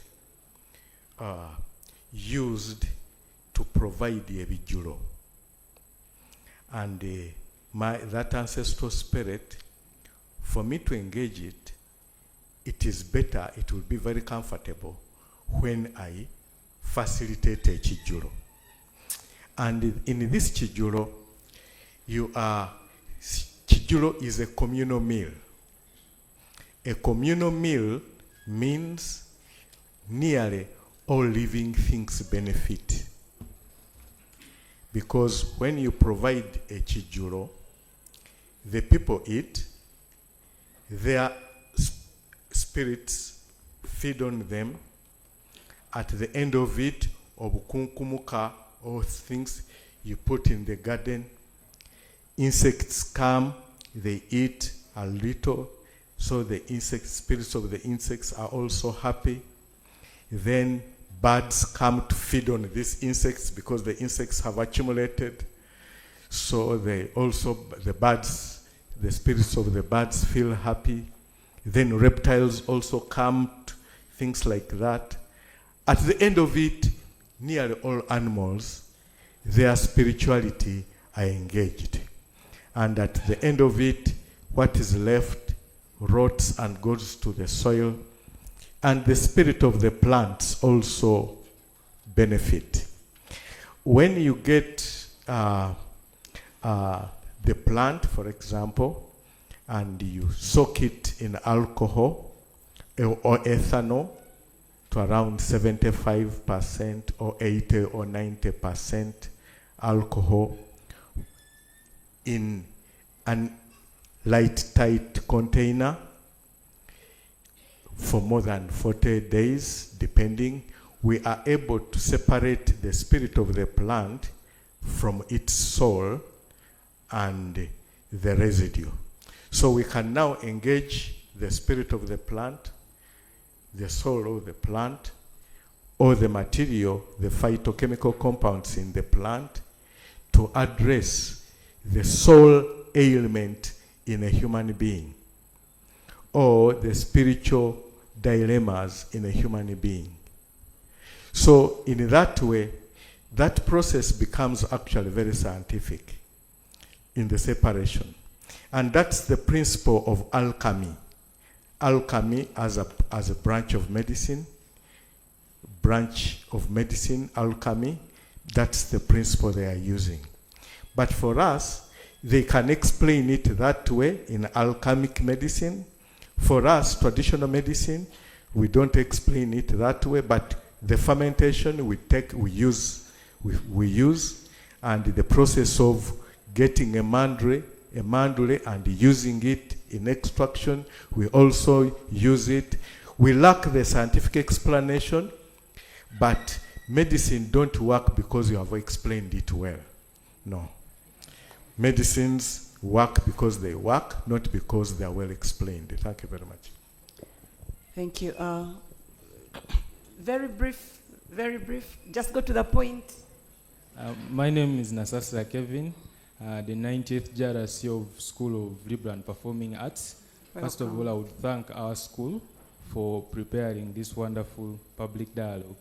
Then my question goes to methods and standards, maybe like scientific methods, because in the academia we have scientific methods that really cut across different disciplines that help us to explore more and learn more.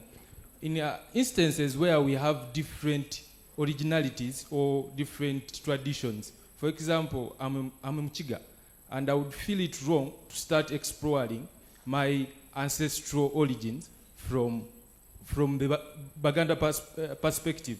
Because one thing we can acknowledge is that one tribe that has continuously explored that area best, maybe I'm using maybe because I may be wrong about it, it's the Baganda. So as we continue as an institute to support different healers to explore their spirituality, are there standard methods that we give these people as tools to explore more? Because I feel like there are different spirits. The same spirits that I may encounter back home are not the same spirits that are not in this region. So as people who continue to probe in this field, aren't good book of decolonizing research methodologies. I don't know the writer, but it really gives a lot of good information on the approach of decolonizing. But even then, that one, the suggested approaches of decolonizing methodologies might not be appropriate for our spirituality. But as you have rightly put it, we could use this as a beginning. I used the Galaxy outlay, which portrayed what I wanted, and it's not very new, but the particularities of it are new to me. At least the way I formulated it, but it can be emulated. For me, I know spirits are given different names depending on our cultures, but they are almost the same. Because when I visit different parts of the different continents, my spirituality stands out. And I'm able to really interact with their spirits and advise. And they get surprised how I came to know. Because spirituality is universal. When you have the ability to tap in, you can actually tap in, irrespective of where we are. Finally, we have, I told you about traditional medicine in transition as a project we are undertaking. We have looked at, and I'm heading a subsection on social and cultural aspects of traditional medicine healing, and I have used that opportunity to travel in all regions of the country. In Chigezi, they have spiritualists. When we visited, we could see spiritualists really engaging with them. People just fear to say. People are there. And in this project, we are with the University of Zurich. And with the Zurich, we had an exchange, and we visited Switzerland. We visited one of the good pharmaceutical company. The owner is a spiritualist. And when they requested him that we visit he's a herbalist, and he has good herbal pharmacy in Switzerland.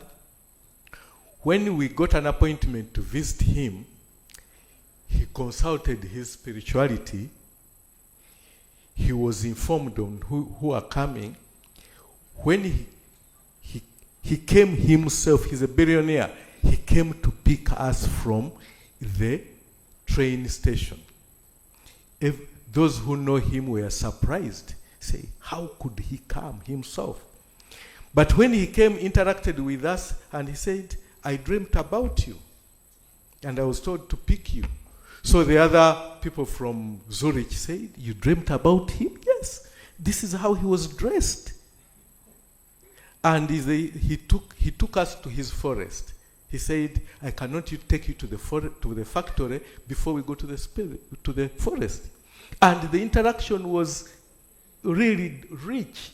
We shared a lot in spirituality. So spirituality is there. Even in Switzerland, abantu balina empewo zaabwe. Okay, finally, Dr. Yahaya, what happens to traditional healers and spiritualists who are sent to mental hospitals because people are ignorant about their gifts? That's a question from one of us. I don't know what happens to many others, but I will relate to what happened to me. When I was in about primary, when I was a child, I started healing when I was about 7 years. I could know your problem and give you medicine. And you could get better. So people started coming to me, Gabanonya Musao, our car. That's when even my parents came to really understand. But when I was in about primary 6 there, I could hear voices, sounds, images, could see images, talking to me. And I could respond verbally. So, to people around me, that was madness. I was taken to Butabika Hospital. And I stayed there for a period I cannot easily tell. But what I remember, I dreamt my mother. When I slept the first night, I dreamt my mother coming with granuts,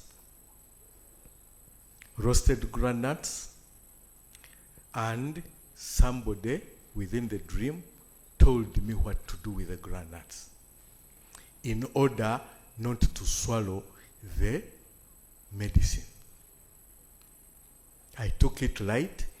The following day, my mother came to visit me with granuts. So, for her, she didn't know what my dream was, but she came with granuts. And there I knew what to do. What I knew what to do was I would get the granuts, do like this, get off the roasted granuts, get off the outer layer, break it into two, open it into two. They looked like tablets. They looked like tablets. So, and I was told within a dream what to do. So I would get the medicine, put it here. No, initially I would get when I know they are coming to give me medicine, I would get my tablets and put it in the arm. It was the left arm. I put it here. Then the nurse would come and give me, because they have to monitor you taking the medicine. So they would come and give me the tablets here. Then she does this to give me the water. I hold the tablets here.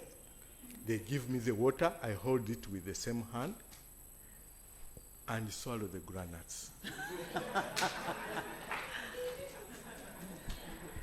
And I tell you, they never noticed that throughout my stay in Butabika.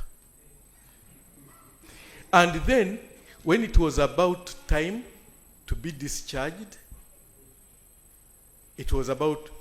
I was told, you will be discharged, in a dream, you will be discharged the third day from now.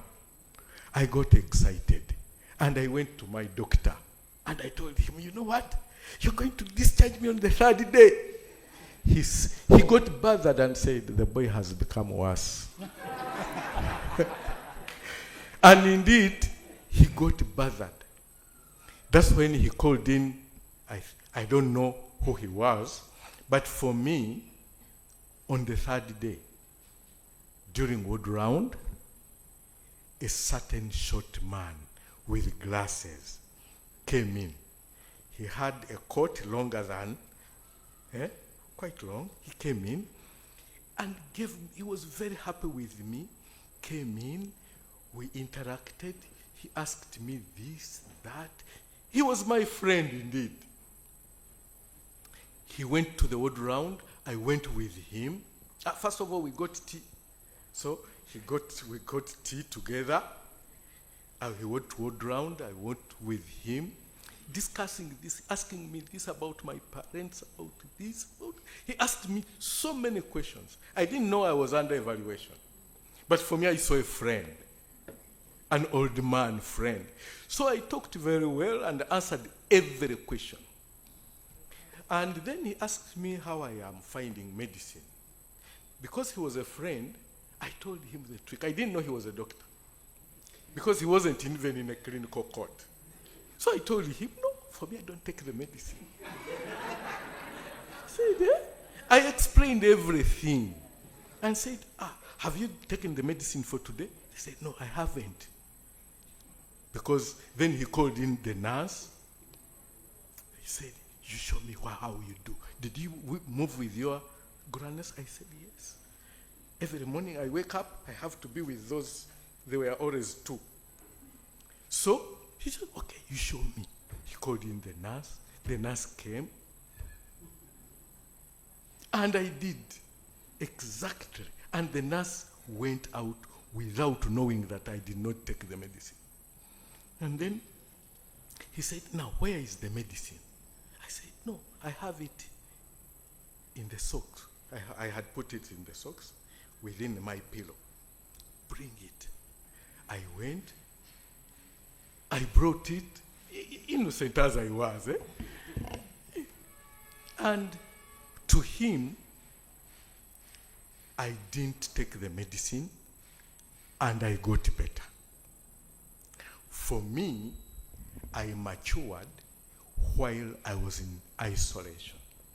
Indeed, that isolation helped me, because I was sleeping alone as a child, but that one helped me to mature, to develop my spirituality without interference.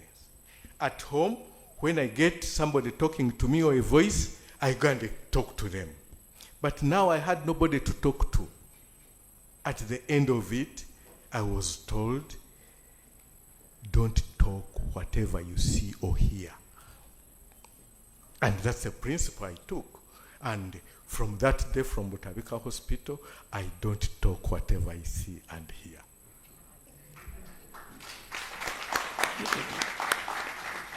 Okay, thank you very much. Please make the clap more resounding.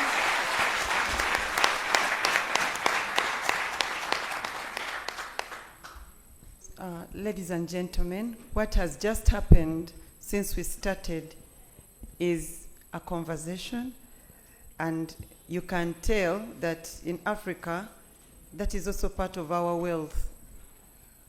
We need to talk more. We need to have more conversations. I would like to request that whoever has a question, including the one I had received, I request that you kindly meet Dr. Ssekagya, because it will give us he will feel compelled to answer, and we need to bring this to a close, yeah? I would like to say thank you so much to you for participating very actively.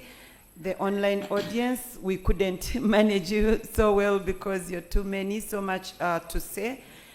And allow me recognize the presence of the Deputy Principal of the College of Humanities and Social Sciences.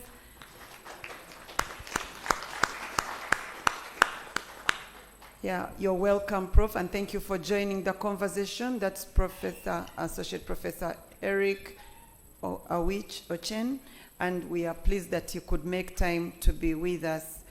At this moment, I would like to once again thank Dr. Yahya Ssekagya for the very many questions you've been able to answer, and the people online, I couldn't afford them more time. We feel sorry, but we have shared with them your contact. We hope that you can answer them when they inbox you.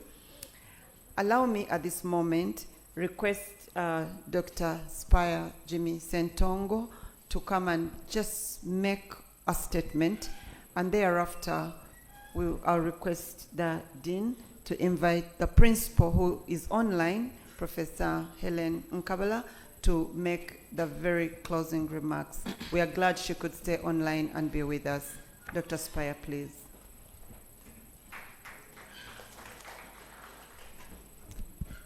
Yeah, thank you so much. Yeah, something miraculous has just happened. I was intending, and I see how you're opening your eyes wide as if you expect a miracle. But I was intending to mention the name Augustine. And when I opened my WhatsApp, the first name I saw was Augustine.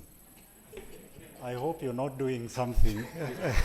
Yeah, but just to note another speech. St. Augustine, it said that one time he was at the seashore and he met a young boy, trying to empty the sea into a small hole, collecting water from the sea into a hole. And then Augustine asked him, or told him, "You boy, you're stupid. You think you can empty the entire sea into that small hole?" And then the boy also responded that you're also stupid. You think you can get the entire idea of God and put it in that small head of yours? And that after that, the boy disappeared. So he said it was an angel. The reason I tell this story is that we always want to imagine that we know the world so well, but we fail to acknowledge that the world is so complex. There are more things than we can ever know. What we are able to know is just a glimpse of it, and it takes a lot of humility for us to accept that we know too little of it. The philosopher Socrates was asked why so many people considered him to be the wisest man in Greece. And the answer he gave was that, "I think many people think I'm the wisest man because I know that I don't know." When you know that you don't know, you keep seeking for more knowledge. So ever since we sent out the flyer for this event, I could see some people talking with a lot of ignorance, or witchcraft, we are promoting witchcraft in the university, but it clearly showed the work that we have to do. And I think it starts with us in the academia, because we have partly contributed in reinforcing these attitudes, these mindsets that are standing in the way, in our way of understanding our world better. And that's why others are controlling us. We don't necessarily have to agree with something in order to understand it. My idea when it comes to knowledge is collect as much as possible and pick what to use. You have very limited choice when you know little. So understand even what you might not use, but then you can select. I don't have to agree with what Dr. Ssekagya is saying for me to invite him for a conversation. I don't even have to take what he's saying. But the idea itself that we can meet to talk, that we can agree and disagree on certain things, and maybe learn one or two things, I think that's the most important. One of the reasons why there is so much exploitation in the field of herbal medicine, in the field of African spirituality, is because we have kept it undercover. It's because we have swept it under the carpet. So even opportunists are taking advantage to exploit people. But we see this psychological manipulation happening not only in the field of traditional spirituality, but even in churches. We exploit the desperation of our people by manipulating some of these ideas at times to make them too mystical, yet we can meet and talk.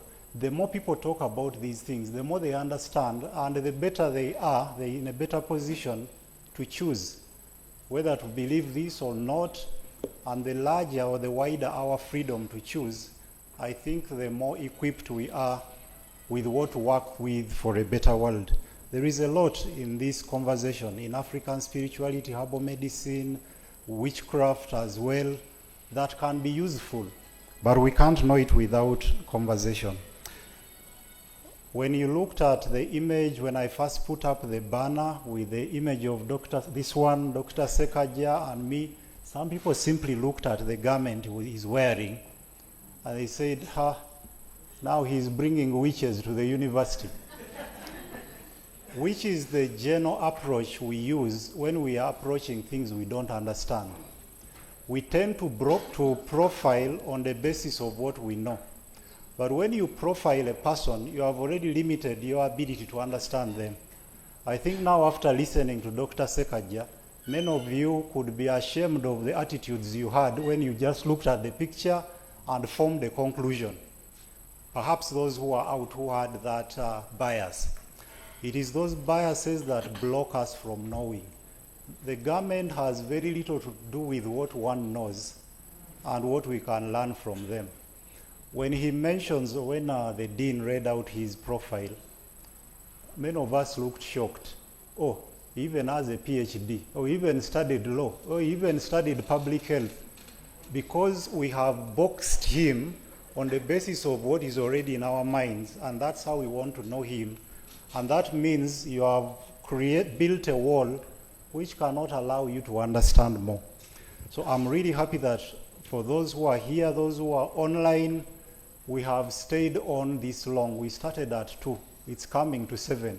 And people are still seated. Some show no sign of wanting to leave.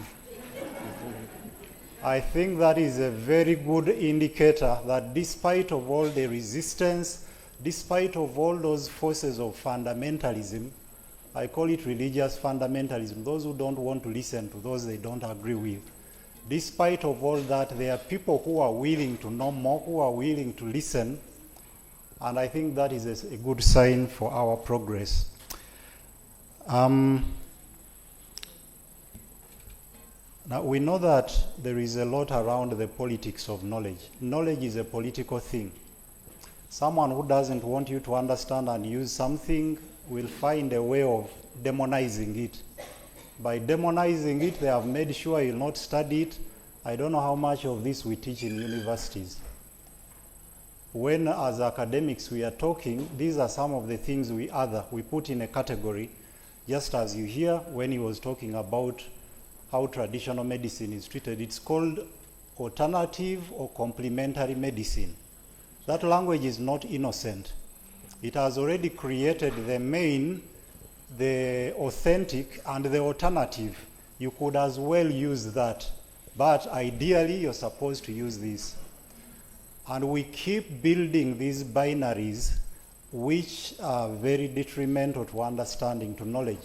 Knowledge is not in the compartments in which we put it at university, where we create the departments, philosophy for convenience, philosophy, medicine, psychology, sociology. In actual sense, you notice during this conversation that we are interspersing almost everywhere. We go into engineering, software, then we go to sociology, philosophy, psychology, and that is the nature of the world. You can't understand it from one angle. That is why those who keep saying the arts are not science, it is humanities.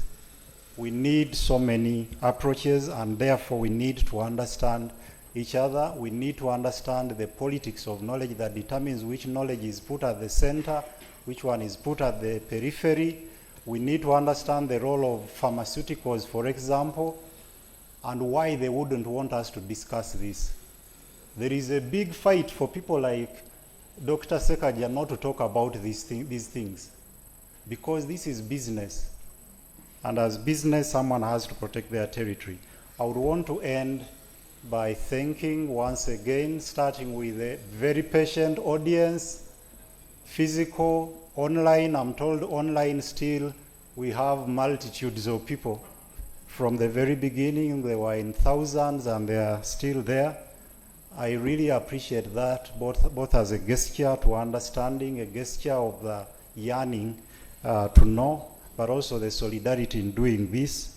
I appreciate Dr. Ssekagya.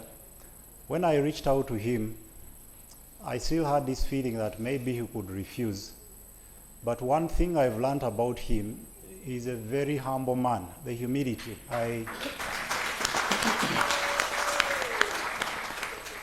Yes, I'm always moved by humility. I love people who are humble.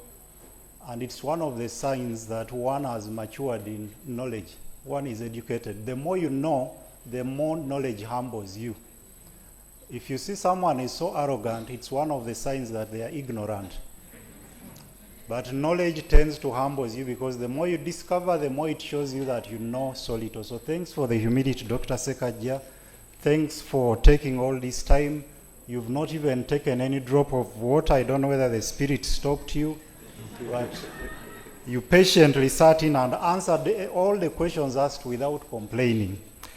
I thank the college, our principal who is online, Professor Nkavala, and the deputy principal, Professor Witch, for all the support towards the organization of this event. The Dean, Dr. Pamela, thank you so much for the support, and the head of department in absentia. Our wonderful MC, Dr. Mbabazi Christine from Religious Studies. Yes, thank you so much. One gentleman I wanted to appreciate who is out, Amati, but I think he has left. He has really been very... Oh, Amati, could you please stand for recognition? Yeah, Amati has been very instrumental in having all this put in place. Yeah, thank you, and he doesn't refuse anything you ask him to do. The live streaming team led by Dr. Mayende from Iodel, thank you so much for having all this online, and for really facilitating this wonderful conversation.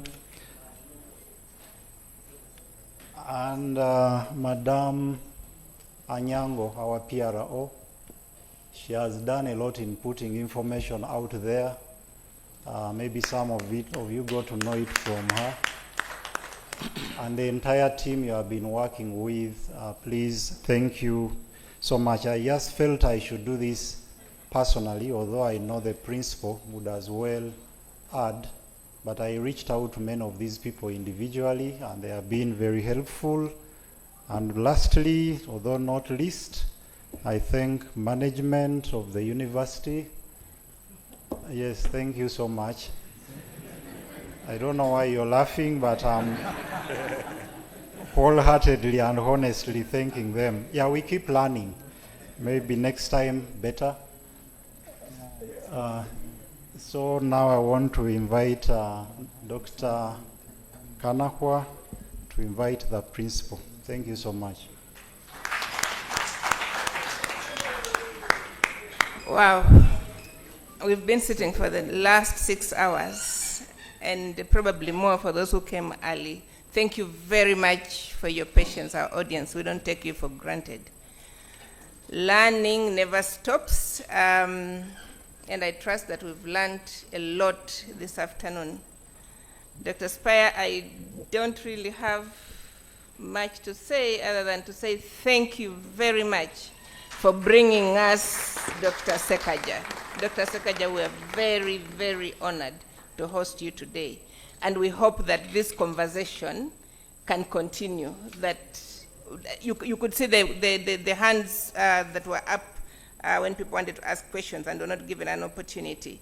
So we are running really, really late, and my task here now is very simple, to invite our principal, who is online, Professor Helen Nambali Rankabala, who is in Italy, and I think she's been standing in a cold corner somewhere, waiting to say a word to us as we close this session. Professor Helen, may I hear your voice? Yes. Thank you. I'm very sure, yes. We hear you loud and clear. You're welcome. Okay. Friends, it's been a very big honor to host you as the College of Humanities and Social Sciences. I must admit that when Dr. Spire told me the dialogues are going to start with this one, I kept asking him, have we advertised enough? Today, Dr. Spire, you've proved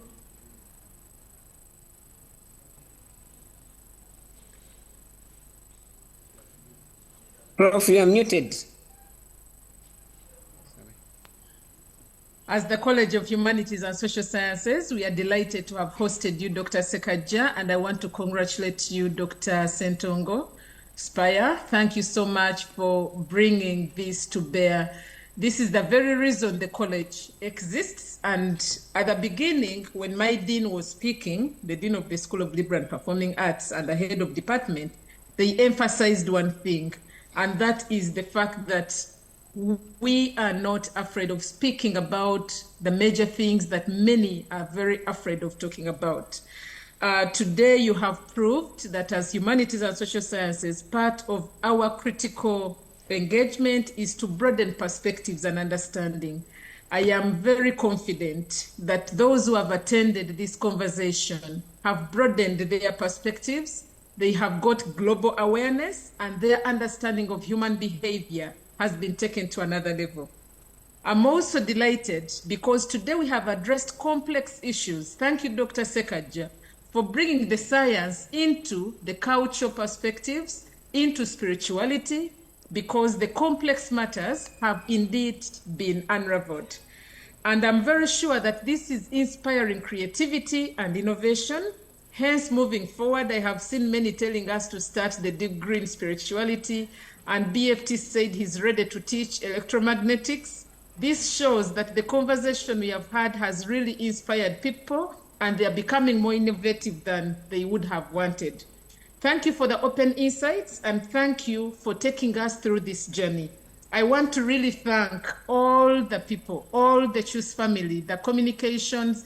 Dr. Ssentongo has mentioned you individually, and indeed management, as Dr. Spire has said, thank you for according us this space.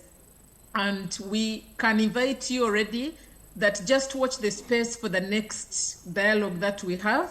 As the College of Humanities and Social Sciences, we continue to desire to be relevant to our communities. And as I pen off right now, I would like to invite my deputy principal, who is there physically, to give a physical touch for you to understand what we feel as a college for having hosted you. Thank you very much, and always welcome. Professor Witch, you can say the last 3 words so that we can close the session. Thank you.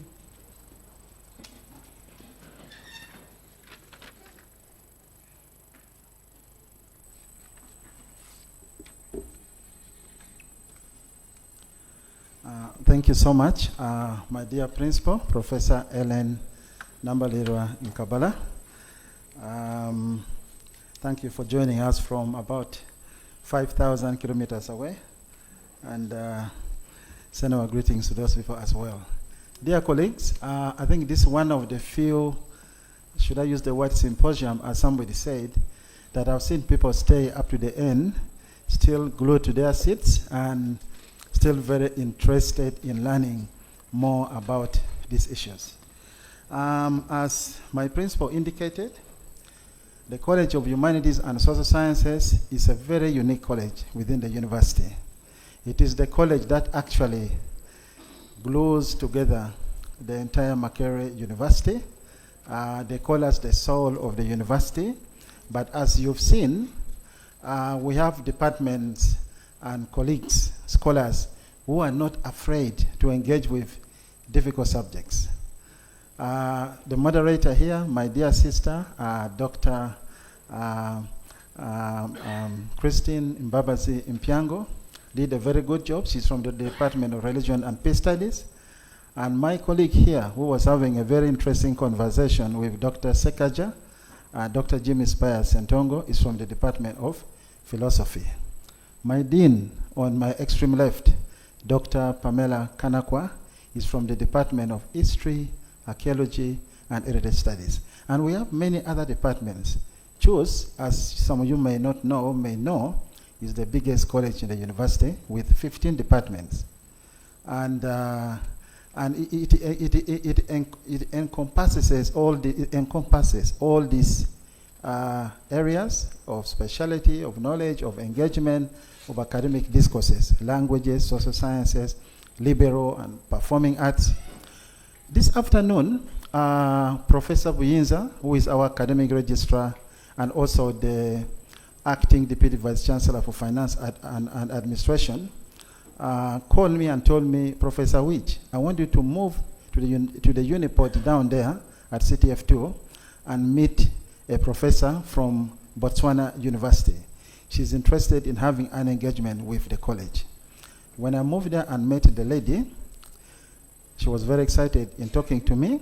She's a white professor from UCL, which is University College London, but she's in Botswana, she told me, for the next 5 years to handle a program.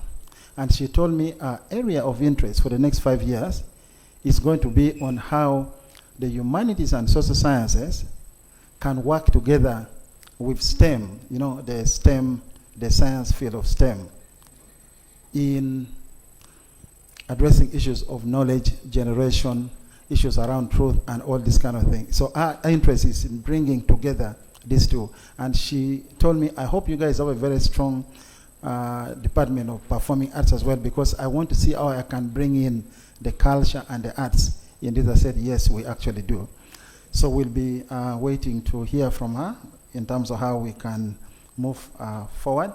Yeah, so at the end of the day, when we look at the human existence, as Dr. Jimmy said, it is very, very complex.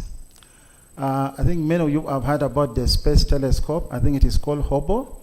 I'm told it has worked for about 30 years, but I understand they are trying to put a new telescope. But what I learned recently is that even what the telescope is telling us, which of course is showing us a lot of space, is less than maybe 1% of what is out there. So as Jimmy actually said, that life and the human experience is very, very complex. I mean, we don't know so much about the universe. And it was so humbling for me as well to hear the very interesting statement that my colleague Jimmy said, that the more you know, the more knowledge humbles you. I think some of you are meeting Spire Ssentongo for the first time, and probably you were amazed at how simple and humble he is when you compare him to to the very interesting cartoons and the writings which are out there. He is actually a man of many things. In the next few days or even weeks, he's going to be exhibiting, or they're going to be exhibiting some of his work. He's here having conversation. And one of the difficult things for us as human beings is showing or accepting to be humble. So I think many of us have learned a lot of things today, and I think this is also very good to our students especially.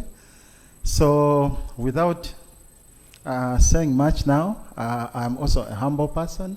I've also been humbled by this engagement. I want to thank you again for coming, and as my principal said, keep watching for the next engagement. I want to thank you in all your distinguished capacities. Thank you for creating time, both you who are here physically and those that are with us online. Thank you very much. Should I close now? Should I close? Should I close? Okay, so with much humility. Yes, can I? I think we can proceed to close by thanking the MC, the choice from Religion and Peace Studies by an expert of the science of religion was the best choice that could ever happen for this symposium. Thank you so much. Thank you, Team Online. And we take the pleasure and honor to close this dialogue. Thank you. And a very big thank you again to you, our student. Thank you for being patient, and thank you for coming to learn. Keep questing for more knowledge. Thank you.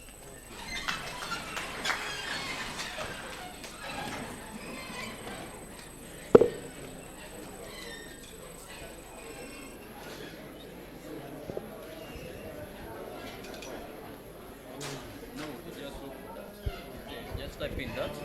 Yes, different.